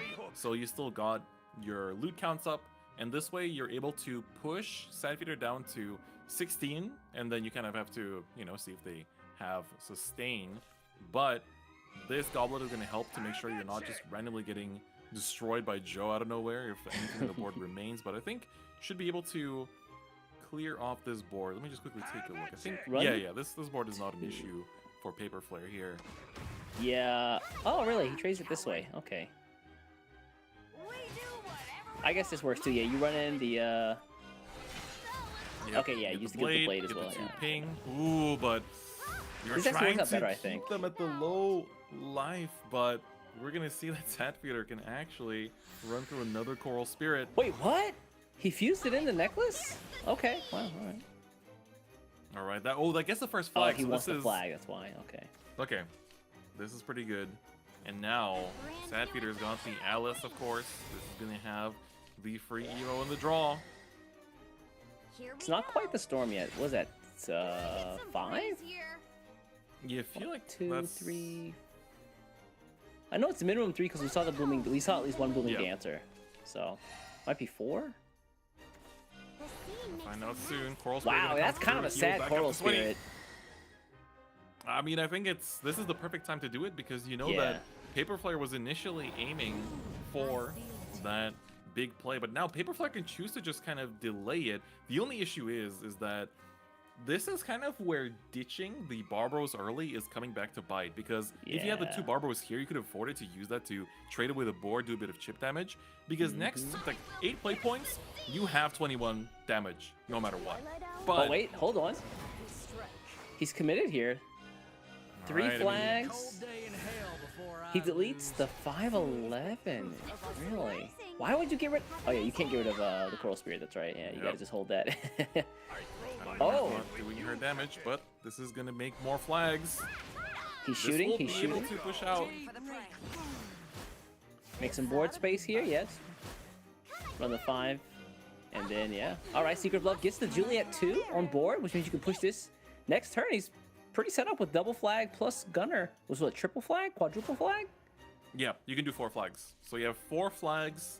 That's of course 12 damage on its own, plus the 2 from Rogers, and of course you have the double title that for each flag is another 2 damage. So we're pretty much safe. And so now for Satfeeder, it's gonna be a bit of a healing mission. Yeah. So what's the number he needs to heal out of? So what? 2, 4, 5, 6, 7, 8, 9, 10. More than 10? I'm pretty sure it's 20, right? Is it 20? 4 flags, that's 12. Oh, that's right. I'm not plus counting the the 2 flags from Rogers is 14, and then the 4 flags each are title gunner 4 times, right? Rip. Yeah. Here we that go. might be all she wrote.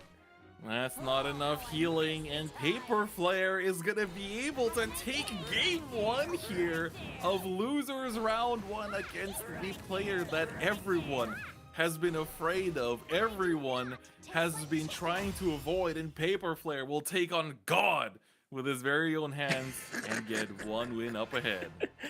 Oh man, said take on God. That's crazy. Satfeeder really hasn't been his day. It just has not. But at the same time, right? It's like Satfeeder, like when you think about the gravity of this tournament for these 2 players, right? Everyone knows Satfeeder. He is a staple in SEAO. I wouldn't even say SEAO. He's a staple of the SVO community. Even if you talk to the Japanese players, they know who Satfeeder is. This is one of the top players of the entire world. Whereas for Paper Flare, this is his chance, right? You take down Satfeeder, you take down the person who brought you into the Contenders Cup. Imagine what kind of a narrative that is.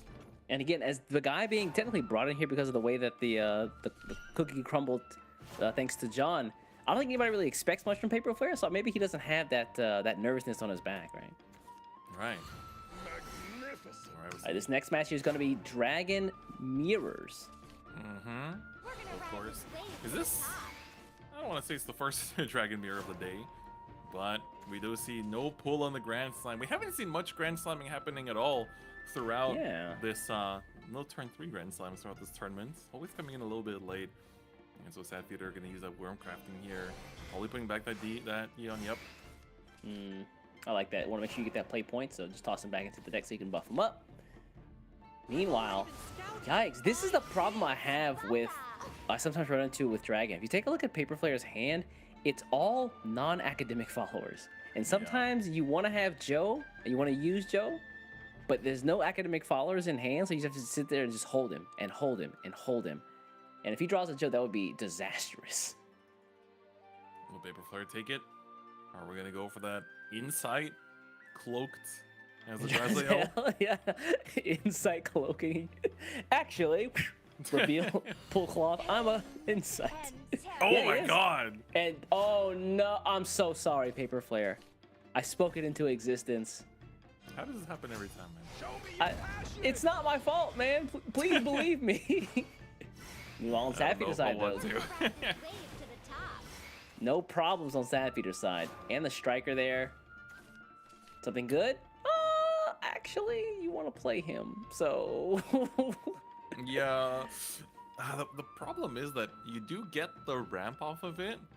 It's the issue is that you have nothing else left for that turn. So yeah, it's like looking at comparing their two hands. Like you would love to see Blooming Dancer in Sad Feeder's hand, because then you can go striker, dancer. You know, you're chilling. Everyone's dancing and hanging out. But on Paper Flare's side, it's just Dion. It's Joe and all these kids that go to a different school, so he's got no authority over them. He's like, who are you? Why are you here? He's gonna play Dion though. That play point is too much to give up. Okay, we're trading away to try to avoid opposing Joes just coming out of nowhere, but at the same time, I don't think it was necessarily the biggest risk factor. This Sandstorm picked up. We're gonna ask Shuri first. Oscar Shiori here. Sandstorm, not a bad idea, but is there a better play? The Megalorc already to pull something. You could go into the Mermaid as well. Does he spin the Evo point though? Dion's a good pickup. He's gonna play the Striker to trade the board? Striker. It's a bit unfortunate that you don't have the Blooming Dancers here, but at the very least, you got big stat sticks, and you are kind of putting up the threat of just Joe off the top for an immediate board wipe and big damage. Yeah, alright, the Coral Spirit's picked up. That's not too bad as well. You do get to, of course, you'd have to manual Evo first. Yeah. And then you do have Blooming. So we haven't Evo'd at all. So this would be the beginning of that. But yeah, I'm feeling like 7 stats. 7 is a really big number to get past, man. 3, 5. So you something with Coral Spirit, and then you Evo. Yeah, so I think Evo Coral Spirit won't even Evo itself, so no, it will not. So you're going for a manual Evo here, and I think he is playing into that Coral Spirit and Blooming Dancer play. You're gonna Blooming Dancer first to draw and see what you pick up. Missing out of 10. All right. Mermaid's not great. You can play it in the turn though. Or Mermaid Mermaid is also Grand not. Slam. Yeah, Mermaid's not a academic follower either. So again, Joe has no jurisdiction here. Yeah, I think trade. just take out the 2 big threats. And they're not necessarily that big of a threat too, so you might want to actually be holding on to Coral Spirit, but we're gonna commit it. Just kind of afraid of that Joe off the top, because that takes out the whole board and goes running into your life as well. I mean, you know, we're the ones that see the hands, but as Paper Flare, you just have to expect the worst. Yeah. Whoa. Alright. Manual Evo on his own Militant Mermaid here. This makes Alice go live. Yeah, for the 3. Okay. Oh, the Blooming and Dancer Blooming pickup is great Dancer, too. nice. This works out perfectly. Yep, you get to trade it off. Then put out the Dion as well. Doesn't have the recover for the Evo point yet, but it is a ramp. Yeah. Was there a reason not to just play the... I guess he wanted the ramp more than he wanted the Evo. Yeah. Yeah, I get that. Alright. Coral Spirit, very annoying now. Ward. Yep, that's a 3rd. There we go. Al's gonna give us everything back. Oh my god, yeah. We talk about like this deck buffing everything, but yeah, Evo is also the other half of the quest you need to fulfill. And yeah. Al's doing work, Blooming Dancer doing work. Yeah, just push 5. That feels good. I think this has to be the Rider. And at this point, I mean, you actually don't have as many targets, so you are going to pick up a huge Joe here. And so now, especially now that you're at 8 play points next turn, it's actually going to be very easy to combine this. The only issue is that you need something to combine it with in order for it to be good, because you have nothing cheap to play out. And this could be, you could theoretically toss out the smaller Joe. Let's get to the Gunbane. Really? I thought maybe you go for the smaller Joe there and then just hope for some better cards at the start of the next turn. But dealing that damage is also valid because reducing the defense on the Dion means that the Joe on the opposing side is not going to be as easy to attain the full defense threshold too. Yeah. Let's see. Ooh, Grand Slam Tamer picked up, but he's got a board to contend with here. Luckily, she's got that Evo, so he's pretty good at contending this board as well. And we get the Kyrie to recover the 2 play points as well. Sapphire, like, I want to say, like, as far as hand balancing is concerned, he's doing a great job this game. I feel like he hasn't overdrawn anything, so. You run the Blooming Dancer. Oh my god, beautiful. And then you run the 5-7, 5-12 and the 2-2 into the Megalorca Rider. Or yeah, it's like this works too, I guess. Actually, it's a little tough. You can't ignore the 1-7 either, which is the scary part, because you are going to pushing it down to a 1-2 makes it a lot less threatening, which means that Joe is a lot harder to achieve. At this point, you're just making sure that Joe does not randomly just jump scare you, deal all that damage, and is, you know, you're crying immediately after. Asuka Shiri gets that recovery. Yeah, and the Evo here to wipe on the board.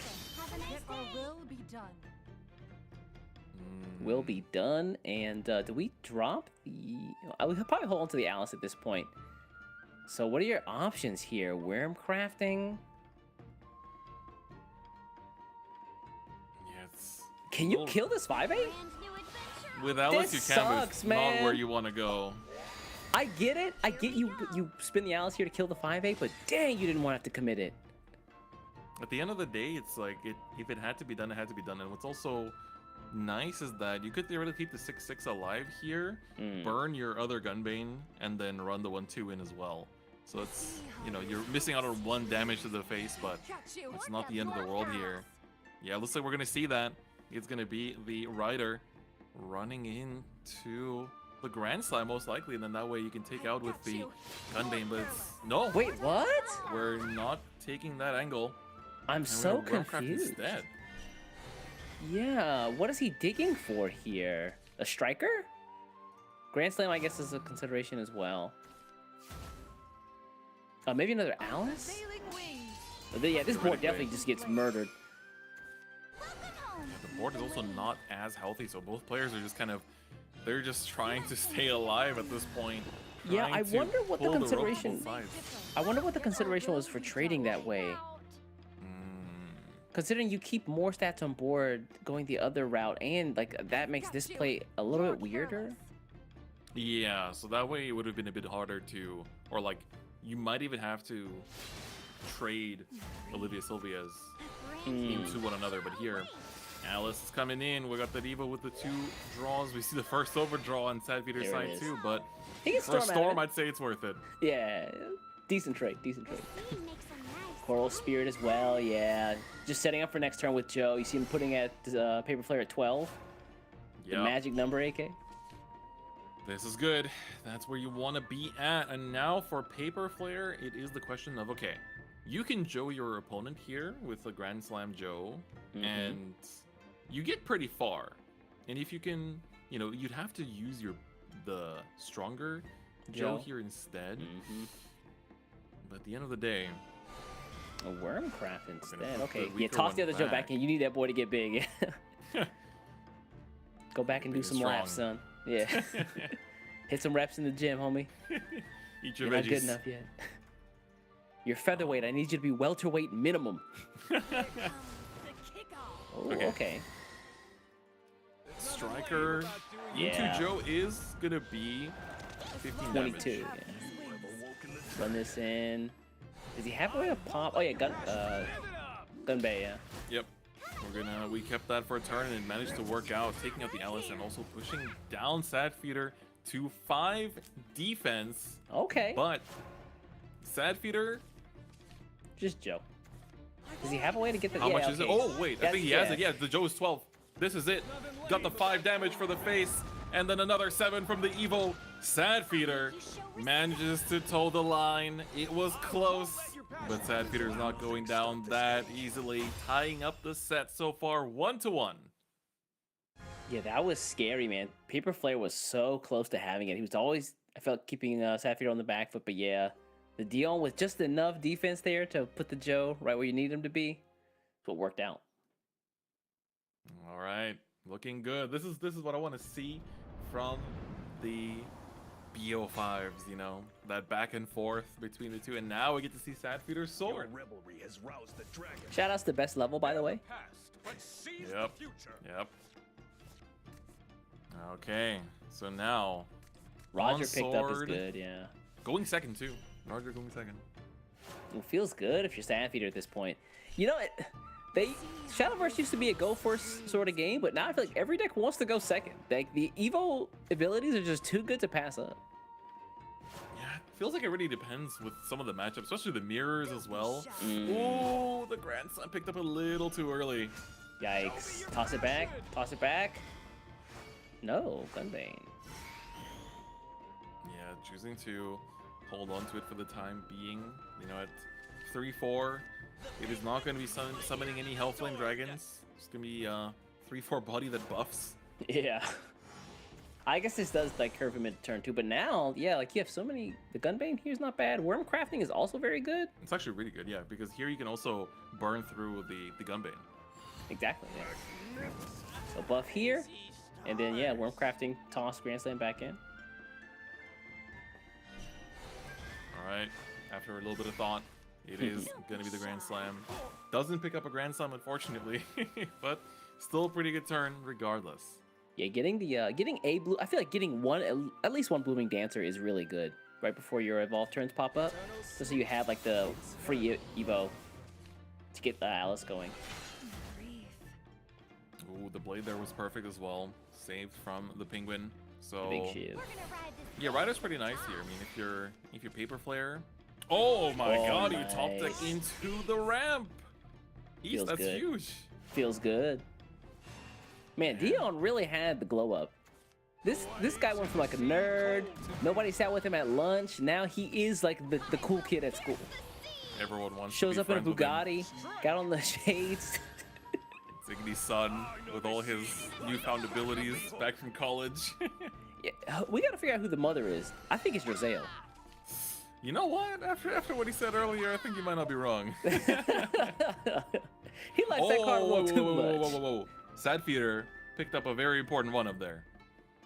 Hey, that guy's looking good. Angel Darkness gonna chill for a bit. Wait for a big fat board he can't answer. Like, that's such a nice emergency button.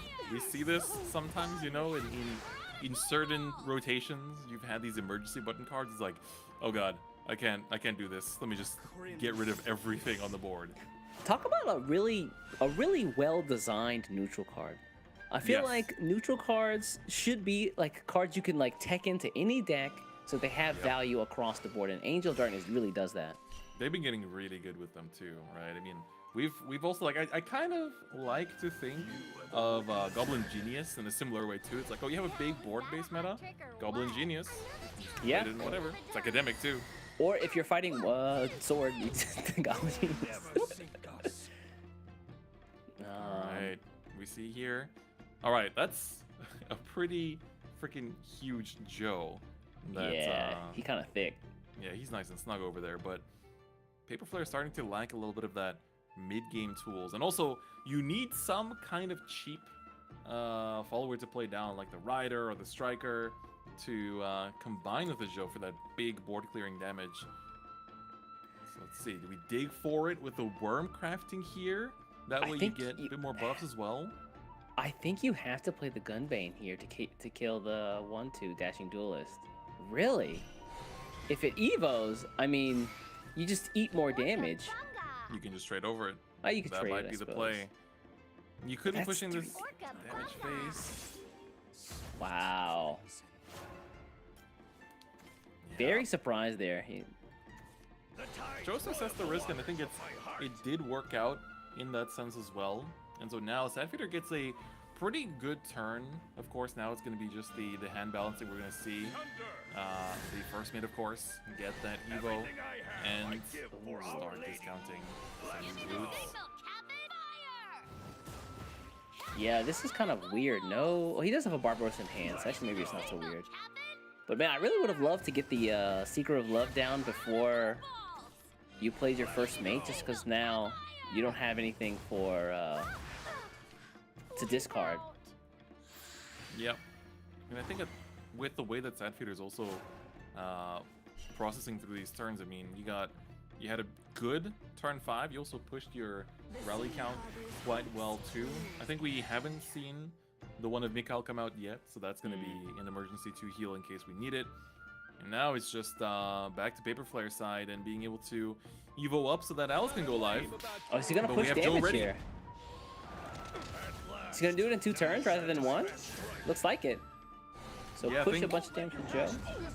The problem is that if you don't start pushing here, you do lose out a little bit on that tempo. And here, all the Paper Flare needs is to draw into another Joe, and he can essentially just go Coral Spirit into Joe, and you have the same 12 damage. Yeah, so grabbing another one actually just seals the deal here, but he's going to play the Barbaros early. The turn 6. We gotta get rid of this Joe. It's surprising you would spin the Barbaros and not the Angel of Darkness here. That's a fair point. We do still have the last Evo point to potentially hold on as well. And I think that Sadfeeder is just trying to make sure that he can get to that point where he is hitting for that confirmed lethal here, because we see that Paper Flare is kind of towing around that 17 life point where, you know, that's where Barbaros becomes a bit ineffective. So here you're able to push through. This Julia is going to help a lot too. Oh, it's not a Juliet, it's the Romeo. The rare on-stream Romeo, but he pulls a Joe off the top. 14 defense. Not gonna matter. Wait a second, he needs some Evo points though.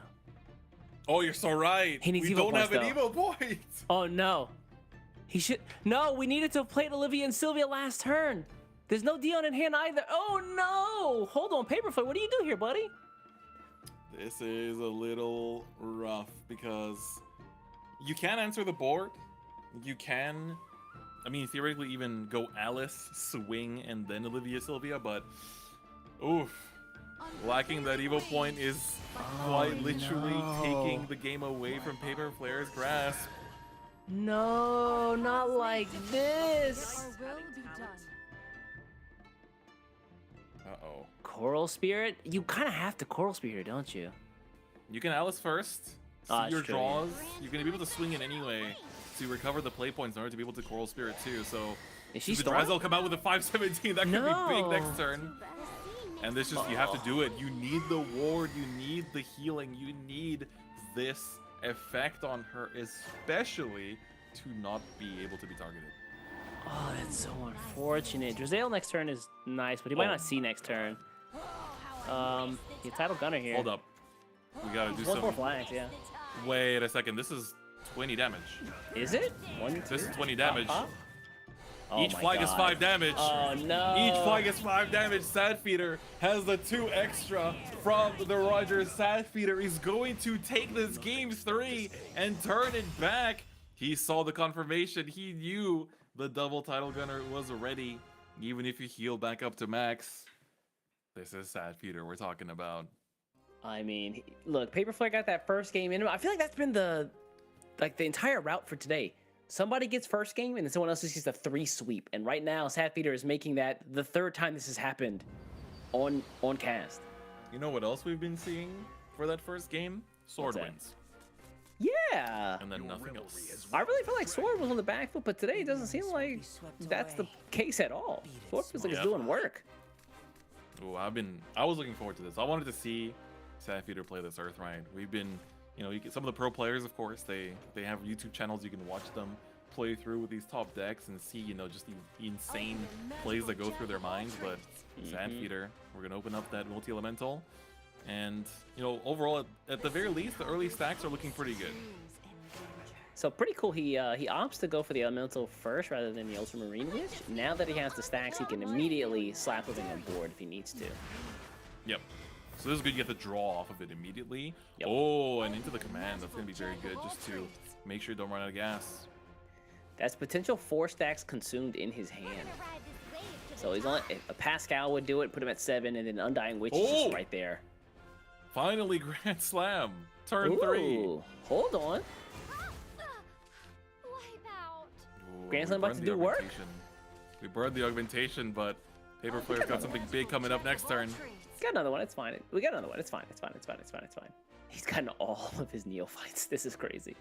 No way you're fusing Golem Lord here. No way. Really? Wow. I'm surprised as much as you are. I feel like Golem Lord is... It's especially strong in the sword matchup, but... To be fair, I guess Golem Lord doesn't do too much against Dragon, just because they also present stats on board. But still, that's damage you're missing out on now.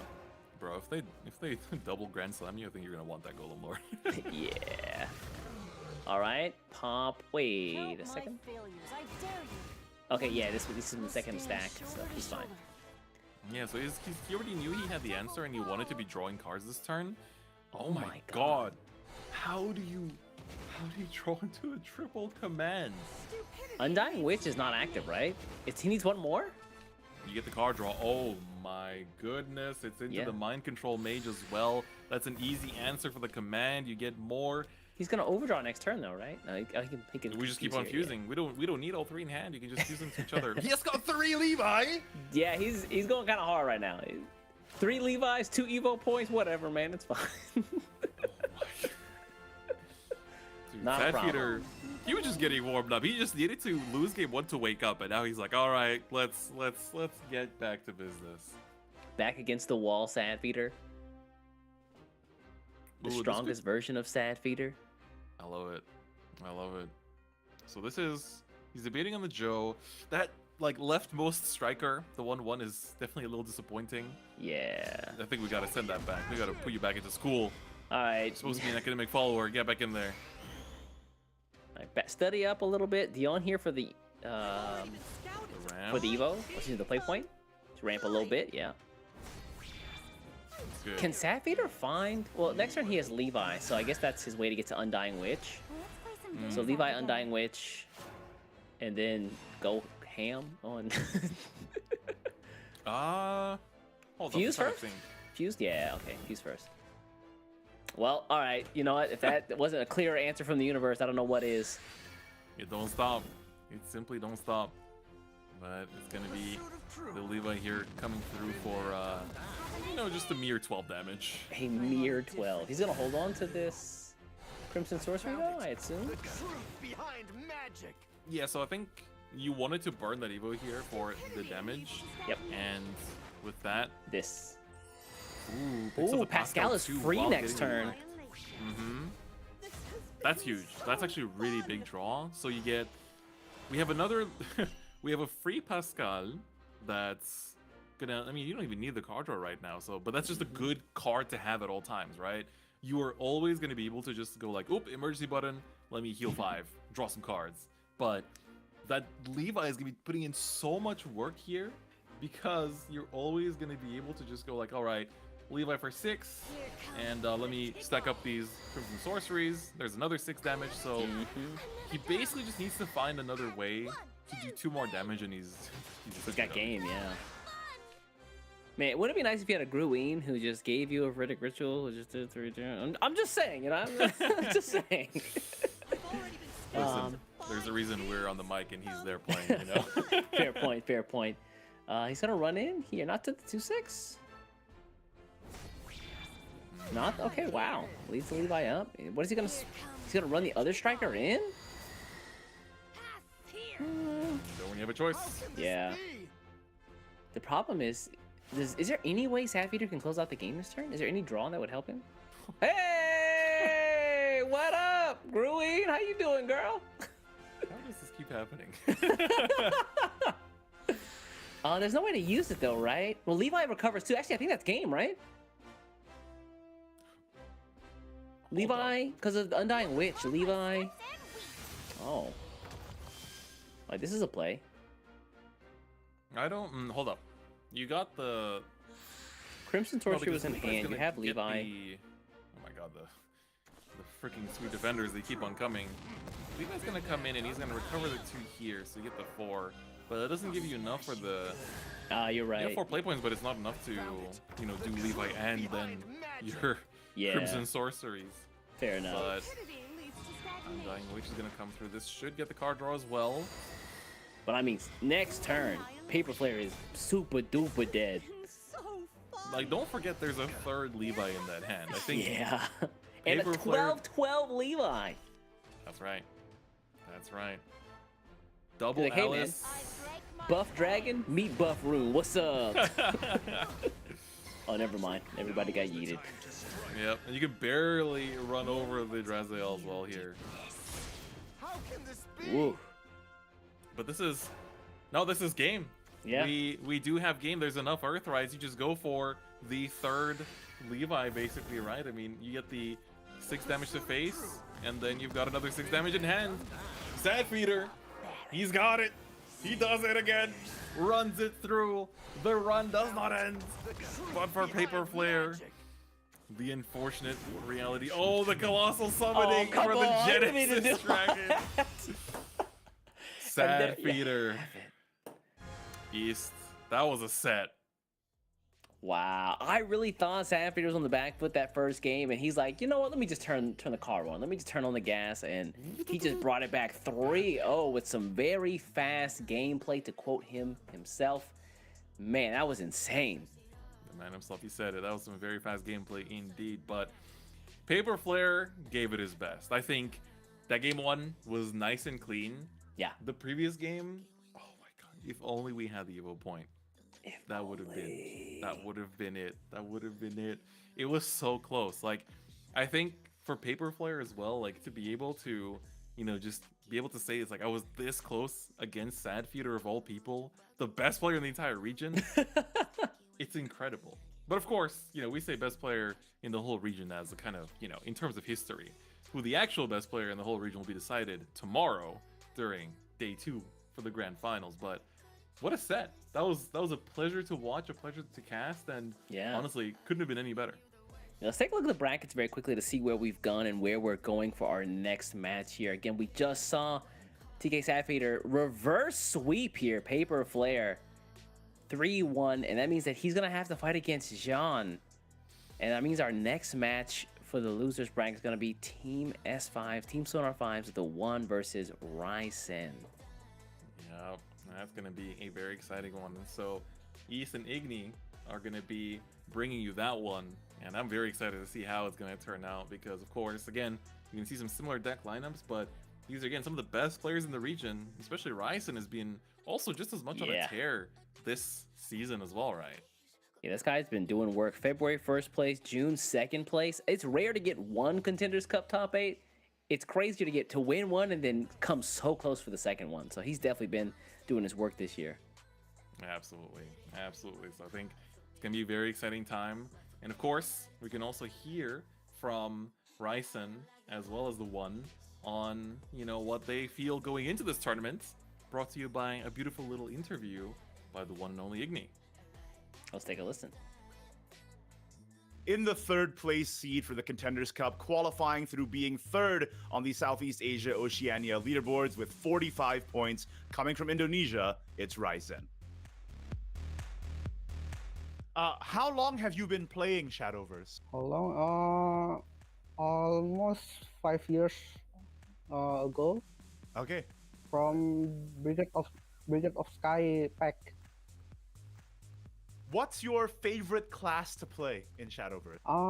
My favorite class is Portalcraft. Right. Why do you like Portalcraft? Why is it your favorite? For me, is that's still complicated. I like it. Okay, fair enough. It's complicated and that's why you like it. That makes a lot of sense. In 3 words, how would you describe your playstyle? My playstyle in 3 words is luck, fast, unusual. Luck, fast, and unusual. I like it. Look, I still remember, man, in February when you won the finals with Arm Dragon and nobody was thinking about that the entire time. Speaking of SVO, actually, do you have a favorite moment from the SVO that you played in? Favorite moment when in February Cup and in semifinal in third match when Sefi Mirror with Peps. Sefi Mirror, yeah. Yeah. With Peps. Turn 6 pass. That 6 pass is too shock. So I count Sefi count. I know it's a board lock. That was a fun tournament, honestly. Yeah. February Cup with the Sefi and the Arm Dragon. What was your strategy to qualify for Contenders Cup? Was it just to play every month? Contenders Cup, I just play what I can play. That's it. And I look at meta deck. So I training with that deck and how to counter that deck. And you just played every SVO you could, basically? Yeah. Is there an opponent that you want to play against the most? For opponent, what I want to play the most is maybe Life. Because he's winning 3 SVO. That is the strongest player in this Contenders Cup. In terms of Shadowverse, what's your favorite win condition? Just face, or how do you like to win the game? My favorite win condition in when I see the little in my board and can see enemy board can be locked. You like to lock the enemy board. I see. Yeah. I mean, that's why your favorite moment was that turn 6 Yeah. pass, right? Just letting them sit there. Don't even worry about it. Yeah. All right. What's your favorite Shadowverse card ever? For now, my favorite card is Prestigious Gold Lumior. Lumior, the discard dragon. Huh? Yeah. I like that. It's cute and powerful. I'm surprised because your favorite class is Portalcraft, right? But your favorite card is Lumior in the end. What's your favorite Shadowverse expansion? My favorite expansion in Storm of Revival. Storm of Revival? Why? Is it because of the meta? Because there's a new token can buff that followers that I can aggro that deck.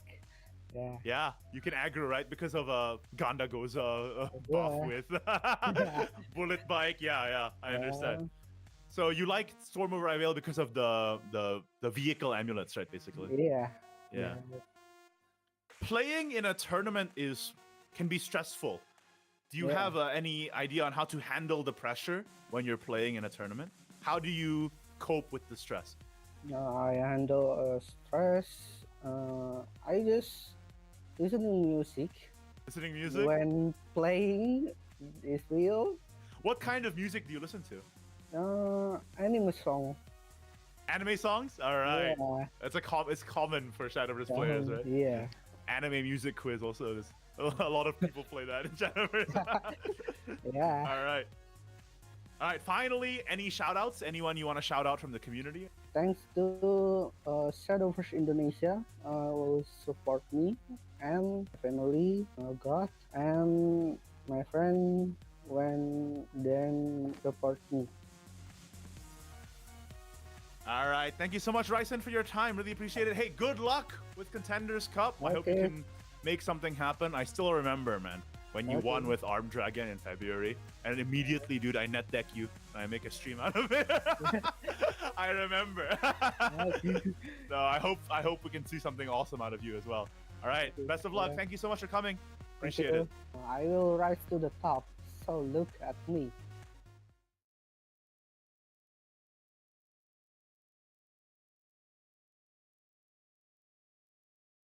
in the 7th place seed for this Contenders Cup, qualifying through being 7th on the SEAO leaderboard with 43 points, representing Team Sonar 5 and hailing from Singapore. He is the one. How long have you been playing Shadowverse? Well, I've been playing Shadowverse for only 2 years. I think it's quite short compared to other competitive players. I actually started on 2021. I think it's July, I think. Yeah. And I started playing competitively on September. What's your favorite class in Shadowverse? Well, my favorite classes are Forest Craft and Portalcraft. I think they have some really interesting deck that involves some very interesting plays. So how would you describe your playstyle in just 3 words? Your Shadowverse playstyle. My playstyle in 3 words will be confidence, lucky, and aggressive. And how do you approach a Shadowverse meta? Do you just follow the best decks, or do you craft something unpredictable, or do you try to counter directly? If you're going into a Shadowverse meta, how do you approach it? Firstly, I'll look at other tournaments such as JCG and look at their deck lists and their use rates. After that, I will try the deck out and see if it suits me. And then I will just review the meta, and then usually I would like to choose decks that counters the meta. Yeah. What do you think was your best play? Your best play throughout the tournaments this year? My best play this year is during September Cup, SEAO 2023. Top 4 when I'm going against Set Feeder, when I'm using Artifact. Basically on turn 7, I managed to pull off 16 damage to finish him. When you were playing SVO this year, did you have a strategy for qualifying for the Contenders Cup? Okay, so the key in qualifying in Contender Cup is being consistent. Okay, so basically from February to September, there's 8 SVOs. Yeah, so the best way to rack up those league points is to play in all of these tournaments. So this year to qualify in Contenders, I think is 42 points. So basically, I just usually each tournament I will got like 4 to 5 wins, and sometimes I just manage to go to top 8 and get some extra points, and usually that will bring me to Contenders. Is there an opponent that you want to play against the most, or an opponent that you want to play against the least? Who are you most afraid of fighting in that tournament, or who do you look forward to fighting the most? So the opponent that I want to face the most will be Jian, I think. So basically, I lose to him in September Cup, right? So I'm looking for revenge now. And actually, my first match that's not on broadcast, I think, is against him. Yeah, so we'll see what will happen. And as for opponent that I afraid the most, I mean not afraid the most, that I think is very good or something, will be Set Leader and Life. Life had really good results this year. Yeah, I mean Life won 3 SVOs, right? And meanwhile, Sad Feeder has like years and years of experience now, especially in Contenders Cup format, right? For sure, for sure. What's your favorite Shadowverse card of all time? Okay, my favorite card probably will be Sekka, I think. It's because my first deck I played in Shadowverse is Sekka Forest. Yeah. What's your favorite Shadowverse meta or your favorite Shadowverse expansion? My favorite expansion is Celestial Dragon Blade. It's basically the expansion that Artifact is the strongest deck, and it's actually a really fun deck. I really like it a lot. Playing in a tournament can be stressful or mentally demanding. How do you handle the pressure so you can keep your focus? Do you have any method? Basically, the method is playing more tournaments. You will get used to it. Yeah.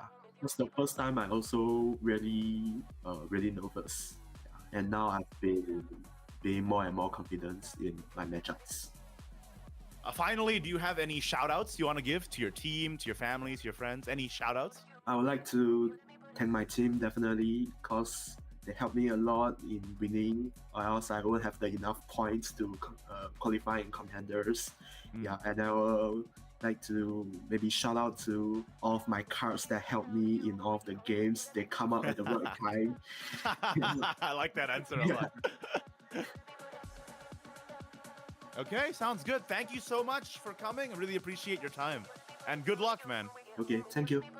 Okay, so I think if reflected on my username, yeah, I will be the one who win the Contenders Cup.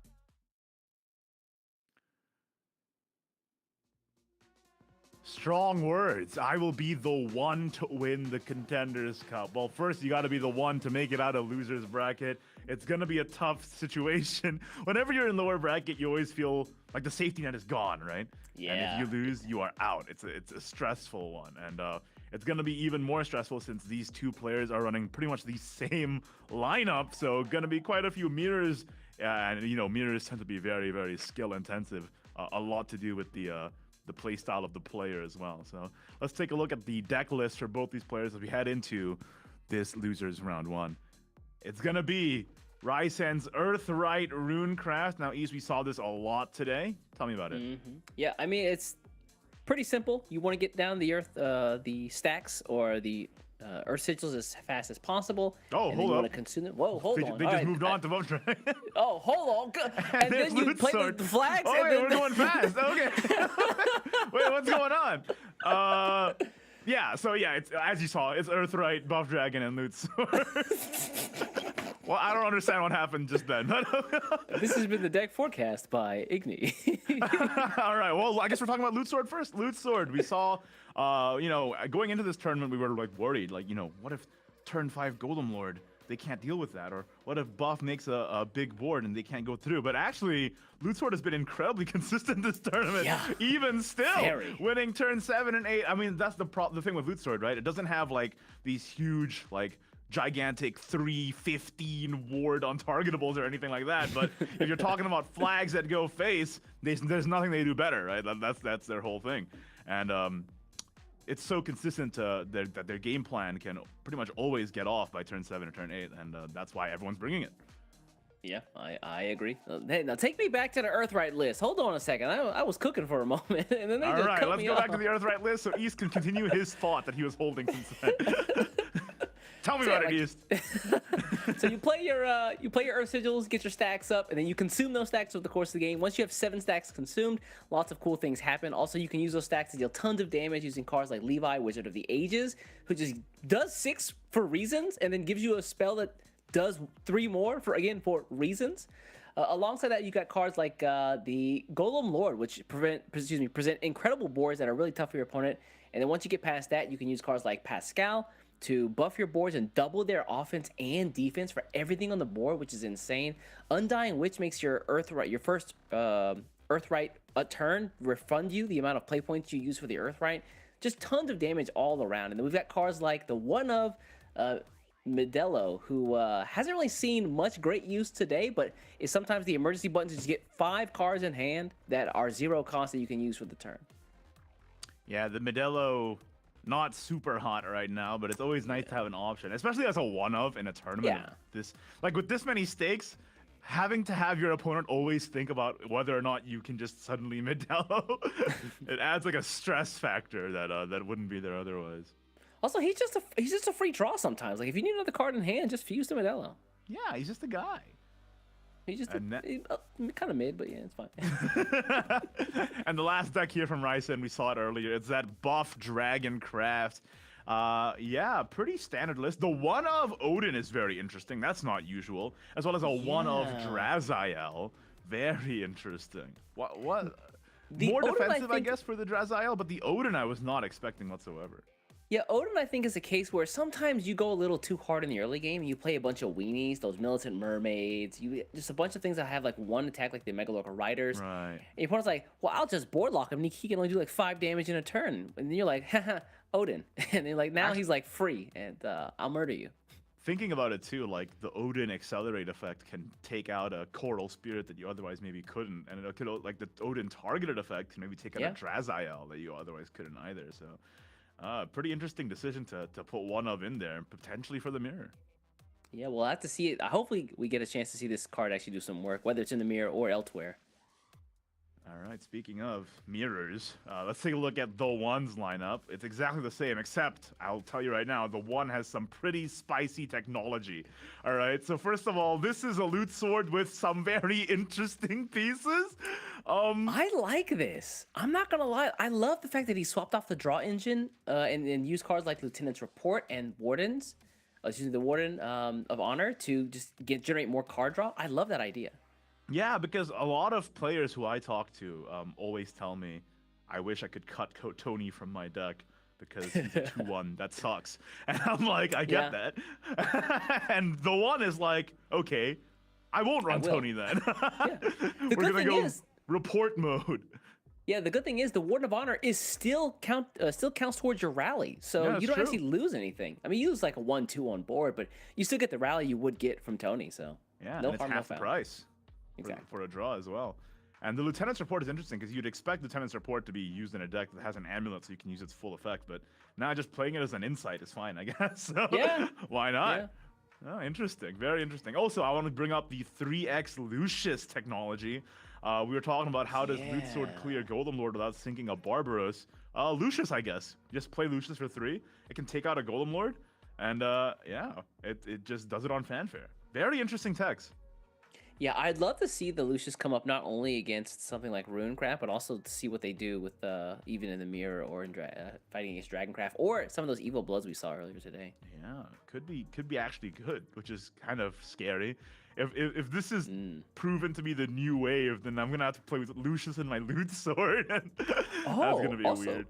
Really interesting. I just noticed this, but he's running 2 of Untold Kicks, a card that after the nerf, I didn't really see many people include in their lineup anymore, but he's running 2 copies. It's just useful as a free cycle. Also, like when you get, like, for example, your Mikael in hand, you don't want him anymore. Or in a matchup where, like, the Angel of Darkness isn't useful in the mirror, say, you can fuse that away as well. Or even your extra Rogers, which aren't usually very good either. Like, you can just always fuse that away as well. It's a free cycle and damage source. So Untold Kick is still good even post-nerf, but definitely less prominent than it was before.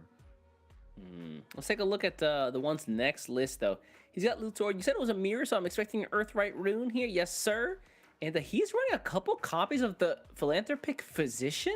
Yeah, that's a bit strange, isn't it? Philanthropic Physician coming out to the fore, as well as, what's his name? The Binding Ritual, which, like, locks an enemy follower, locking their board space. Maybe the One is trying to think, I'm going to brick them into a position where they can't do anything, and I fire back with a Golem Lord the turn after. It's very interesting. Oh, but the thing is, Binding Ritual is also a source of a lot of stack in one card. So, for example, if you don't want to commit your Sweet Defender Golem for Crystallized Seal, you can just use a Binding Ritual instead. I'm curious to see how good is the Philanthropic Physician, considering, like, you already have so much clear with Golem Lord and Sweet Defender. Is it really necessary to run 2 more with Philanthropic, or is it just there to eat stacks? Maybe, I mean, it does eat stacks. It does get rid of wide boards. And what we've seen a lot today is that this is a very board-based meta. So any card that is able to just, like, spend a few amount of play points to get a wide amount of clear is just going to be useful. We have seen as well, like when Life was playing Earthright, for example, with multiple Colossal Summonings. A lot of the Colossal Summonings are just, like, stuck in his hand doing nothing. And then he even had to play some of them to make an Ultimate Clay Golem, which did nothing. Feels bad, yeah. Maybe the One is thinking, okay, I'll just run 1 Colossal Summoning and I need to fill in the slot somewhere. Okay, 2 Philanthropic Physician, I guess. And that could be it. Like, it's better than having, like, a 4 play point brick in your hand that you can't do anything with. Very true. Let's take a look at the One's last list, though. I'm assuming it's going to be that buff dragon that we've seen so prominently today. This one, despite the other 2 lists, are pretty straightforward, I think. The one of Draziel is not super usual. A lot of people have just cut Draziel entirely now, but it's also, like I said earlier, if you're in a tournament, I kind of want to have a Draziel in there just in case. Just in case, I feel that. Other than that, the one of Olivia is still there, very standard. Yeah, pretty standard list. No Sandstorms, just Draziel and Olivia. And let's go forward with that. Yeah, makes room for some of the Kyries as well. Again, Kyrie free card, pull card from, free play points and then pull cards from the deck. Sometimes you need Joe, or you need, like we saw in last game, you need another academic follower, and Kyrie is the guy just to do it. Yeah, I mean, weirdly enough, in this tournament as well, we've seen turn 3 Kyrie be weirdly good, absorbing 2 play point bodies multiple times today, and I'm like, Well, that's not usually what I do, but it's crazy that it's working out. Yeah, he's like, you know what? You're a pretty good damage sponge. Just sit there for a moment. Yeah, Kyrie, fragment of hope. Just sit there for a second. Yeah, I mean, there you go. Those are the mirrors. Buff Dragon, Earthright Rune, and Loot Sword. But the one running some very spicy attacks. Let's see if they pay off in this mirror matchup between these two lineups. Ryzen and the one. Yeah, we've seen a lot of starts where the players actually end up going sword first, but I don't actually like running sword first. I'm really surprised most folks aren't just like lead dragon or rune in this case. Yeah, maybe they just want to get the worst matchup out of the way, right? Like, more shots to just like steal a win with sword and then get like go through with their more favorable stuff. But we say that, but Sword has been doing really, really well today. Also, I want to point out that like half the time, Sword's not even using Barbaros to win. It's No, you just, don't even like, need Title to. Gunner Title and Gunner Flag. just does it, man. I made a very suspicious tweet the other day about Title Gunner, and I stand by it. Oh, I still need to know. What did you mean by that? I'll leave it to your imagination. Didn't you like tweet like hours ago, like, why did you guys let me do this? Anyway, going into the matchup, the two players are in the room right now. Who do you got to win this? Honestly, I kind of want to see the one make the run. Ryzen, great guy, did some really crazy stuff with Buff Dragon earlier this year. Also, the Sephi boardlock stuff was crazy. But man, the one has really been like, based off of just his lists and lineups alone, I'm kind of excited to see what he brings to the table. I'm really excited to see if those weird tech decisions actually make a difference, especially in the mirror when those like decision points, like those minor differences, really get accentuated when it's like two of the same lists with only that as the deciding factor. And we're gonna start with Earthright Rune versus Buff Dragon. Oh boy! Ooh. And the Buff Dragon is going first. Are we gonna see a 1-2-3 Grand Slam? He's keeping the Sandstorm. Oh, and there's the Odin that's kind of like doing nothing for him right now. Speaking of doing nothing, his hand's kind of whack. Yeah, the one's hand is not that good either, is it? It's just no Earthrights or no Earth Sigils and only Golem Lord. Oh! Wow, it's not great. Pass. Yikes! Wet noodle fight, let's go! The wet noodle fight is here indeed. You just play spaghetti. Wow, that's sad. Wow. He has to hope that it dies too. That's the worst part. Oh, and he draws the Striker before he gets a 2-drop. He didn't get a 2-drop buffer, so the Striker is not buffed enough to evolve. You keep in mind, Striker also does not buff itself or buff any of the cards in the deck, so it's just a quick later right now. Quick later with more steps. Hey, look at that! I got it. Yeah. So she'll command to buff it up. Full mage, very nice. Now suddenly the one's hand is looking kind of nice. Now you can Familiar's Pact and Golem Lord here even. Shout outs to the Familiar's Pact buff. Just giving me a sigil instead of increasing the sigil count by 1. Thank you. I think you even fused the Physician. I'm thinking yeah, about it. Actually, yeah. There's no reason not to. The Physician's I don't think gonna do much this matchup. Just fuse it away, get a Earthright, or get a free stack, and then play Golem Lord. Yeah, considering how early in the game we are, yeah. Me and the one were in sync. We played Golem Lord maybe here, we're right? not in sync. He might no, we're in sync. Yeah, I was about to say, hold on. He was hovering over the Undying Witch there for a second. Yeah. Anyway. Wow, that's a bad hand for Ryzen. This Asuka Shiori's got to pull something nice. Not it's really. Not nice. 1 buff, by the way. 1 buff in the deck right now. Yeah, but he did play well. This Dion and this Grand Slam are active, so he can just play both of them next turn. It's not too bad. Are they? Yeah, they're at +2 right now. Are they? Wait, what was the second buff? He played Grand Slam on turn 3. Grand Slam was 1 buff, but then what was the second one? He played Sandstorm on turn 1. Oh, that's right. Yeah. Sandstorm 1. I have a iron cage brain. I can retain all this information. That sounds horrifying. I just want to put it out there. Iron cage. Are we fusing one of these? Oh, what? Fusing a Golem Lord? You wouldn't want to fuse one of the Celestial Command. I guess it is card draw, so you want. I was thinking I would fuse no, you want to keep all 3 Levi's. I guess this is right. Yeah, you kind of have to do this. It doesn't feel right. So Levi starts to push the damage. The 2-face, he's going to ignore the 1/1 Xion and Asuka. I mean, he can just trade it, right? Like. Oh yeah, good point. He could just trade with Levi. This does evolve. Oof. That's a lot of damage. Yeah, and that's the exact number he needs to be at for next turn. Hold on, that's a little out of pocket. Now the one can actually play Undying Witch and Levi again next turn, and then fuse, and then fuse again, and then Levi again the turn Levi, after. And then this triple Levi win on turn 6, unless the Ryzen pulls out some healing here. He's got to find something to fuse in with Celestial Command. He could fuse in the other command itself, but probably not what you want to do. Well, we got some heal, we got some ward, we got some ramp. Yeah, Militant Mermaid always putting in work. That was a pretty good turn, man. You got all you wanted. It is a pretty good turn, but I'm still a little worried because this is still a lot of damage. Like, you just fuse away a Pascal. Yep. Wow. But he can't. He might have to fuse a Celestial Command. Oh, no, he can't. No matter what he does, his Undying Witch can't proc this turn. Yeah. I love the wait right there. He could have fused in very quickly. He's like, Lexi, hold on, let me take a look. Because right now I've got red in my eyes, and I kind of like just want to go super hard on face with Levi's, Right. but is that actually the way? He's got a bloodlust. So Levi can clear the board and push potentially 9 damage, putting Ryzen at 5. The question is, can Ryzen heal?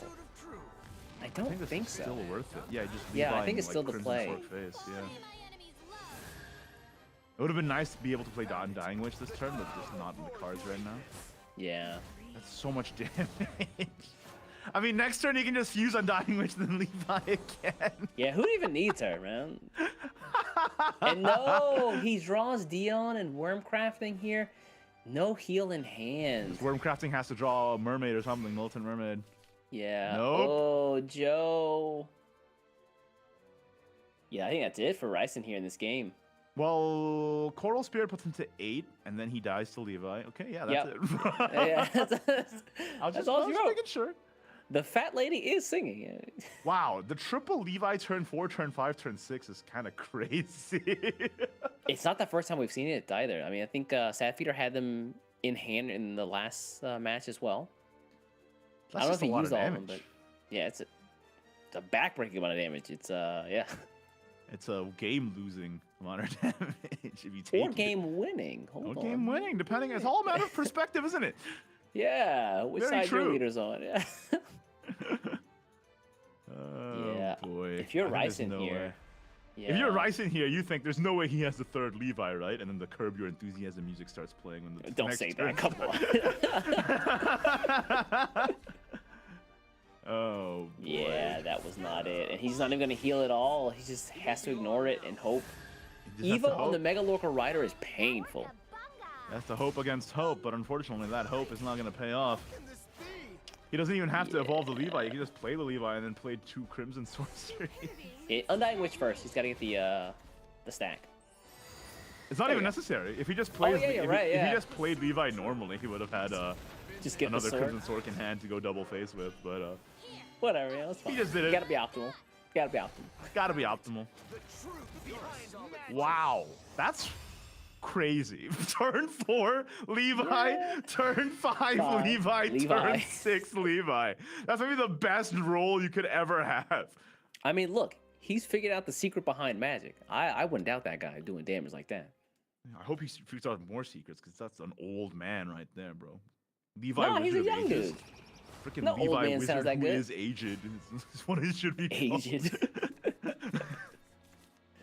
That means, yeah, the one he's going to be swapping it up to Loot Swordcraft. It's going up against Ryzen's Dragon again. Now, I think this is going to be the harder matchup, but I would love to see some of those techs, specifically that Lucius that we see in hand. Oh, we're about to see a turn 1 Militant, turn 2 Mega Lorca, turn 3 Grand Slam, though I already feel it in my bones. Oh, wait, no. hold up. JK. JK. That just draw does another one, it's complicate things a little bit. It's fine. Oh, yeah, okay, so then the I truth. think you just toss a Lucius here. You don't need 2, right? Maybe? Yes, sir. Nice There's pickups. Rogers, Wow. man. He got both the parts of the engine he needed. Yes, sir. There's Ryder. And he's going second. Ooh, that's a good one, though. Hold on, hold on. You can just go face right away. Yeah. This Tears Tears puts are out good, 2 yeah. wards, but these wards are going down, and then the Striker's going face. It's crazy how they can withstand all them arrows and just get punched by a dolphin and die. So Dolphins Tsugeki, are strong. They have the proportional strength of a fish. I don't think that's very much.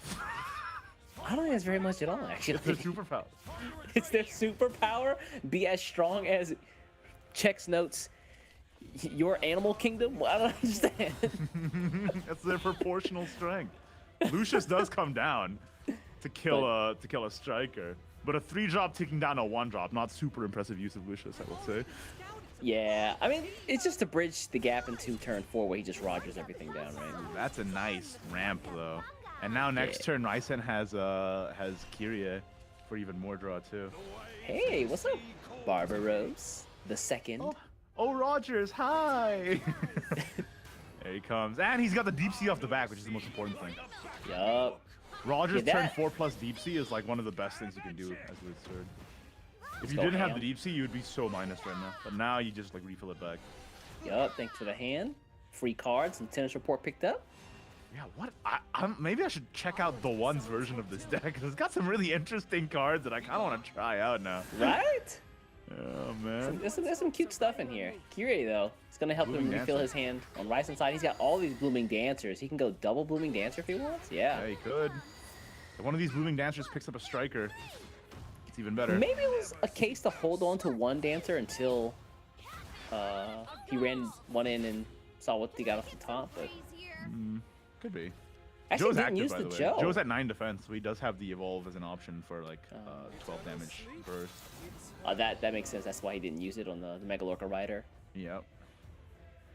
Meanwhile, on the one side here, I feel like everything's just going. It's like all according to Keikaku right now. Keikaku means plan. Translator, isn't it? Got him. Triple Barbaros? Teaser Tribulation, I suppose? Yeah, that makes a lot of sense. Just keep yourself healthy. And what I'm worried about is that you haven't actually generated that much loot this game.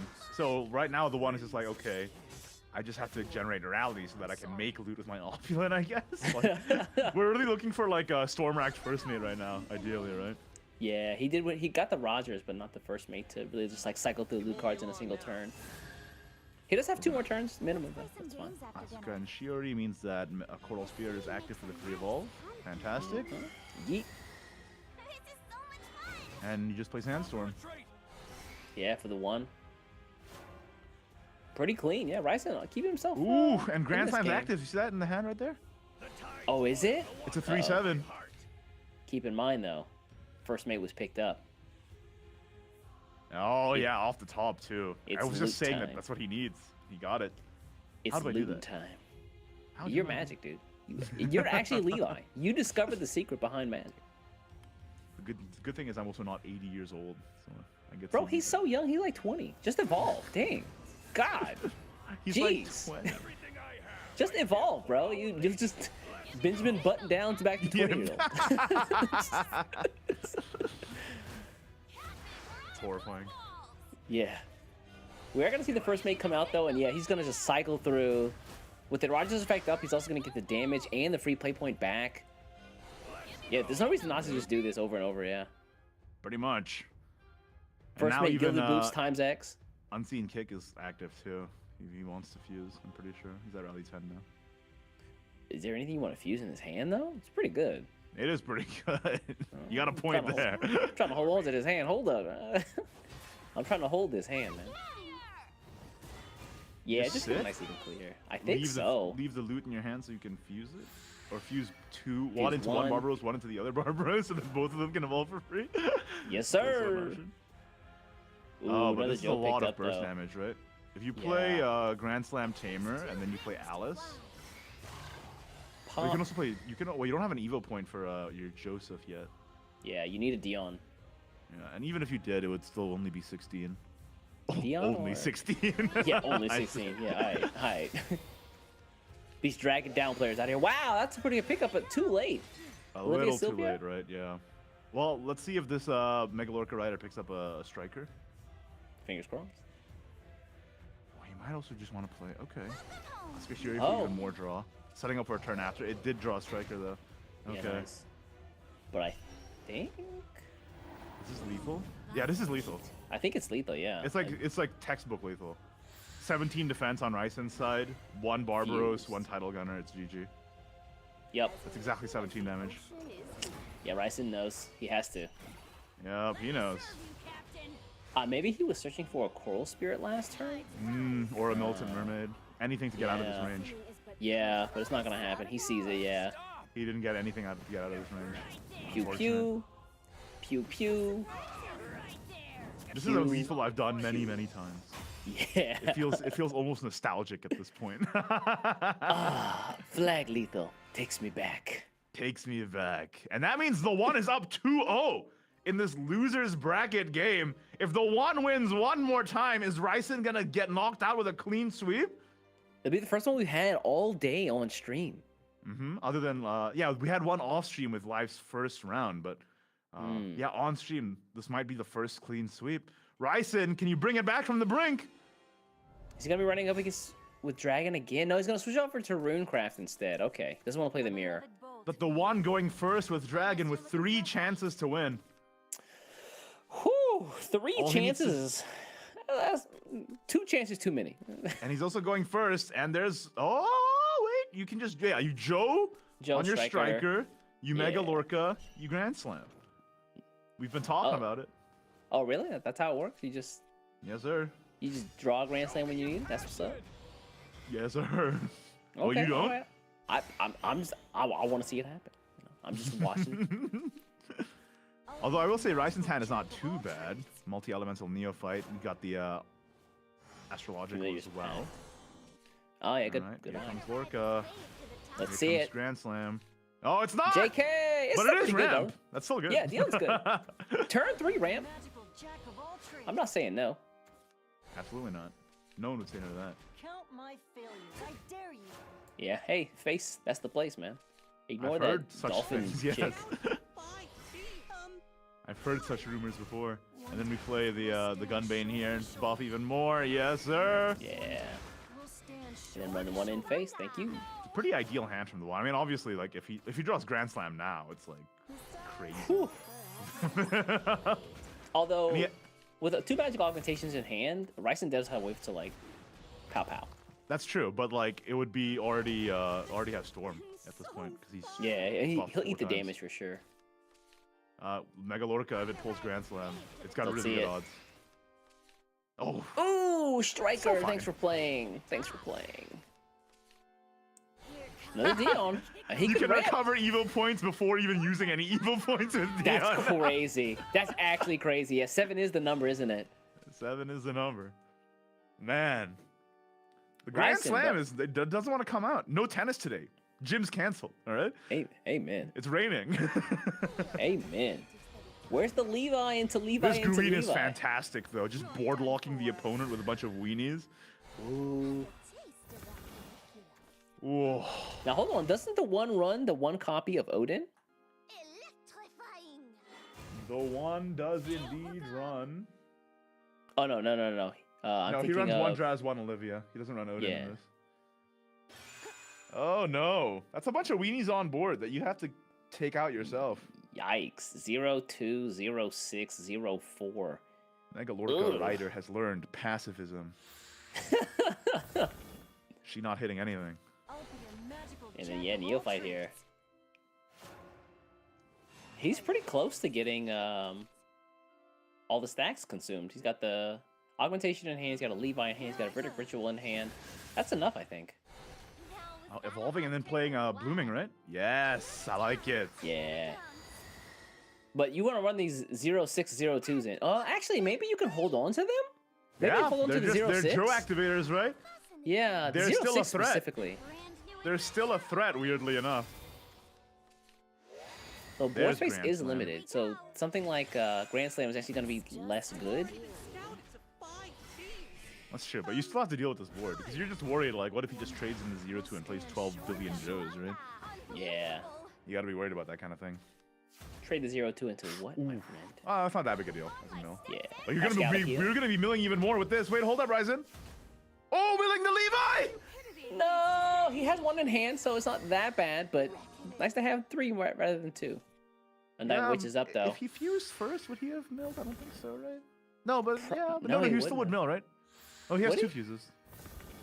No, he's fine. Yeah, If 2 he plays fuses would've been augmentation fine. here, he'll be left with 7 cards in hand. Yeah, Mm-hmm. if he fused first, he wouldn't have milled that Levi, right? Ouch. Ouch, dude. That actually does hurt. But Astrological Sorcerer is nice at least to have. Gotta shore up this board somehow. Whoa, Evo All right, now the Pascal gets active. Papa 2-6. Make a board of big guys.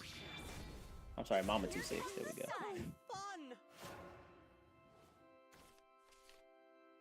Oh, okay. He could just dress IL. Asuka Shiori might draw something nice. Ooh, no Joe yet.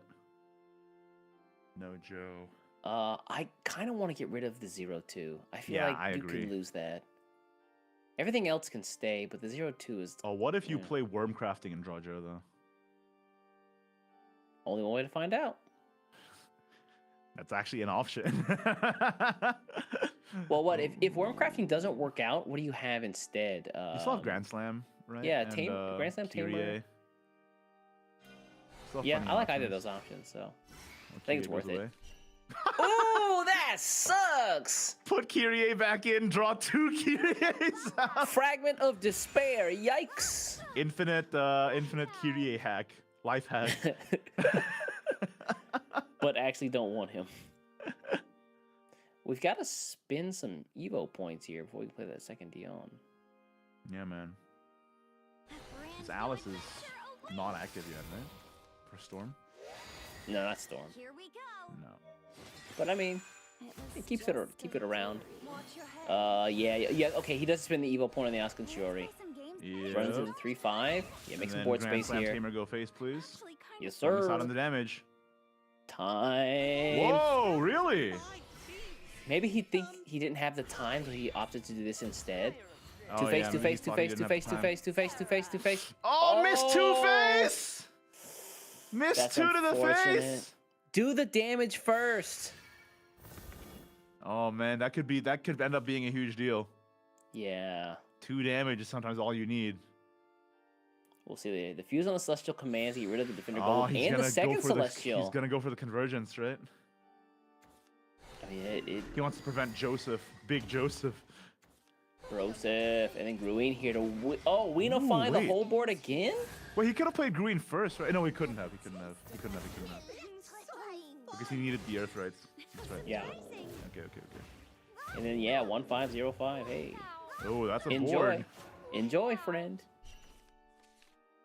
Oh, and Olivia and Sylvia doesn't deal with this either because of the convergence effect. But you know what does deal with it? Corals. The corals. One. Run in. No problem. And then Grand Slam, right? Yep. Yeah, Grand Slam here, and then push face. You And can do Grand that's Slam again. That's follower damage, so it's not getting mitigated. It is not indeed. If you And Grand if Slam again, the anything biggest sticks- risk is what, like Golem Lord, but you're still fine with that, right? Oh, he's just gonna go for more draws. There's Big Joseph. Nice. 15 Joseph. Yeah, he's ready. He's game. That is a large Joseph. That is You're right. That's a big man. That's a very big Thank man. you, Yeah. Ace. I am right. And then push 8. Yeah, and then Joseph just cleans up next turn. This Golden Lord ain't doing it. Yikes. Is the one gonna clean sweep? No, Levi's say not it ain't enough. so. Golem Lord ain't. East of us. How could this happen? Ignitivus. I don't know. I don't know. Well, I mean, we saw how it happened. Yeah, I just don't know the answer here. Golem Lord to mitigate some damage, but this doesn't feel great. Colossal Summoning is painful. Okay, that's a board. But He leaves him up. But Big Joe? Yep. Joseph. Oh, brutal! The one Sonar 5 with a clean sweep over Ryzen, knocking Ryzen out of the tournament. And that means the one is going to be moving forward in loser's bracket while Ryzen's tournament run ends here. That's so unfortunate. Again, congratulations to the one for moving on. But Ryzen, he's not walking away empty-handed. Keep that in mind. These guys are playing for some big, fat stacks, and I think that Ryzen's going to walk home with a nice chunk of change in his pocket. Again, you got to give it up to all the people who made it here. So well done to him. Yeah. Yeah, fantastic stuff. I mean, all 8 players here are all like world-class players at the end of the day. But you know, somebody's gotta take the dub, and unfortunately, that means that somebody's got to take the L. It is the nature of competition, after all. But yeah, wow, very impressive for the one to just go 3-0. And it felt so commanding every time, too. Let's take a look at the bracket very quickly here. Again, we just saw Sonar 5's the one take it over Ryzen 3-0, which means he's going to be moving on to the semifinals for the losers bracket, which means he's going to have to fight Life. Ooh. Life himself. Imagine taking out, like, winning a game in the losers bracket and your award is going up against Life. Oh, no. Bro, Life is about to just serve you death. How disgusting fate can be sometimes. But maybe the one can turn it around. We don't know. You're right. If you asked me how I thought the bracket was going to look like at the start of this tournament, I would not have said Sad Feeder and Life in the lower bracket. Yeah, right? I would not have said that. Like, the two favorites, I feel like, are somehow just in the losers bracket as well. so early. Oh, and yeah, Gion. wow. So, you know, anything can happen, man. Lots of upsets. This is the Contenders Cup, baby. Who knows what's going to happen? You're just going to have to find out. And we're going to be coming back with these last two losers bracket games, Gion versus Sad Feeder and Life versus the one after this short break. Don't go anywhere.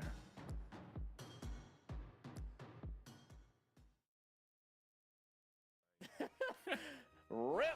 Yeah, Here we that go. might be all she wrote.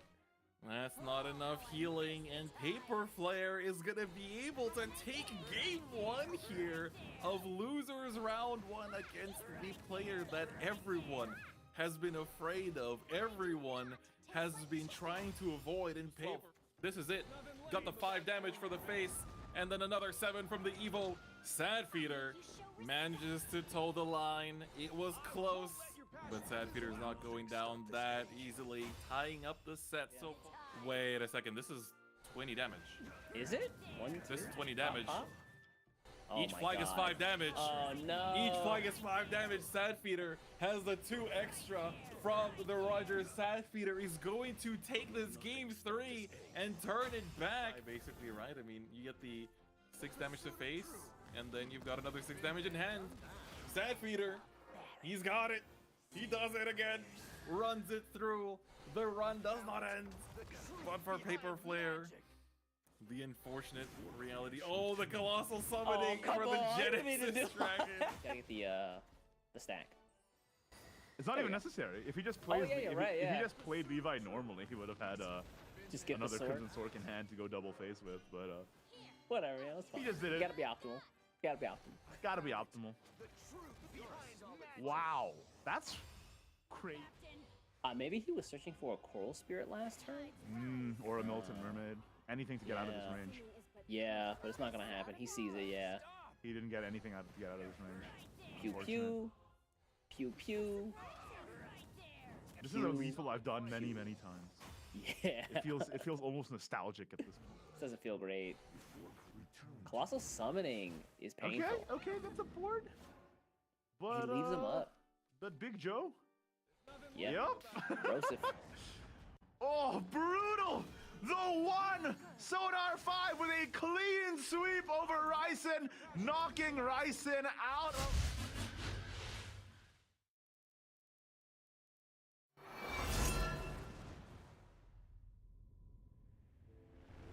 A great shift looms. The myriad hues of a new order emerge, pouring over the land of the living. A warrior's resolve, brilliant as the dawn.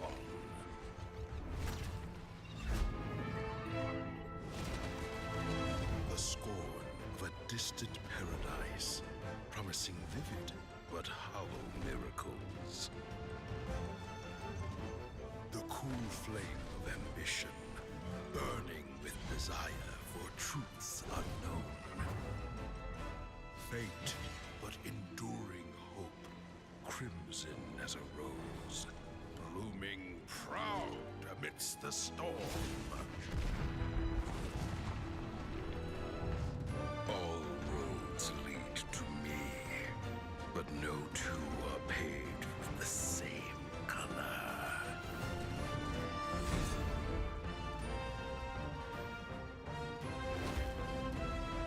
Order shift. Change. as our constant companion.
Welcome back, everybody, for the Shadowverse Open 2023 Contenders Cup for SEAO. We are in our final 2 games of the day, and I'm here with Chris. Different fight to commentate over a game that I don't think anybody predicted was going to be in lower bracket on day 1. Jean versus Sadfeeder. What are the odds of that? Yeah, this is going to be a very exciting one. During my off rotation, I was just checking up a little bit, if these players have run into each other throughout the season. And they did. Also, it just so happens that the makeup is the one where all the narratives come from. But they played in the semifinals, and Gian took it over Sadfeeder 2-1. Ooh. So who's going to win? Gian, who's sort of like the dark horse of this year, a lot of people's favorite to win today, or Sadfeeder, who has the years and years of tournament history. Either way, I didn't predict either of them to be down here. I thought they'd be up there. Right. Yeah. Winners finals. Yeah, right? The fact that this is a lower bracket game, it feels like a grand finals game almost. Yeah. So I'm a little stressed out right now because whoever loses this is out of the Contenders Cup wholesale. And just to keep you guys in the loop, if you're just tuning in, remember this is a best of 5 double elimination tournament. You have to win with all 3 of your decks, and you have 2 chances. And the lineups here, if we go to the head-to-head between Jean and Sadfeeder, Jean is playing that Loot Sword, Heal Havencraft, and Buff Dragoncraft, while Sadfeeder is playing Loot Sword, Earthright Runecraft, and Buff Dragoncraft. So Heal Haven being the differing point here. Yeah, so of course, Sadfeeder is on the big 3 lineup, as I've been liking to call it throughout the day. Mm-hmm. It's the 3 decks that everyone rates the highest. Haven is sort of like the remnant of a meta past, but he's been showing, some pretty good work with it. Sometimes doesn't work out as well, but still manages to find the pieces, over the game. And whereas for Sadfeeder, I mean, bro, we saw him play that Earthright Rune, and it was just Levi into Levi into Levi, and it was just beautiful. Like Sadfeeder, he has that power, and it's always fun to watch him play too, but it's pretty crazy, right? It's like Gian has had the 2 of his previous opponents from the past SVOs that are, ones that he's not, it's like we'll take a look at the makeup, right? He beat Yahiko and he beat Sadfeeder at that time too. It feels like there's a little pattern. Can he beat Sadfeeder again? Imagine Sadfeeder's run ending in losers round 2. In day 1, yeah, that was not on my bingo card, Chris. I had to say so myself. But man, like last time we saw Gian on stream, though, that Heal Haven was not able to pull it through. I wonder if Sadfeeder is going to be able to take advantage of that same weakness of that Illuvia Evolve turn, just not like presenting you with a good board state or a good game state. can Sadfeeder capitalize on that? Or is Gian going to end up being able to set down 2 agents and win from there? That's the question of the day. And who's going to win? The remnant of Meta Pass, as you said, or the big 3? Man, Yep. and well, honestly, when the buff came out, I did not expect it to be this big of a deal. Like propelling both Earthright and Buff Dragon into the top spot right from the word go. Meanwhile, the Ghost buff not doing much. Yeah, hey, right. 2 out of 3 that was a ain't bigger bad. surprise. I was expecting Ghost to do pretty good, and especially with Earthright felt like a deck that people weren't really playing as much in the prior to the buff. Oh, so you for had sure. to kind of like build the deck and make the plays and work it all out in a very short time span. And luckily on the Japanese side they did. So you gotta really be on top of things in terms of results. Use those community resources, which this game has a lot of. Make sure you're joining the SVO Discord to find out more about all the different things. I mean, you can learn by just engaging with the community and stay on top of things. Be on top of the meta. Know what's good as soon as it's good. All right, we're gonna get into the games here. It's Gian versus Sadfeeder. Losers bracket. Whoever loses is out of the tournament. And to your point, Chris, I will say even post buff, right after the buff, Earthright was not doing super hot. I even saw competitive players say, "Oh, it's cope. It's not actually gonna be good." Right.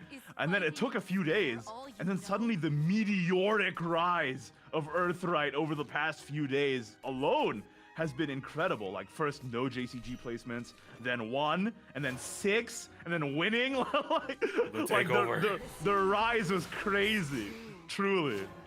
That's for sure. It's actually impressive. And looking back at we kind of went over the mulligan pretty quickly there, but Sadfeeder kept the Gunbane as well as the Militant there in that early hand, just making sure the buffs go through very quickly. Unfortunately, the Grand Slam was drawn a bit early. A little bit early, right? If he just drew it off the top now, it would have been the most insane thing ever. Hey, never say never. It could still be another Grand Slam off the top. It is not. That would have been insane. I think Asuka Shiori is the better play now, though.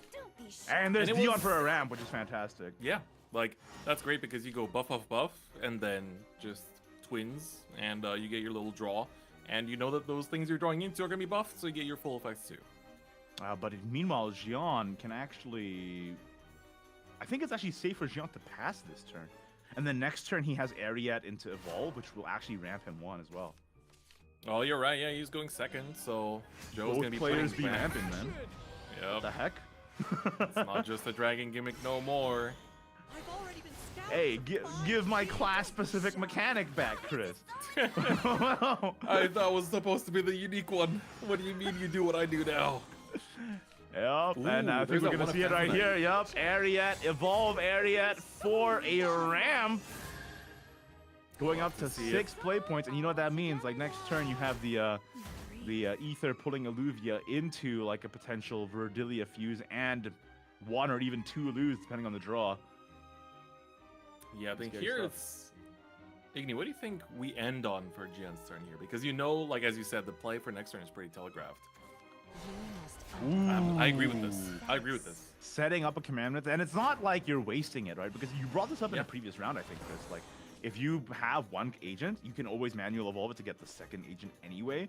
So just setting 1 up now is not actually a waste. You still have the other 2 in the back. Plus, this helps you set up for a bigger board to buff when you land the Alluvia the turn after.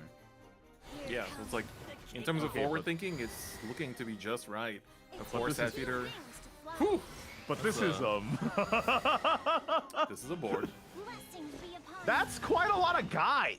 So those are some dudes, Igni. Those are indeed some dudes, and just a casual 10 damage to face. I'm a little worried now regarding this turn from Gian. If you do play the Alluvia, you're gonna want to Lu, and then the Lu might not even hit. So I guess you have to Verdilia fuse first, right? That's yes, a guarantee. Yes. So you Verdilia fuse the Ariat, yes, sir. And then you Lu. Is this even a clear though? I don't believe it is. It's not full, but at the very least, you're. Wow, you actually you have to trade. Oh my god, yeah, you have to trade this in. Your tempo. Oh, and the 6/5 lives. That's unfortunate, and this could be huge for Sadfeeder, depending on what's off the top. It's going to be an Alice. We this can has draw. a chance to pull another Grand Slam. Joe. Oh, or a Striker. Oh, Striker's not bad though. Yeah, true. Striker works as well. Man, if we saw Joe up the top there, that would have actually been. You would have popped off. Man, all right. Yeah, Joe would have been insane. Like, right, Ryder. Now we don't have a full clear on this side either. Oh, there's the Grand Slammer. That's good. But how do But we now clear we're this? struggling to take care of this, and leaving up the agent is not what you want to be doing here. No, so. no. Like, guaranteed Lou is going to be left up, but then, like, that's also a problem. That is indeed a problem, so we're going to have to give up on the face damage here, which isn't the end of the world, considering the fact that Joe is already going to be 12 damage no matter what. But that being there's said, a Jean in hand. Mm-hmm. Hold up, Jean and Jean, the iconic duo. Uh-oh. Yes, sir. Muse, give me that gourmand. I love cheese. All right. It's evolved. And that's a lot of damage. We got that extra storm. This is And that's even a full clear because, like, Tanzanite. yep, these two can go face, and that's a full clear because of the Lou being left up. Oh, the one-off. Heel Haven, not so much of a remnant when it comes to turns like this. It goes kind of sicko mode, frankly. Oh, man. We saw the low rolls of this deck, and now Yes, we're sir. seeing what it was brought to do. Where this is, Gian signed a work contract with Heel Haven to do exactly this. Absolutely. And now what? Militant Mermaid, heal, evolve, Coral Spirit? You know now what it means? Now we go game 2. I don't think there's any way you can clear. Yeah. That's not it. This is, you get to heal up. You do get to evolve it, so you do have. You leave the Tanzanite only. But we know there's an Ether in the bag, and that Ether is going to pull another Jean. Oh, you're so right. There it is. This is going to be the confirmed target, Jean. And we That is do super have curtains. enough play That is points. super curtains. Jean shows us why this Haven was brought, why it is here to do Here's its the job. gourmand. Yes, sir. There it is. Oh, nice hit. Swing. Of course, might as well for Delia Evo to boot. You already have enough damage no matter what. Lord. Sapphir's like, all right, moving on. Game Where's 2 my it Angel is. of Darkness? Let me check in the back real quick. Man, Sadfeeder, all right. Gonna have to claw back his way to Gian. And of course, don't forget, in this matchup, the last time it happened, Gian was able to take it. They almost met in the September Cup too. But, of course, Gian did win that one, but Sadfeeder didn't make it to the finals of his side of the bracket. But again, two very consistent players of the region. And especially, you know, with such strong finishes throughout the year, it really does culminate in this Contenders Cup. And to see one of their runs end after this set is going to be heartbreaking. It's kind of tragic, right? But if I'm being completely honest, as a human being and not as a caster, I am kind of rooting for Jean. Because with Sadfeeder, he's won one of these before. That's true. I definitely feel that. It's like we brought this up in you know, the previous Sadfeeder match was like, all right, well, if Sadfeeder wins this, he's already kind of made a name for himself. But, true, yeah. You know, if you beat Sadfeeder, you make it all the way. That's a much bigger resounding, you know, hurrah. But at the same time, right, if you could be the 2-time or the 3-time, that shows that those skills are not going anywhere, right? That's absolutely There's facts. many games where you have the kings, the legends of those games that manage to do it time and time again. That, you know, their blades do not dull after years of combat. And Sadfeeder wants to be that guy. You're very poetic today, Chris. I'm really appreciating it. I've been saving these in the tech. I haven't casted Can I just anything in say, 2 months. Sadfeeder just fused into Mind Control Mage, drawing Mind Control Mage, fusing into Mind Control Mage to draw Mind Control Mage, to fuse into Mind Control Mage to play a 2-drop. Huh? All that happened on turn 2? That's why he's there, bro. That's I don't even question it. How'd that happen? That's Sadfeeder for you. That is how it's gonna be. And well, we're just gonna play the Pascal here. I mean, Yeah, why we just not? gotta get those Earthrights down so that your Golem's active, so that your Astrological is active. Let's do it. And we're still fusing. You already fused all the Mind Control Mage. Oh, sweet Defender Golem, not for this world much longer. All right, so we're at 5 Earth Rights consumed, I believe now. So next turn, do we have a way to eat 2? That's really good though, because now Blooming Dancer's active, right? Oh my god, you're right. Trade that into the Pascal. What a top! Dude, both players are going ham, and Gian has the hand looks small, but there's gas in that hand. Yeah, man. That's Astrological's not active yet, but just getting the this telescope for an additional draw. I like it. Ooh, it's actually getting surprisingly close to being active already. That Colossus summoning. It might actually be active already. That's 7. Yep, that is indeed 7. Yeah, yep, absolutely. Colossal summoning turn 5 might already be active. Man, back in my day, Genesis Dragon was a 10 play point card. What happened? Sit down, old man. Let me tell you about the 4 play point Genesis Dragon. Oh, Jean top deck a Blooming Dancer though, and top deck an Alice on top of that. Oh my goodness! This is unreal. Oh, it doesn't stop, Igni. Grandius, Slammius in hand as well. Toss away the Asuka Shiori you get. No Joe, but imagine. Oh my god. I was saving my breath. I was ready to scream. Here comes another 8 damage. So much damage, and now, even if Sadfeet are Golem Lords, that's not gonna clear. Yeah, that's such a rough Golem Lord, but you have to do it. You simply have to do it. There is no choice. You Golem Lord, but a body lives, and then now Gian just plays Grand Slam Tamer. Alice, go face. You're absolutely correct. This was the best thing Sadfeeder could do, and it is Gian who has the Grand Slam coming down with the Evo to boot. Yeah, you can even manual Evo. Oh, Alice is active. Yeah, and it all goes to the dome, baby. That's right. Evolve, trade, and 7 damage to the face. Sadfeeder falls in game 2 as well. What is this? Is the losers bracket gonna be all just 3 zeros? What is happening? Is giving me a heart attack, bro. I can't be here anymore. It is a health risk for me now. What is happening? This is insane. I mean, the fact that, you know, it's like a lot of these players are veterans. For Sadfeeder too, he's like, you just ate 2 games, and now you have to make the reverse sweep 3 in a row. He's locking in the dragon, knowing fully well that this is the sword that is going to be going up into it. You do have 2 decks that are favored into the sword as well. Let me quickly check. We do have 1 Angel of Darkness in Gian's list, but Sadfeeder back against the wall, but he's still, you know, he's still there, concentrating, smiles, and he's ready to just continue on. I was gonna say Sadfeeder's hand was looking kind of sad, but that top deck Militant Mermaid, now this Worm Crafting can maybe draw something real nice. This could be good. Just toss away the Olivia Sylvia. What do you get in the top?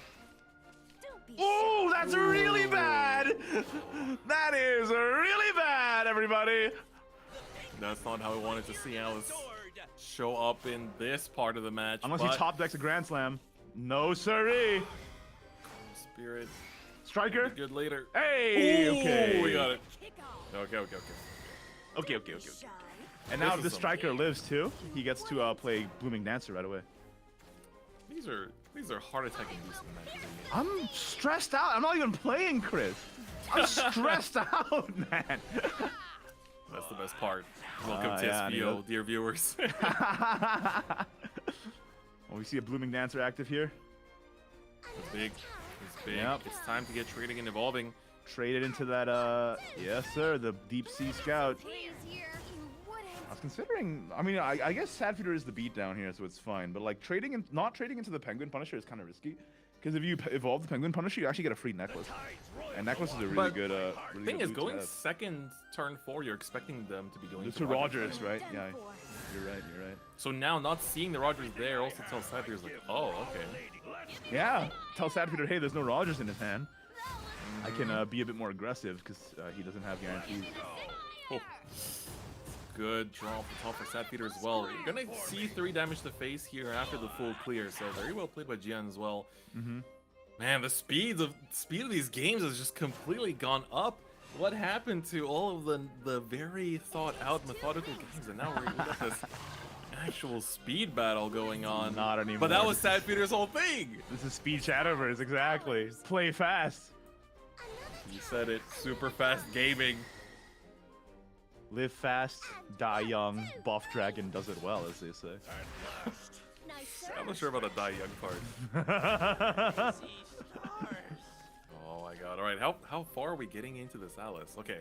Barbaros pickup is also something quite appreciated. Not the commander you want to see in this instance, but no. We'll take it. We get some draws. Roger's not showing up to work today. He's snoozing on the galley. Where is he? Alright, this is a clear. Yeah. Keep on generating these loot You gotta tokens. fuse. Alright. 5 out of 7.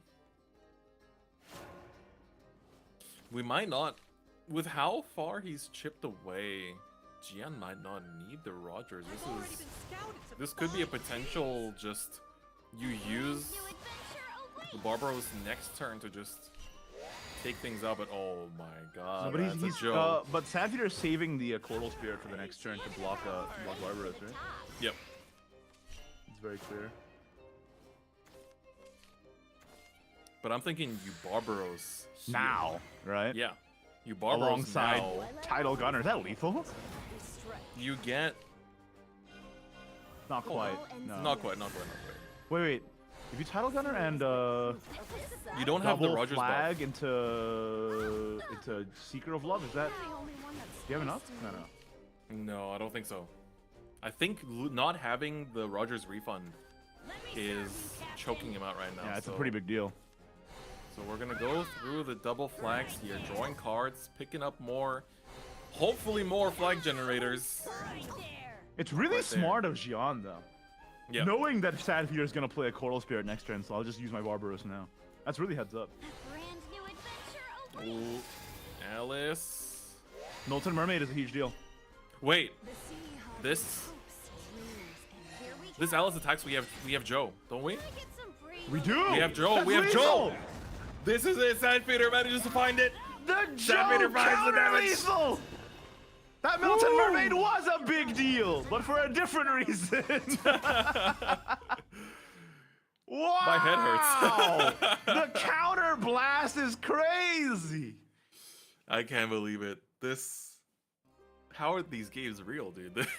That was like so in Jean's pocket, and then suddenly, I don't know. It was very, very back and forth. I feel like I was looking out for something that can turn the tide, like Joe on Sandpeter's side. I was just so laser focused on the Coral Spirit blocking a barb, but then no, don't even worry about defensive, man. Just Joe them. Joe them out of the game, and now we're gonna run it back with that Earthright. Can we see Sapphire with the reverse sweep? Is this possible? Is this happening?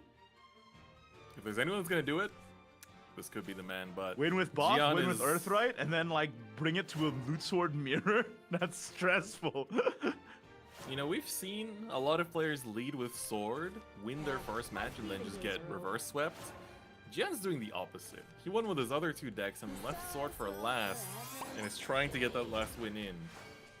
Problem is that this is, you know, turn 5 Golem Lord that really hurts this matchup. Oh yeah, it absolutely does. If we can even find the Golem Lord, though. I'm a little worried about it. We just play astrological here from where, yep, you have to. Celestial Command needs to come through sometime soon as well. We're definitely missing a little bit of that ability to fuse away these mind controls. Come on. Yeah, you're absolutely correct. With no Celestial Command, these mind controls are just sitting in hand as fighters, basically. 2-play.22s that aren't doing a whole of a lot. Let me make a little sediment. Oh, that's Rogers in hand, baby. Oh, this is great. You get to just shoot the. But he doesn't have a deep sea alongside this Rogers. It's kind of not ideal, I suppose. All right, Sad Feeder. Oh, finally something to fuse. Whew. I have no regrets. Hey, there's Command. Hey, much better. All right. Videlo could have been fine, but the Celestial Command is the right one we want. I feel like you have to play Familiars Pack. To like try and get Golem Lord, right? Yeah. I feel like you have to fuse one of these into Medela.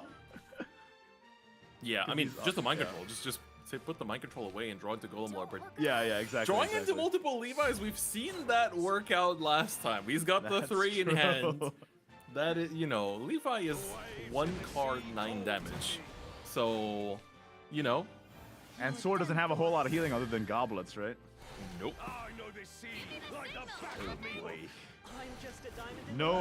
No Deep Sea is a little sad, so we are just going to see a Tony here instead of seeing an activation of Roger's effect, but it's alright, it's still fine. Yeah, looks like it's going to be just Xian's hand set up and really pass. Weird, oh, the top deck. decked? The top first deck gamers. Golem Lord? Golem Lordius? I feel like you have to play Golem Lord.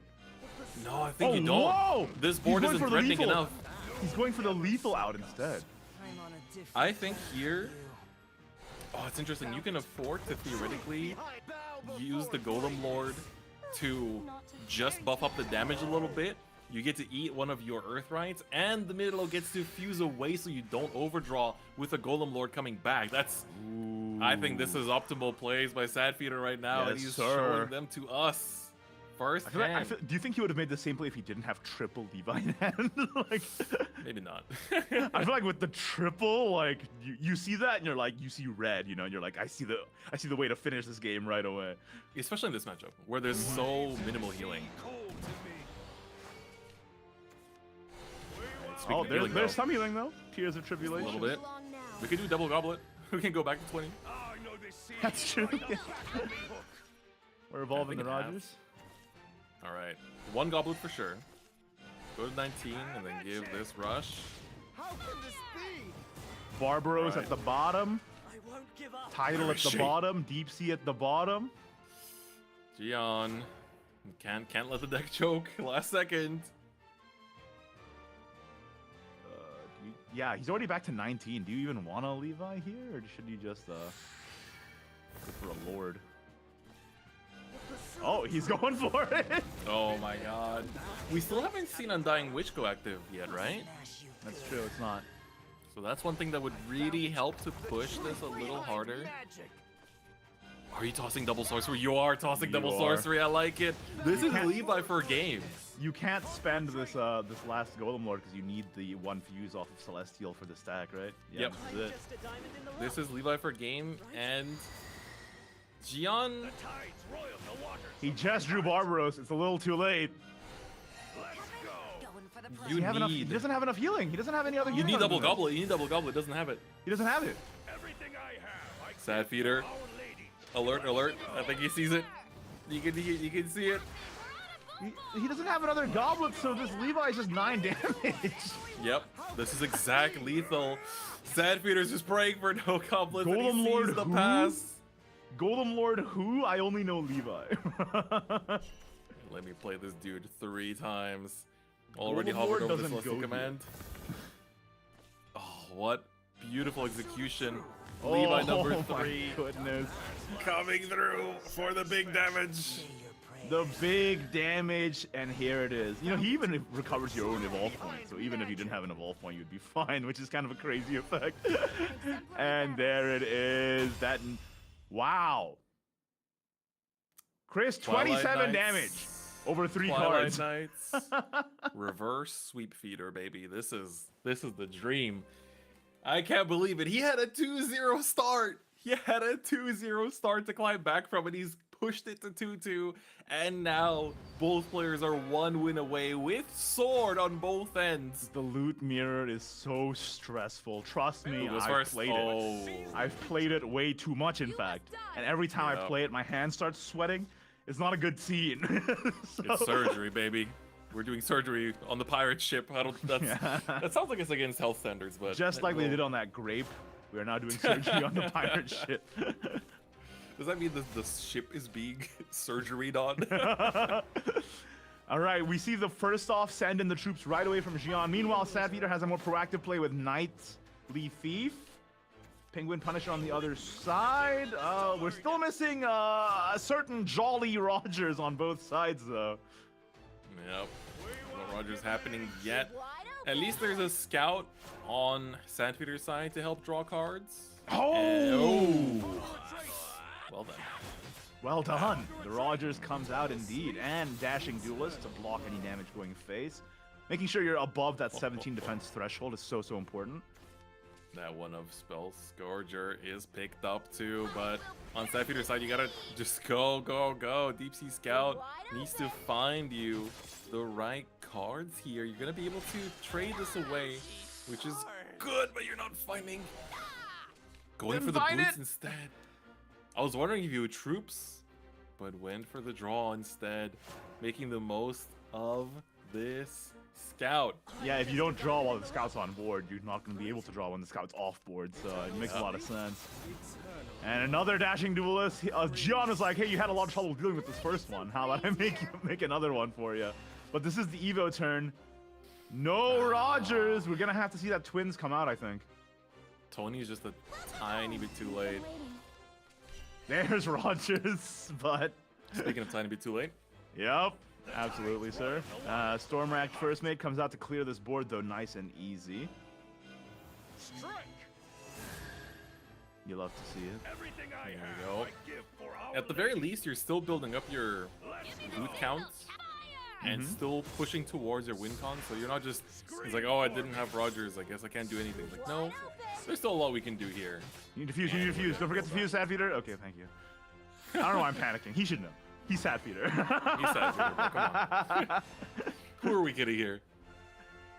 But meanwhile, on Gian's side, he does have the Rogers, but no title and no Deep Sea to back it up, which is a little awkward sometimes.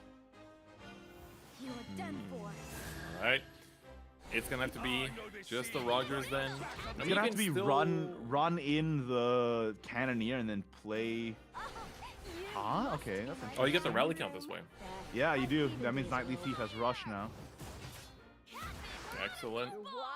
You get the nice trade. You got the dagger to go in. Yep. And of course, you can provide that rush to make sure that nothing remains on the board. Clean turn, but I do worry about Gian's resources here. He's got 2 Barbaros, 1 Spell Scourger, no draws, which is the problem, right? The only draw he has is Opulent at this point. Yep. Alright. Rogers is gonna come on down. A little bit late, but better late than never. And of course, the loot counts are progressing on both players' sides, but we're at turn 5. We're getting close to the end here, no matter which way you spin it. This is a deck that has a very clear win con, and you're basically both on a time bomb, trying to avoid each other's lethals that can jump over all kinds of wards and walls and anything else you throw at it. He was considering sending the troops. He's trying to find Tidal Gunner or Deep Sea here. Probably Deep Sea, most likely. But it looks like he's gonna not go for it. Another Rogers, alright. Sending troops. And there's the Deep Sea. He did get the Deep Sea in the end. That's good, at least. That's good. It's important. At the very least, we have ways to secure lethal. And speaking of which, Tidal Gunner picked up for Gian. And he's going to be the one to get to turn 7 first. So now's the question. But if Sandfeeder stays above 17 defense, though, that's not lethal. That's right. And there are ways to heal in this hand as well. So you can Rogers again, get yourself that goblet. Ooh, we're actually pretty low on the loot count, huh? Yeah, it's not that high. Yeah, this is where First Mate, being a bit MIA, is coming back to buy Gian. And Opulent is not active either. Yeah, rally count low. Barbaro's gonna fuse. Is this gonna be just a raw Barbaros? Pick up the flag? It feels kind of tough.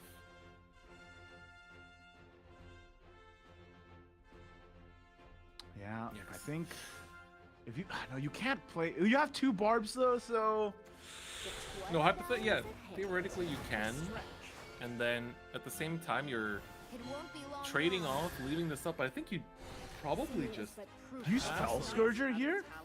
It deals Try and 4, get them to below 17 defense, so that you can lethal next turn if they don't have a heal.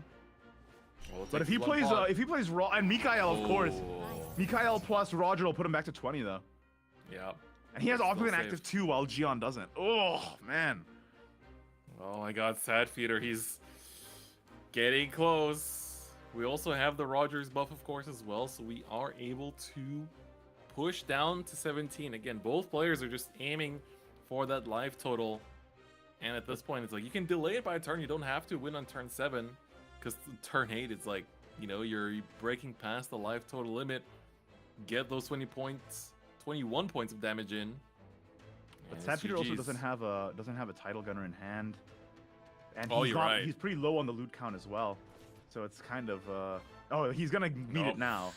But then We're he on still 7, has baby. no he needs to find draws. I think he's gonna have to pull off a deep sea scout turn this turn. I throw my lot in with you, Captain. Okay, we're making a first mate out here. We're gonna get the Deep Sea Scout, as you said, letting him draw through cards, and of course, most importantly, deal that burn damage as well. And thanks to Rogers, we get to effectively go through. Oh wait! Even without title gunner, is setting up a 0-cost flag here guaranteed lethal next turn? Oh, It's very close. I think you're. Hold up. Let's let him finish this turn. Let him finish cooking, and then we'll give it that. Too bad. All right. So we're looking at 18 damage, right? 18. Do we have another? We don't have. No, because he can play. He still has one remaining play point for Juliet. That's 20 damage exactly. Oh, yeah, you're right. You're so right. It's exactly 20. So, again, for the viewers watching, 7 off of the Barbaros herself, 3 flags, gets you another 9. And then you get the 2 from the Rogers. Yep. And then you get the last Juliet. 2. That's from 20 Juliet. damage. Our supply lines have been reinforced. Oh, you can see Sad Peter's popping off. He knows this That's heal doesn't exactly- matter. That's actually exactly 20. I'm gonna freak out. Did Sad Peter really pull off the reverse sweep? Going second as Loot Sword? All of these choices to play out Juliet over Romeo are gonna come back. But at the same time, it doesn't matter. The flags are there to just burn through the board. And Is the Sad Barbaros Peter- fused? It has to be, right? It is. Okay. He used it last turn, I'm pretty sure. She's coming on down. That's exactly 20 damage. I cannot believe it. Chris! Gonna evolve. Sad Feeder came from 0-2 in this losers round 2. Beat the first game, beat the second game, and manages to find the perfect 20 damage lethal. It was even 22 to damage. seal the deal. It was actually 22 damage. He had 2 Secret Gloves in hand. Which is so funny. Oh my goodness! Sad Feeder went crazy! From an 0-2 start to reverse sweep? It wouldn't be Sad Feeder. Like, That's true. That's true. You are absolutely correct. There was no way his run was ending. But like I want to say that for both players. Jen was just as favored to win this. They were both favored to win this. And if anything, statistically, Jen is the one that has been finding wins over Sad Feeder. But not This today. is crazy. Not This in is Contenders. Sad Feeder showing why many people in the region call him the GOAT of SEAO and one of the best players in the world. From such a stressful position too, right? Like 0-2, losers bracket, last game, but no, came back at it, and then going second in an OTK mirror and still finding the finish is absolutely mind-boggling. Like, what an insane line. I can't believe it. It's the ability to also see those lethal lines with loot sometimes, like the non-conventional ones. You have to practice so much. The only reason I spotted it is because I played like 100 games of loot this expansion. Yeah, it's So like, I was like, it's these there it unconventional is. games. And I spotted it way after he did. So, yeah, there you go. Man, what an incredible losers round 2, and we're still not done. We still have one more match for you guys So let's take a look at the bracket and see how things have been going through this losers bracket. As you can see, Sadfeeder beat Paper Flare and that super close match against Gian, and now has a spot in the next part of losers, of course, and gonna be just one set away from potentially making it out and back into the winners finals as well. But before that, Life and Sonar 5's The One are going to be duking it out, and myself and East will be bringing you the action to take a look at how that's going to go down and who's going to meet Sadfeeder in that next losers bracket match. I am so excited. You said it's going to be me and you, but honestly, after that last match, I might not make it, man. You might have to drag me to this next match, because after watching Sadfeeder claw his way back from an 0-2 deficit, he's like, you know what? If I just win the next game, I'll be okay. If I win the next game, I'll be okay. If I win the next game, hey, I won the set. Wow, would you look at that? My heart hurts. Like, I had him pegged to, like, go down. Like, 3 chances to win with Loot Sword, and you lost all 3? That's crazy. I mean, no like, shade to John. Fantastic player. But, man, it just shows the caliber of like, skill in his opponent Sadfeeder that game. Holy crap. It really goes back to Sadfeeder's interview too, and how he takes, like, he doesn't care about winning contenders or, you know, the strategy to make it to contenders. Just focus on the match in front of you. It's like, it's not even winning 3-0 or 3-2 or anything. It's winning that specific game that is there, solving the board state of that specific turn. And we just see, you know, it's just the chef at work, you know, just serving us the most beautiful games we've ever seen. That boy was definitely cooking in the kitchen. A 5-star dub. It's unfortunate we're gonna have to see John bow out so early. Again, one of my favorites to win the tournament.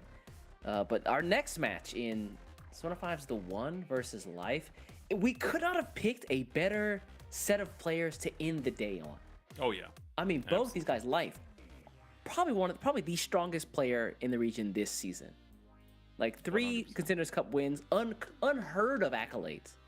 Going up against The One, who I feel like has had such a strong year. And a guy who, in previous games, we've seen him, he plays out of his mind. He's got some crazy, spicy lineups. And I'm super excited to see this last match for the day. Yeah, me too. I mean, I finally get to cast The One as well. Have been off rotation on the times that he's been up here, and I'm very, very excited because, as you guys talked about and saw, I mean, there are some very cool choices in the deck builds of all of the decks that he's bringing as well. I mean, we saw the Lucius and the Loot Sword. You know, I haven't seen that played ever. In a minute. Lucius, huh? What? So no. Ghost Shadow? No. Sorry. Forget about it. So just for folks at home who are not aware or who maybe have forgotten, The One is running Loot Sword, Earthright Rune, and Buff Dragon, and then his opponent in Life is also running a similar lineup: Loot Sword, Earthright Rune, and Buff Dragon as well. Keep in mind though, The One's lists have some nice spicy techs up in them.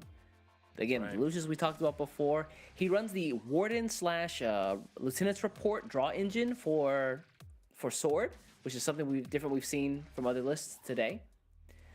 Cutting copies of Tony in order to like pull cards out. Yep. And I would love to see some of these techs make like big splashes. Same. I think watching The One will be very exciting, regardless of the outcome. But you know, we talked about when we talked about the potential chance of seeing Life versus Sadfeeder, the 2 players that are feared by everyone, and we are this close to seeing it happen. So you can't help but be a little bit excited about seeing Life on stream again, because this could be a chance at that. I'm very hyped for this. Yeah, we got the 2 players getting ready in the room right now. It's kind of strange. Like, we expected to see Sadfeeder and Life on the other side of the bracket, but I mean, yeah, we'll get it either way, I suppose. If he can take it over The One. Yep, I'm just checking, trying to see how many times these players have had a chance to meet in the past as well, but it's not looking like there was too many run-ins or encounters. So for our final match of day 1 of Contenders Cup for the 2023 season, we've got S5's the one versus Life. Both these guys running a Runecraft mirror. Earthbenders are really out here today. They absolutely are. They absolutely are. And it looks like, yeah, I had a quick peek at the cups from this year, and it looks like we don't have a big drama. We don't have a big story, a big win rate percentage one way or another. Ooh. So between Life and the one, it's fair game. Well, I mean, we're about to establish a storyline today, that's for sure. Yep, absolutely. And of course, both players got really good starts here too. I mean, when you're playing Earthright, you want to see any way to build up your Earthrights, your stacks for one cost, and of course, multi-elemental start is pretty good. Oh, got the Spider-Man pointing meme here. Same start. Oh yeah, but the one does run a couple copies of Binding Ritual. Stack 2 is kind of nice, especially on 2. Really build those stacks really fast. The question is, does he push damage here or does he trade in? Knowing that he's also going to be giving Life a stack to start building up. Oh no, okay. Golem Lord instead. And I like this, right? Because at the end of the day, whoever needs that stack in as an emergency is going to be the one to trade it in. If you're the one, you already have the stack. So what's the point of trading, right? You just go face and get that damage. Count my failures. I dare you. It'll be important to keep track of the stacks for both these players here. That's right. And here we can fuse safely into the mind control, add up to that stack a little bit too.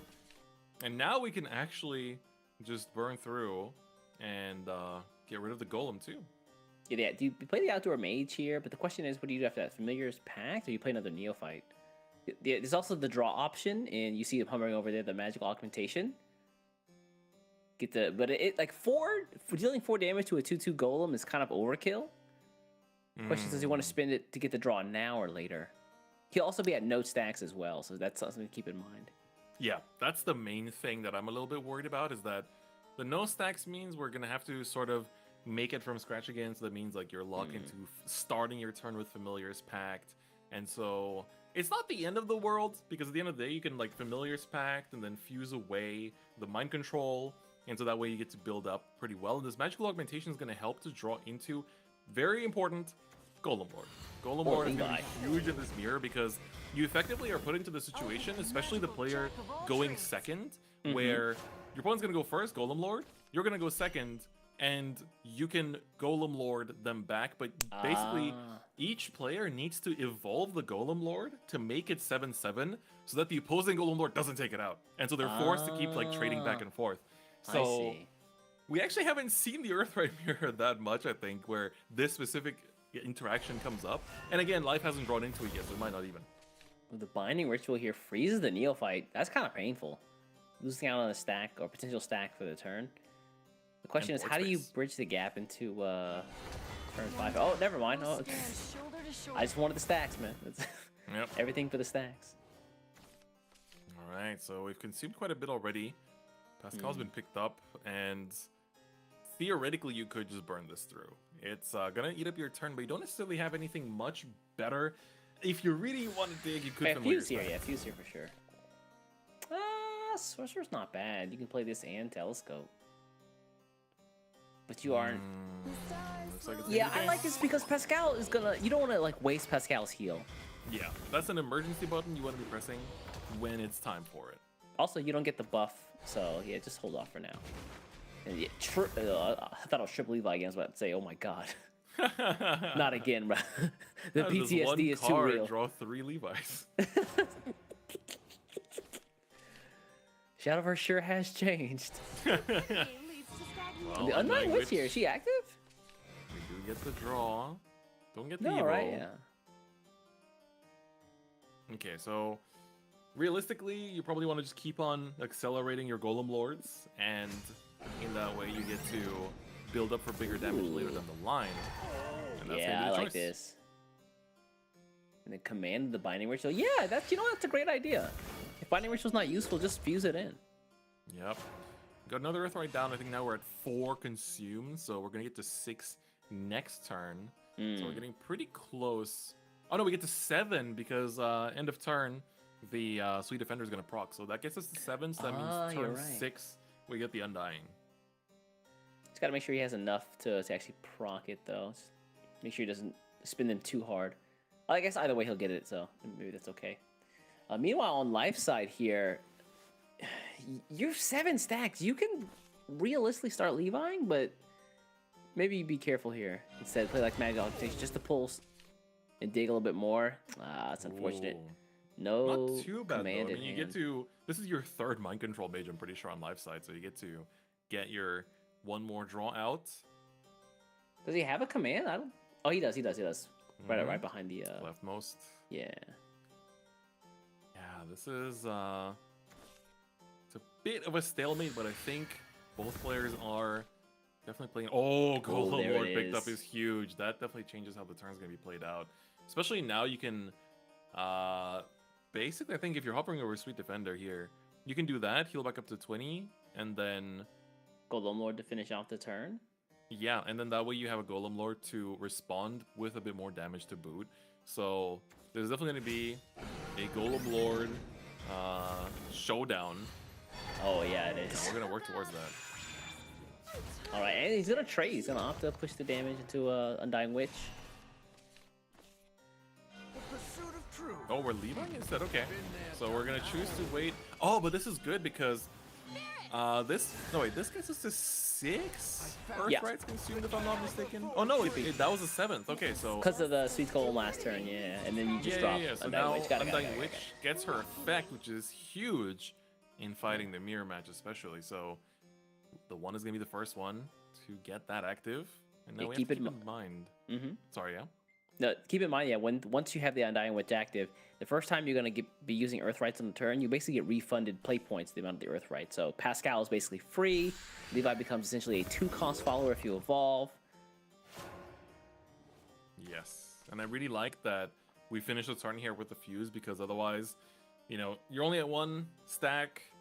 It's going to be a little bit tough to connect into the next turn, because that means you have to start with a fuse, and then the Earthright you use eats out, you know, you're just gone out of your stacks, and so therefore you exhaust that resource. But now instead you can start next turn, get to 3, and then after that Golem Lord to take out of any board. If they don't they don't set up a board, then instead you can just go Levi, and you have actually crazy amount of damage, right? Because you have Levi, that's gonna give you the 6, is gonna refund the 2, and you can burn the 2 Crimson Sorceries immediately. That gets you to 12. You're not exactly there yet, but pretty close.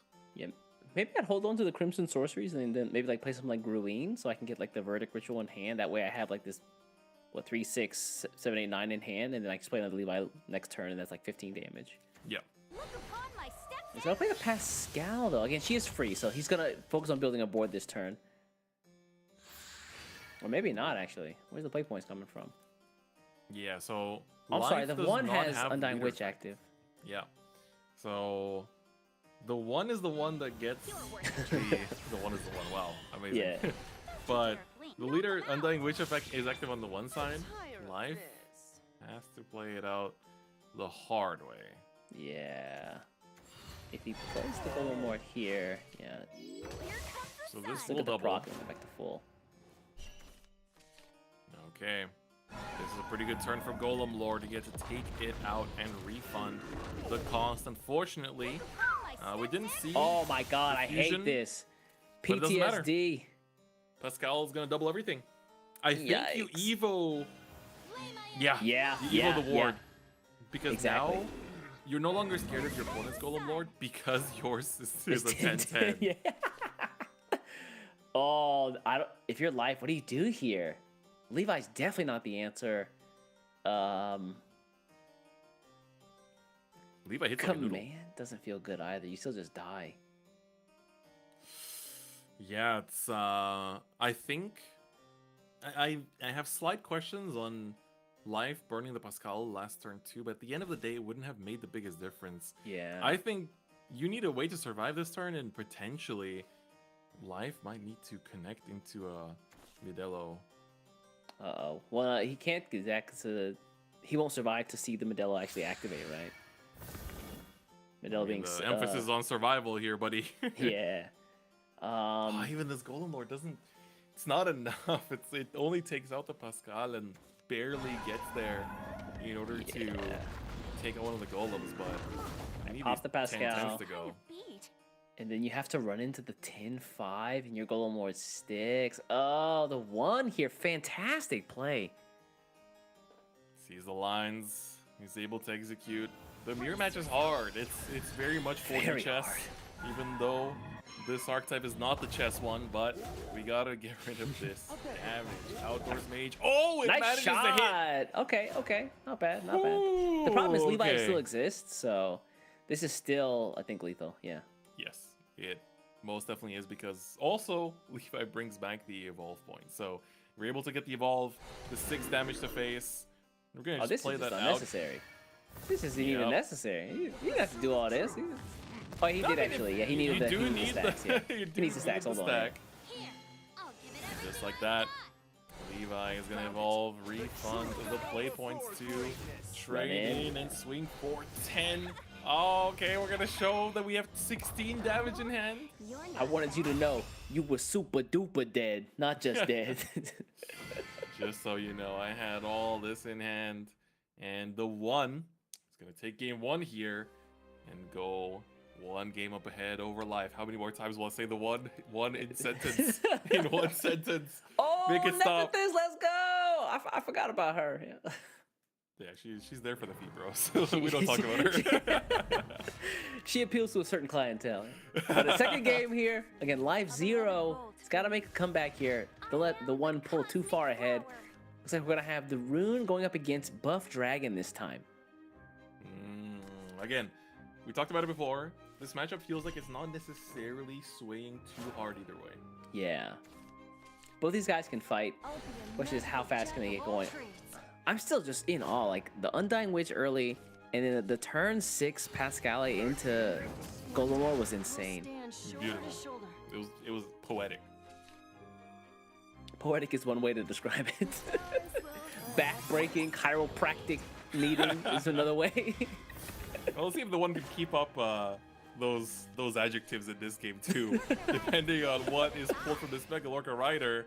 Oh, hey, not bad. Yeah, we'll take a Dion. Free play point, as Dragon likes to do. Cheap. I'd like to see a 1 play point buff here if possible. That'd be pretty good. Thanks. Yeah, just shore up all these stacks right here. Second Astrological Sorcerer. Yep. Oh. It's actually pretty good life. He's able to access quite a lot of draw. At this point, you really want to be drawing into the Celestial Command. You need to start fusing away the mind control, and also it just helps to play the long game. Like, this is going to be a matchup where we are going to go on for a little bit, and if you don't have the constant fuse, it's going to be a little rough. I kind of want to see... I kind of like the idea of the magical augmentation here. I want to get some cards in hand. 1-3 is good enough. Wow, he's going to save it, though. Okay. Well, you can see a potential ramp here with the Dion. It's going to be the choice by the 1. That was good. Out of the class. Yorkabung on the Dion. Undying Witch is not bad. Oh, he's just going to spend it now. Why not just spend it last turn? Like, well, I guess... Was he wait? Oh, maybe he was waiting on a Grand Slam. That's a really good consideration. Yeah. The Grand Slam Tamer, if it dropped there, would have been really bad. So he just held on to the augmentation until now. Knowing that next turn he has an Evo point at his disposal. So that's 2. No commands in hand, so he can't fuse. You raw play the mind control. Yeah. Wow, just for the sentiment. Ugh. You get a body on board and it adds to your stack, so at the end of the day, it's better than just passing in this instance. Your body on board and stack, I mean, it's not bad, all things considered. Meanwhile, on the 1 side, another Dion picked up. He's got all his gas, but like no spark. Where's the ignition? Okay, so chose to go with the Dion. I thought maybe go Asuka Shiori first, and then you get the refund, but gonna go for the bigger buffs instead, making sure that whatever we draw into from now on is gonna be huge. Whoa, is he gonna push his face? Okay, no. Oh, he can't, excuse me, just play this turn. Right, so this is gonna be just the trade. The board is all clear. Pascal this- to really eat through these is interesting. Oh, this gets That's you to 7. 7. Yeah. Okay, so she's active. Yeah. Yep. And the one did play a follower, so works out. Oh, doubles pretty good. You get to, Wow. I mean, everything doubles, right? Yeah. You can evo the Pascal here to trade over. Levi picked up is also going to be huge for next turn. Now that you've got that refund effect going on, Life finally found the Undying Witch that was missing in action last game. Yup. The question is, the trade, you can trade here, but you want to be able to get like a really good Pascal board setup. I don't think it's possible. I think you have to prioritize trading. At the end of the day, it's like if you start trading off, whatever you're doubling is going to get a lot lower. So I think this is a smart way to trade. You can leave up the 2-3, but everything else is going to get huge. You're going to see 6-4s that are just a tad bit hard to trade up. Do you find it interesting choosing to leave up the Dion instead? How does she sit on the broom when she's that thick? Good lord. I want to be someone's hope too. Don't question the magic, man. Don't question the magic. They curate this turn for sure. Get some play points back. Grab some more followers. I've got this. That's 1. No Blooming Dancers in hand is kind of unfortunate though. Yeah.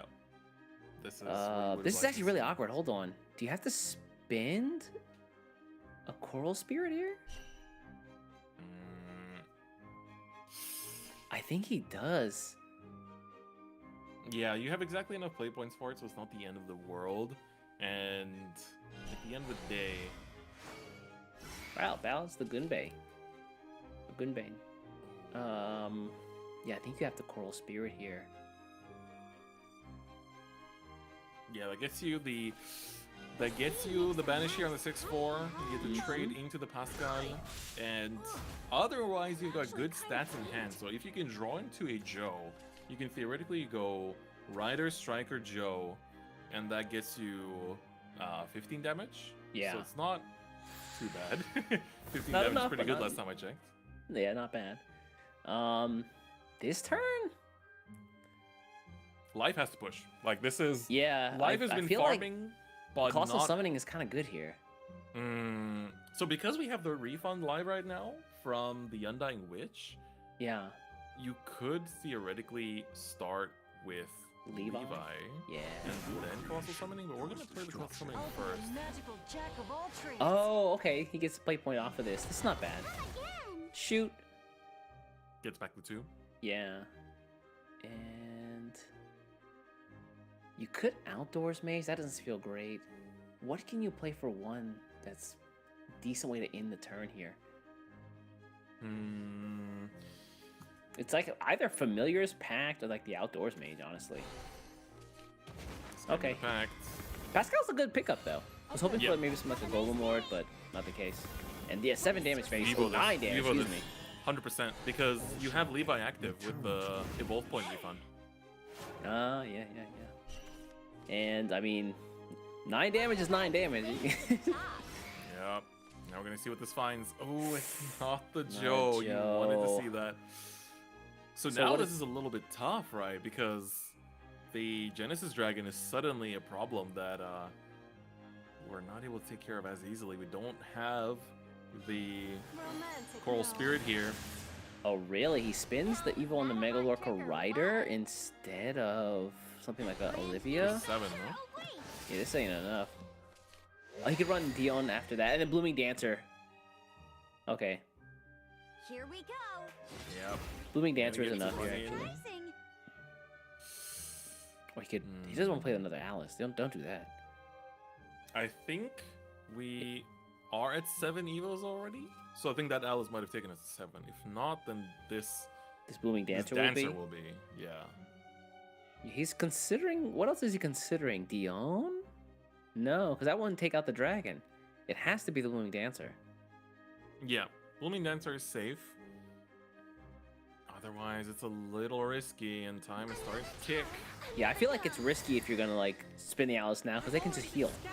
Okay, we can Dion for the next turn, so that's good. Joe picked up. Love to see it. No, wait, why? I guess this works out, yeah. I figured he would want to keep the big stats on the Megalorca Rider and trade the Dion into the Dragon, but I guess you still keep the stats either way. If you're just going for Joe activation, you have enough 1-drops with huge power, but yeah, good point. Striker. But I think this is just game. Genesis Dragon comes out, Life is able to run it back and find the lethal. The one couldn't find it fast enough. Yeah, I mean, he was close. Joe picked up very late, but yeah, one turn too late. All right, the 1-1. This loser's bracket is intense. It's back and forth, as everyone would like it to be. Keep in mind that the loser of this match goes home. There is no loser's bracket or loser's bracket to go to. There's no like last chances. That's it. Your run ends with this loss. Yep, exactly. It's gonna be a very exciting next game as we see the Dragon mirror match here. And it's Megalorca Rider in the opening hand for Life is a good start. We see Milton Mermaid for the turn 1 buff, but nothing to really follow up for the 1. You know what I haven't seen today? We've talked about it all day, but I haven't seen buff Grand Slam. I haven't seen. We saw it once. We saw it once. I think it was in the previous round with Igni. Did it get magical augmented? Just yep. Shot for 4. I mean, let's see here. I don't. Okay, buff? Turn 1 buff, turn 2 buff, turn 3 Grand Slam. Okay, buff. All right. Problem is the 1 doesn't have the connective tissue on turn 2, so this is gonna be awkward. Megalorca Rider buff. Can we see it? Nope. Dion again. Nope. It's always Dion, man.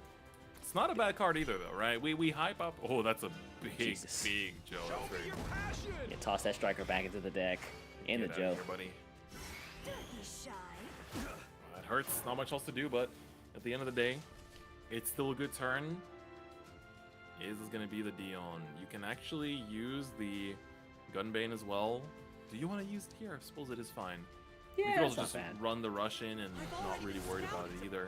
Get the 1 damage to face. No, All depends on how stats. far he prioritizes the buff here. I don't think there's a reason not to. You've got double worm crafting. Whatever you pick up next turn, you can just like toss back into the deck, draw 2 more cards. Thing is, right, you're pretty happy sending the Gunbane back to deck, but your hand's gonna be pretty low. So if you draw into something vital, then you're immediately feeling a bit worse about it. But he's gonna burn it. And we saw a lot of hesitation there, though. Yeah. I think that's an okay play to make. I think that whatever he draws into, it can't be that vital, right? Like what can he absolutely not get rid of? I suppose that it only being turn 3 means that the 1 can't do something like a Kyrie play to make a wide board with like a big ward. So I think he's okay with that last turn. Striker is kind of sad here at 2. Means he's not gonna get the free Evo. I think you wanted to back to hit the other side. Really, Alice? Okay. All right. Oh, wow. Grand Slam! It's happening. Grand slammed, baby. The tides have turned. Life gets the Evo. This is going to be the trade plus 6 damage to face. A very big turn 4. There was no hesitation in that move. I'll tell you what. When he saw and slammed immediate. Yep. All right, Life just thinking where this wants to go. The 5-10. So you have to keep in mind again that what is going to be the answer by the 1 to this board, right? So they're probably going to go for the Kyrie. You're going to get that 5-5 for effectively 1 play point while generating followers. You know, Coral Spirit could banish the 5-10, so I feel if like he there's no evoed this reason not to dragon, trade. if he evoed this striker, he could play Coral Spirit. So I think you have to actually run it in. He doesn't want it to lose the 10 stat though. Let's see it. Hi. Okay, we're choosing to keep the 5-10 healthy. I'm so surprised. He really considered the difference there in that 1 defense point versus pushing 2 damage face. I think 9 out of 10 players would have definitely just, without thinking about it, Dion face and then run the 5-10 in. Yeah, I agree. But we get We'll see if that choice here. pays off. And yeah, it just gets Coral Spirited. Like, why not? Now you still have the Dion. Yeah, exactly. So This is looking for life. It's a question of what we're going to be drawing into next and how we're going to be drawing into it. I think at this point you want to be using that worm crafting, keep getting the buffs. You get 4 more play points. So if you draw into a Grand Slam, that's pretty good. Do another Your own Dion, Coral that's pretty Spirit would good. be nice. Yep. So yeah, it's rough. Dragon Mirror as always. Wow, he Big is gonna go puzzle. the Blossoming Dancer here just to get Evils up too. This is a good Another too because day. you get to draw first. So Good point. Yeah, yeah. That actually, I like that. Yeah. Striker, not great though. You still have the option of playing another Dancer. you can buff here first. I think you go worm crafting, buff, see what you draw into.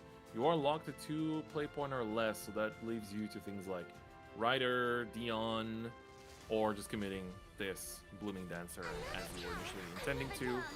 Yeah. Do this just to draw. It's just that trading is a little awkward. So Man, Kyrie, you could have been so useful earlier. The And then you just push this 3-9 to Storm. All right, big fat stacks. Got some ways to pull followers for the following turn. Hand, tons of gas to draw. Meanwhile, on the one side, 12 damage is a number to be at when you're fighting against Dragon. Oh yes, indeed. All it takes is a couple big 1-drops, and life could be taking game 2 here. Heck, if that Dragon Striker sticks, they might be okay. Or he might be dead either way. You can't get too gung-ho about this Coral Spirit either, because Someone's hope too. this is going to be a very valuable banish that you're going to want to play out on something potentially bigger, right? You can expect the Grand Slam to come down next turn. Everyone's hopes are riding on Worst case, you can expect the Joe to come out next turn, but now you pick up a second one, and that changes things. Yeah, I feel this way whenever I play Dragon. Like, you queue up and like, all right, I have a removal option in hand, but do I want to spend it now or later? Do I eat the damage now, or do I just bank on winning before the next threat comes out? Yep. Ooh, Rider's big. If this can pick up a Joe, this could be massive, and it does. Oh It is my the exact God. damage necessary for life to take it. Immediately. That is it. 5 and 7. The 1U. That was the only way that he could lose this second game, or third game rather, to give life that second win. And life finds it. Oh my God. I cannot believe. I can't believe, like, we're like, if he just gets a Joe, he wins the game. 12 defense, and then lo and behold, cursed. Yeah. Cursed. Also, speaking of cursed, Leonidas' resolve, I'm sick of getting hit by that. Shadowverse Evolved, Leonidas is a demon, bro. Yep. That is a cool little card. That is a cool little card that, especially for all the Evolve players gearing for the open qualifiers coming up, you're gonna want to be aware of. Well, I hate Leonidas, bro. just all the app players that don't play Evolve are like, why is this guy talking about Leonidas, bro? I haven't seen this card in years. Just let me dimension shift in peace, please. No. Eat this 6 storm damage. Oh, that'll be a good time, yeah. Meanwhile, here, Life trying to win one more game. The 1 has to battle back. 2 is gonna be running in with his dragon. This could be his last game of the tournament.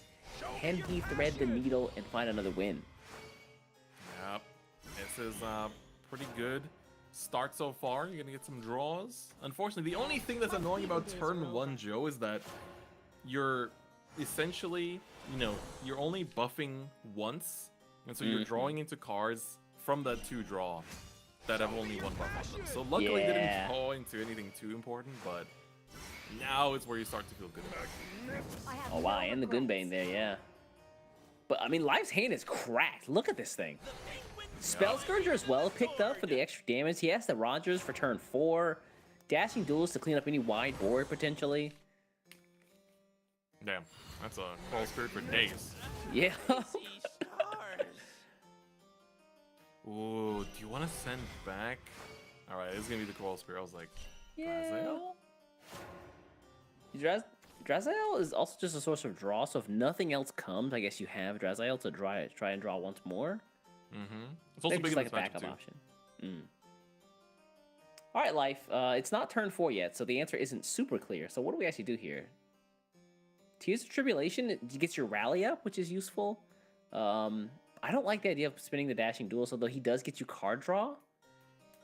I think you Dashing Duelist here, honestly. It's the draw, it's the body on board, and they're not... I mean, if the one draws into Grand Slam, it's a different story. But...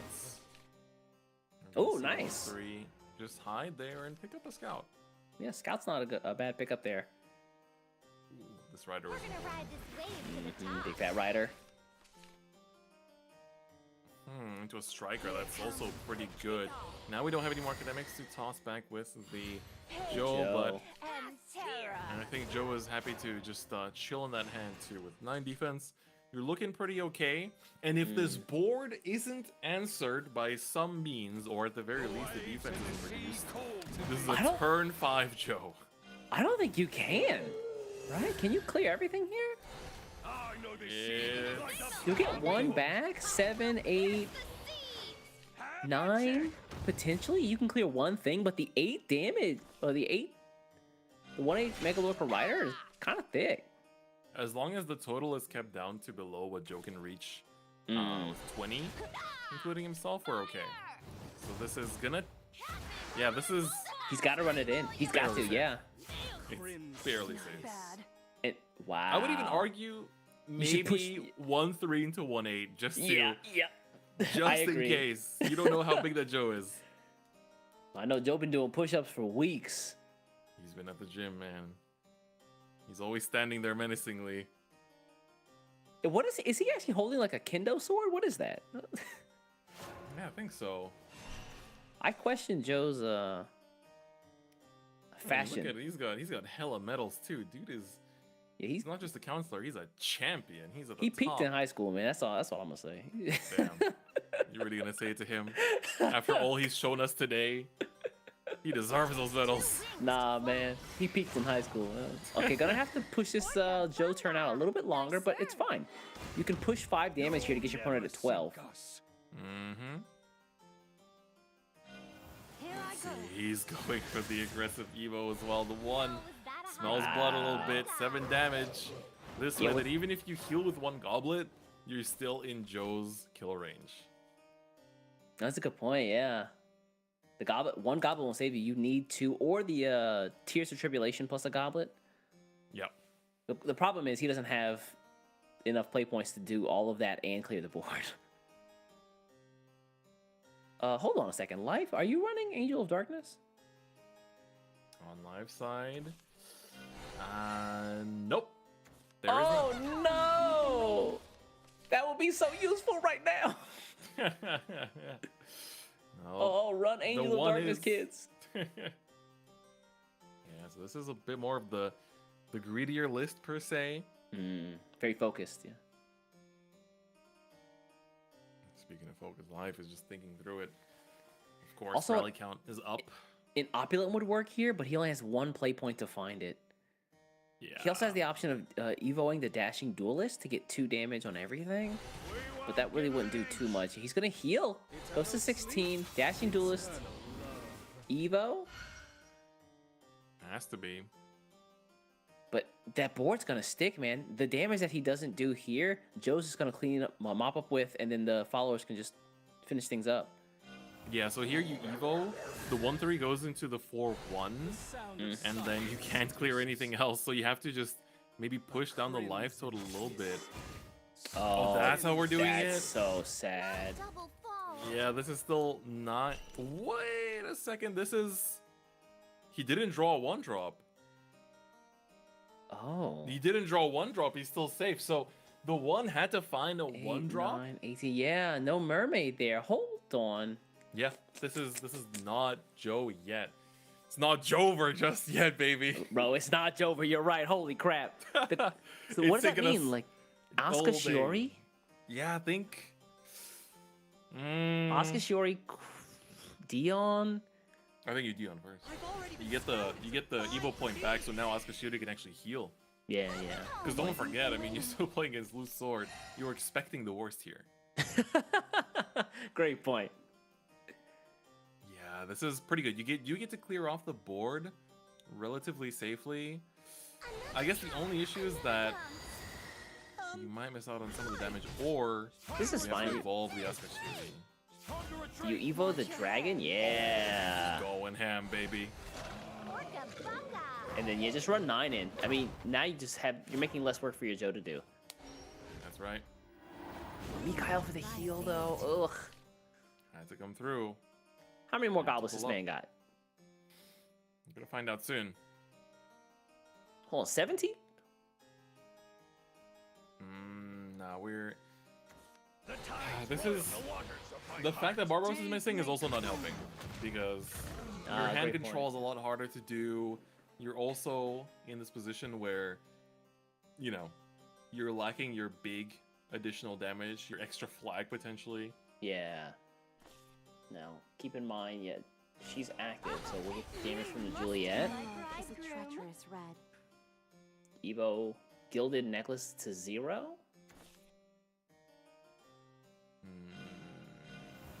Yeah, necklace to 0 here. Probably using that to push some damage somewhere. Probably on the Juliet. This on the Seeker of Love, for sure. And then start running stuff in. Alright. Gonna get through some of it. Gotta move quickly here. Necklace too. Time is of the essence. That's right. Scream for me. We do get to clear out through quite a lot. As long as you can avoid the Joe, it is okay. And you can kind of tell from what's been happening so far whether you've been getting there or not. Oh, you can barely trade off a 2-5. You just have to have enough time. Go, go, go, go, go, go, go, go, go. Go, go, go, go, go. Last one. Go, go, go. Do we get it? Do we get it? Do we get Yes. it? Nice. All right. And the hand is just at the right amount. Whew. That was scary. That was real scary. Oh, but hold up. Oh no, 1 drop. So no, it's still barely off. Oh, it's 1 off, isn't it? Oh my god. I don't know how life has been perfectly clearing away so that there's just enough left to not activate. Bro, I feel like the life Joe. sees the one's hand. That's like the mark of a good player. When they, they can't see the hand, but still, It feels like they do. That's something else, man. I can't believe it. All right, Olivia Sylvia. Revos. Satisfaction. This. Gunbei? I feel like you need the Coral Spirit because you should Yeah. expect to get Barbaros. All right. All right. I was gonna say, I had to double it, but didn't double it. Scout here, not the move. Hold up. We don't have any flags in hand, so this could generate 3. 1, 2, 3 at max. Plus That's 4, only 5, 6. 17 damage? Yeah. You see 'Cause 1 off? Each flag does 5 damage, right? So then Yep. you burn through 3, and you get the Rogers. So yeah, 17. He's 1 Unless off. we're missing something. The one's like, wait a second, hold on. Hold on. Is he cooking?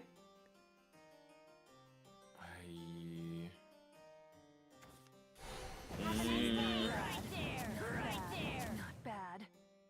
Probably not. This feels like it's still slightly off, and Scout wasn't committed either. He Yeah. has taken out quite a good chunk. Wait a second. The question is, okay, he can clear, right? Wait, Was he 1 off from clearing? Oh no! Oh no! Wait, Yeah, this Rogers to is- summon a Cannoneer? Rogers to summon? Oh, no, he doesn't get the, we the don't title have gunner the- effect either. Yikes! This is a way to clear at least, so you're not leaving things up to chance, so that's good. Whew, I was just having my breath held that entire time over there. Now hold on. This is gonna come Is on she at out. 7? Yep, she got Yeah. that storm, and we're gonna finish it with Melted virtually Mermaid. anything in hand. The 1 is gonna play out the Joe for the last bit of damage.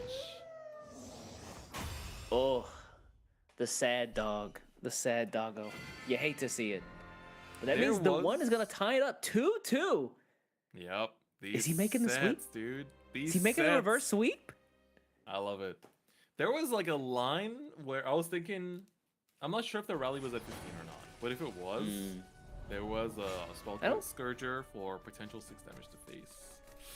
But if it misfired, then it's obviously rip.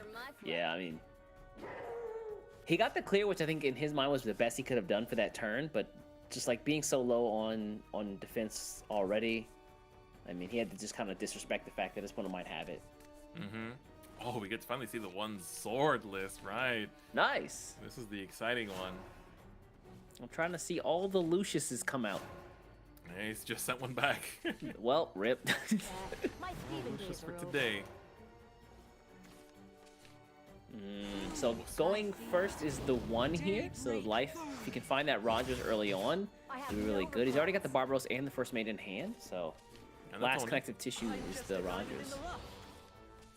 Oh, I had high hopes. Oh. Oh yeah, right. This is the lieutenant's report as well being played here too. So the one. Do we just play Dashing Duelist?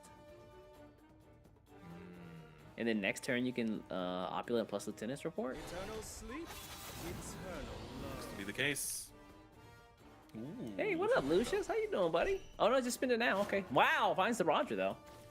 The one's hand is already set up here. He's got to find some loot generators. Oh, I guess this gets, yeah, you get the perfect trade. A little bit of damage. That's pretty good. Especially considering that usually a turn 4 of Root Sword's not too crazy, but there's a Lucius in here. Yup. No ghost this time though. But he got all these pirates and no loot, man. All these pirates and no booty. Damn, not like that. Can draw 2 from Asuka Shiori. Yeah, outside of that, I don't really know what you do here. Does he... No way he plays out. Really? Does Lucius force out an early Barbaros? Surely he could do something else. First mate? Really?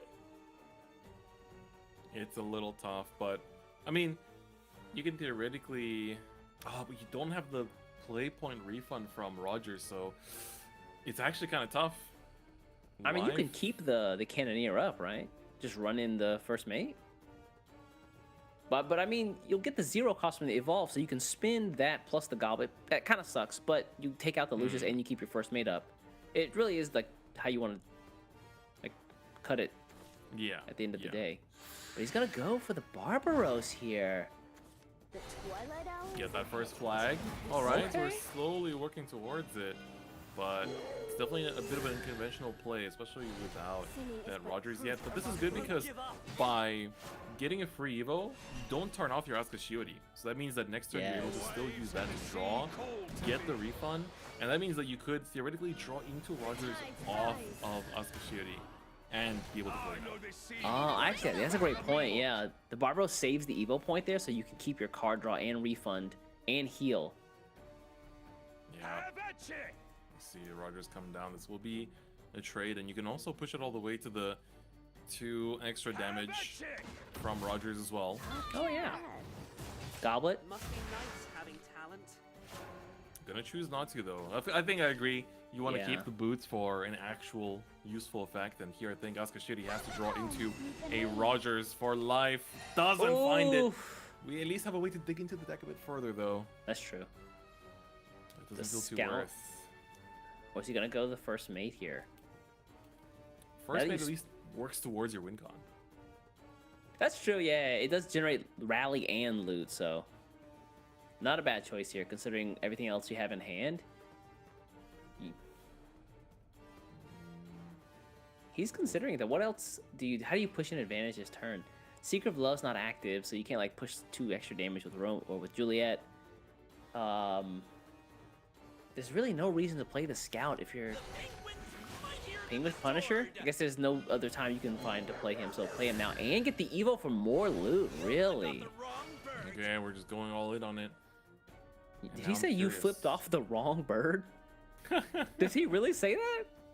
Yeah. Wow. This penguin's really built like that. He really is. Yeah. All right, I want to see scouting here feels a bit rough because you don't have like targets for your dagger. Like all the other loots you use aren't really that great either. Also, at this point in the game, Scout is just fantastic to have so that when you get a one play point like flag generator. So it might be worth holding on to just for that flag turn. Yeah, he's just gonna save it. Yep, don't overdraw, just pass. All right, meanwhile on the one side, I feel like he's got so much damage here. Yeah, he's also got a much more straightforward game plan, right? We've got double Title Gunner, we've got the Barbaros, we already have the Rogers Leader effect. Yup. Like, for the one, this is just another game of loot. You know, this is how it usually goes. And then you can just use this turn to push all the loot that you need, so that you get this to the 7, so that everything else starts generating flags. And that's pretty much all she wrote. Next turn is rip.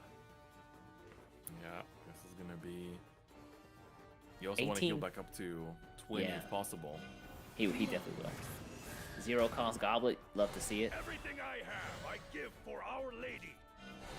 Let's go. Okay. Get that rally, get those buffs, and of course, most importantly, that loot count. Gotta keep going up. Let's burn through these boots. Yup. Bro, I've got enough boots, please, no more. Happy birthday, Dad. No. The boots, they don't stop. I only have 2 feet. Uh-oh. Yeah, the counter first mate here means that Life might, unfortunately, take the L in this case. It's also like not seeing Rogers still to this turn. Yeah. He's not digging through the deck as hard, but still, it feels tragic not seeing things. You get to put the flag to 0, which is good at least. But I mean, as far as he knows, that might be next turn. It might be it. This looks like, I mean, first off, Barb Fuse, you don't want to overdraw, and then kind of depends on what you want to end this turn on. The only thing is, of course, you haven't pushed the one's life down too hard yet. Yeah. So that means that we're not actually seeing the not seeing the turn 7. No, we do. Where there's a 0 cost flag in there. Of course. Yeah, he's got a 0 cost flag, so it's fine. It's just. Yeah. So this will be 20, 21 actually. Does he make it to turn 7? Life? Yeah. I think absolutely. I think it should be safe as long as we're. Yeah, okay. We got another flag. This is good. Yeah. This is exactly what you wanted to see. And now for the one, he only has the. Hold up. Barbaros plus Title Gunner. That's not enough, yeah. Plus the Rogers, that's 17, right? We fuse up. That gets us there. Mm-hmm. Yeah, normally the Barbaros Gunner double flag is 17 together with the Rogers effect. So that's 1 off. Oh, what's this? Opulent? Uh-oh. He wants to save for next turn. Maybe. Wait, no, he got the graceful maneuvers here. Yep. I mean, you don't need any more healing. You don't need any more loots. At this point, you're just fishing. Opulent gonna go. Double Warden, not good, though. I mean, even at 20, he's still dead. I don't know what he does here. Yep. Life. This is tough. He was 1 off. Was there any... I'm trying to think, was there any other way? Like... Gunner... No, there was no way to get to 18. Yeah, I don't think there was. At last. That's so unfortunate, which means Life has all the tools and the healing from Mikhail, which he absolutely did not need to close this game out. Yep. This is gonna be a big turn for Life. Right, no wards either. Yeah. Gonna start the turn, and we got 4 flags in here together with the... I don't know, we don't have the Rogers effect, so that is an important thing to know, but we do have Julia's damage, so that's gonna be the 2 extra that we're missing. So each flag is hitting for 4 damage. And this is exactly 20. Oh, 4, and then yeah, just all the flags face here. Shoot, shoot, shoot, shoot. Just like that, Life saw the lines and was able to execute the exact 20 damage lethal. All thanks to that Juliet with that storm damage, and Life is gonna stay alive over the one in the losers bracket. Life, wow. Living his namesake. Holy crap, that game was so close between both of these guys. The one had battled back 2 games. It's pretty crazy. It's pretty insane. I told you, man, my heart wasn't gonna make it. I don't think I'm gonna make it. We will not be seeing East tomorrow. Just put some flowers on my gravestone and let me know who won, man. Just tell me. Man, and this is only day 1. Can you believe that? We still have all of day 2 left tomorrow, and I cannot wait. We gotta bring Igni back in here and talk about this bracket, because this is crazy. Yeah, so again, we're seeing the losers bracket here. Our losers final for tomorrow is going to be TK Sadfeeder and Life. And then our winners final, our losers semis for tomorrow is going to be TK Sadfeeder and Life. And then if we can hop back up to our winners bracket here, we can take a look at the, holy crap, did we have all 3 of the TK guys actually qualify for day 2? Oh my god. We have indeed. How, Igni? How did it happen? Beats me. I was watching the games too, and I was as slack-jawed as you. Especially that last game, man, that loot near, and then the game before that, when Life was just pushing the Joe away, turn by turn, and then finally came. Man, what an insane day of competition this Contenders Cup day 1 has been. Like, every series has been had me on the edge of my seat, man.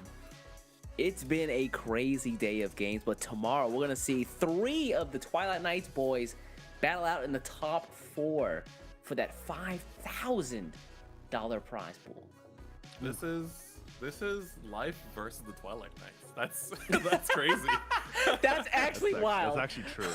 That's actually true. You have a whole team against you. This isn't a 1v1. They're all scheming how to beat you.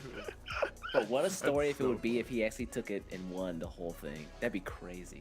And it's insane that Life versus Sadfeeder is in the lower bracket. That seems like a grand finals game to me. Right? How? Just how? Oh, man. This has been one crazy season for SEAO, and what a way to wrap it up too. Like, I don't know, like, chat, are your predictions still alive? Did you cast your predictions? Who did you cast? Let us know right now. Man, I put down Sadfeeder. My hopes are still there. Oh, you can still make it. I got Life. You can still make it. I got Life as well. But after looking at the lower bracket, though, I don't know, man. It's gonna be a rough climb for Life tomorrow. Yeah, we're both in this. We're in the same boat anyway. Yeah, you're right. You're right. You just know that the Twilight Knights group chat is like popping off right now. Yo, all 3 going to day 2. Not even the team kills could stop us. Imagine though, you have 3 chances at your team taking the grand prize. What if Life doesn't allow that to happen? Imagine. The ultimate gatekeeper. You had 3 chances. Has logged on. I can't believe it. That'd be incredible. Wow. I mean, go back and watch this VOD from the start. If you missed any of it, you gotta go back and watch it all, because like every single game was absolutely insane. And that is gonna wrap it up for day 1 of the Contenders Cup East. Chris, thank you for being with me here today, watching this insane Shadowverse gameplay right now. And you know, the story is far from over. We still have day 2 to go tomorrow to see who's gonna take the crown. So make sure you tune in as well on all the places you're seeing us now. SVO_esports YouTube. A bit earlier. Wherever. A bit earlier than today. Just a little bit earlier. earlier. 1 hour earlier than today. Make sure you tune in. All right, tomorrow. Set those alarms. Don't forget. Please. It's a big deal. We get to see who's gonna take home that $5,000 US and the bragging rights of being the best in the entire region. So thank you to everybody here. Thank you for watching. Thank you to production, and we'll see you all tomorrow.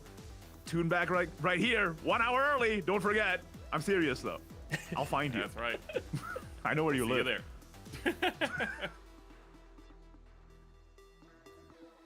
Gian shows us why this haven was brought, why it is here to do its job. Yes, sir. There it is. Oh! Nice Huge hit. swing. Of course, might as well for Dilia Evo to boot. You already have enough damage no matter what. Lord. Sadfeeder's like, all right, moving on. Game Where's 2 my it Angel of is. Darkness? Let me check in the back real quick. Man, Sadfeeder, all right. The kings, the legends of those games that manage to do it time and time again. That, you know, their blades do not dull after years of combat. And Sadfeeder wants to be that guy. You're very poetic today, Chris. I'm really appreciating it. I've been saving these in the tech. I haven't casted anything in 2 months. Sadfeeder just fused into Mind Control Mage, drawing Mind Control Mage, fusing into Mind Control Mage to draw Mind Control Mage, to fuse into Mind Control Mage to play a 2-drop. Huh? It is Jan who has the Grand Slam coming down with the Evo to boot. Yeah, you can even manual Evo. Oh, Alice is active. Yeah, and it all goes to the dome, baby. That's right. Evolve, trade, and 7 damage to the face. Sadfeeder falls in game 2. This Alice attacks. We have Joe, don't we? We do. We have Joe. That's We have lethal. Joe. This is it. Sadfeeder manages to find it. The Sadfeeder finds the damage. lethal. That Milton Mermaid was a big deal, but for a different reason. What? 3 times. Already Overlord hovered over the doesn't Celestial go command. Oh, what beautiful execution. Oh, Levi number my 3. goodness. Coming through for the big damage. The big damage, and here it is. You know, he even recovers your own evolve point, so even if you didn't have an evolve point, you'd be fine, which is kind of a crazy effect. And there it is. That And I evolve. Sadfeeder came from 0-2 in this losers round 2. Beat the first game, beat the second game, and manages to find the perfect 20 damage lethal. It was even 22 to damage. seal the deal. You didn't have to do all this. Oh, he did actually. Yeah, he needed the stacks. Yeah. He needs the stacks. Hold on. Stack. Just like that. Levi is gonna evolve, refund the play points to trade in and swing for 10. Oh, okay, we're gonna show that we have 16 damage in hand. I wanted you to know you were super Mega Lorca Rider and trade the Dion into the Dragon, but I guess you still keep the stats either way. If you're just going for Joe activation, you have enough 1-drops with huge power, but yeah, good point. Striker. Wait, but I think this is just game. Genesis Dragon comes out, Life is able to run it back and find the lethal. The one couldn't find it. The next threat comes out. Yeah. Ooh, Rider's big. If this can pick up a Joe, this could be massive, and it does. Oh it is the exact damage necessary for Life to take it. That is it. 5 and 7. The 1U. That was the only way that he could lose this second game. Whew, I was just having my breath held that entire time over there. Now hold on. This is gonna come she on has out. 7. Yup. She got that storm. And we're gonna finish it with virtually anything in hand. The 1 is gonna play out the Joe for the last bit of damage. Julia's damage. So that's gonna be the 2 extra that was missing. So each flag is hitting And for the Evo, 4 Julia. damage. And this is exactly 20. Oh, 4, and then yeah, just all the flags face here. Shoot, shoot, shoot, shoot. Yup, just like that, Life. I've been giving you the worst. Now you wanna stay the night. Pretty how you work hard for me. We're forgetting how to talk. Nah, I don't like no humble beats. Just go and slice it up. Now it's time to marinate. And right after we're done, I like it when you're looking like that. Don't like it when you check. I like it when you're looking like that. Or shy, just fine, don't mind my reaction. I like it when you look like that. Don't wanna watch a bugger with a white mouth. Just like it when you're looking like it. No sweets, no rush, can't my attraction. Don't think twice, I'm here for a moment. No, I like him better. I got a church place.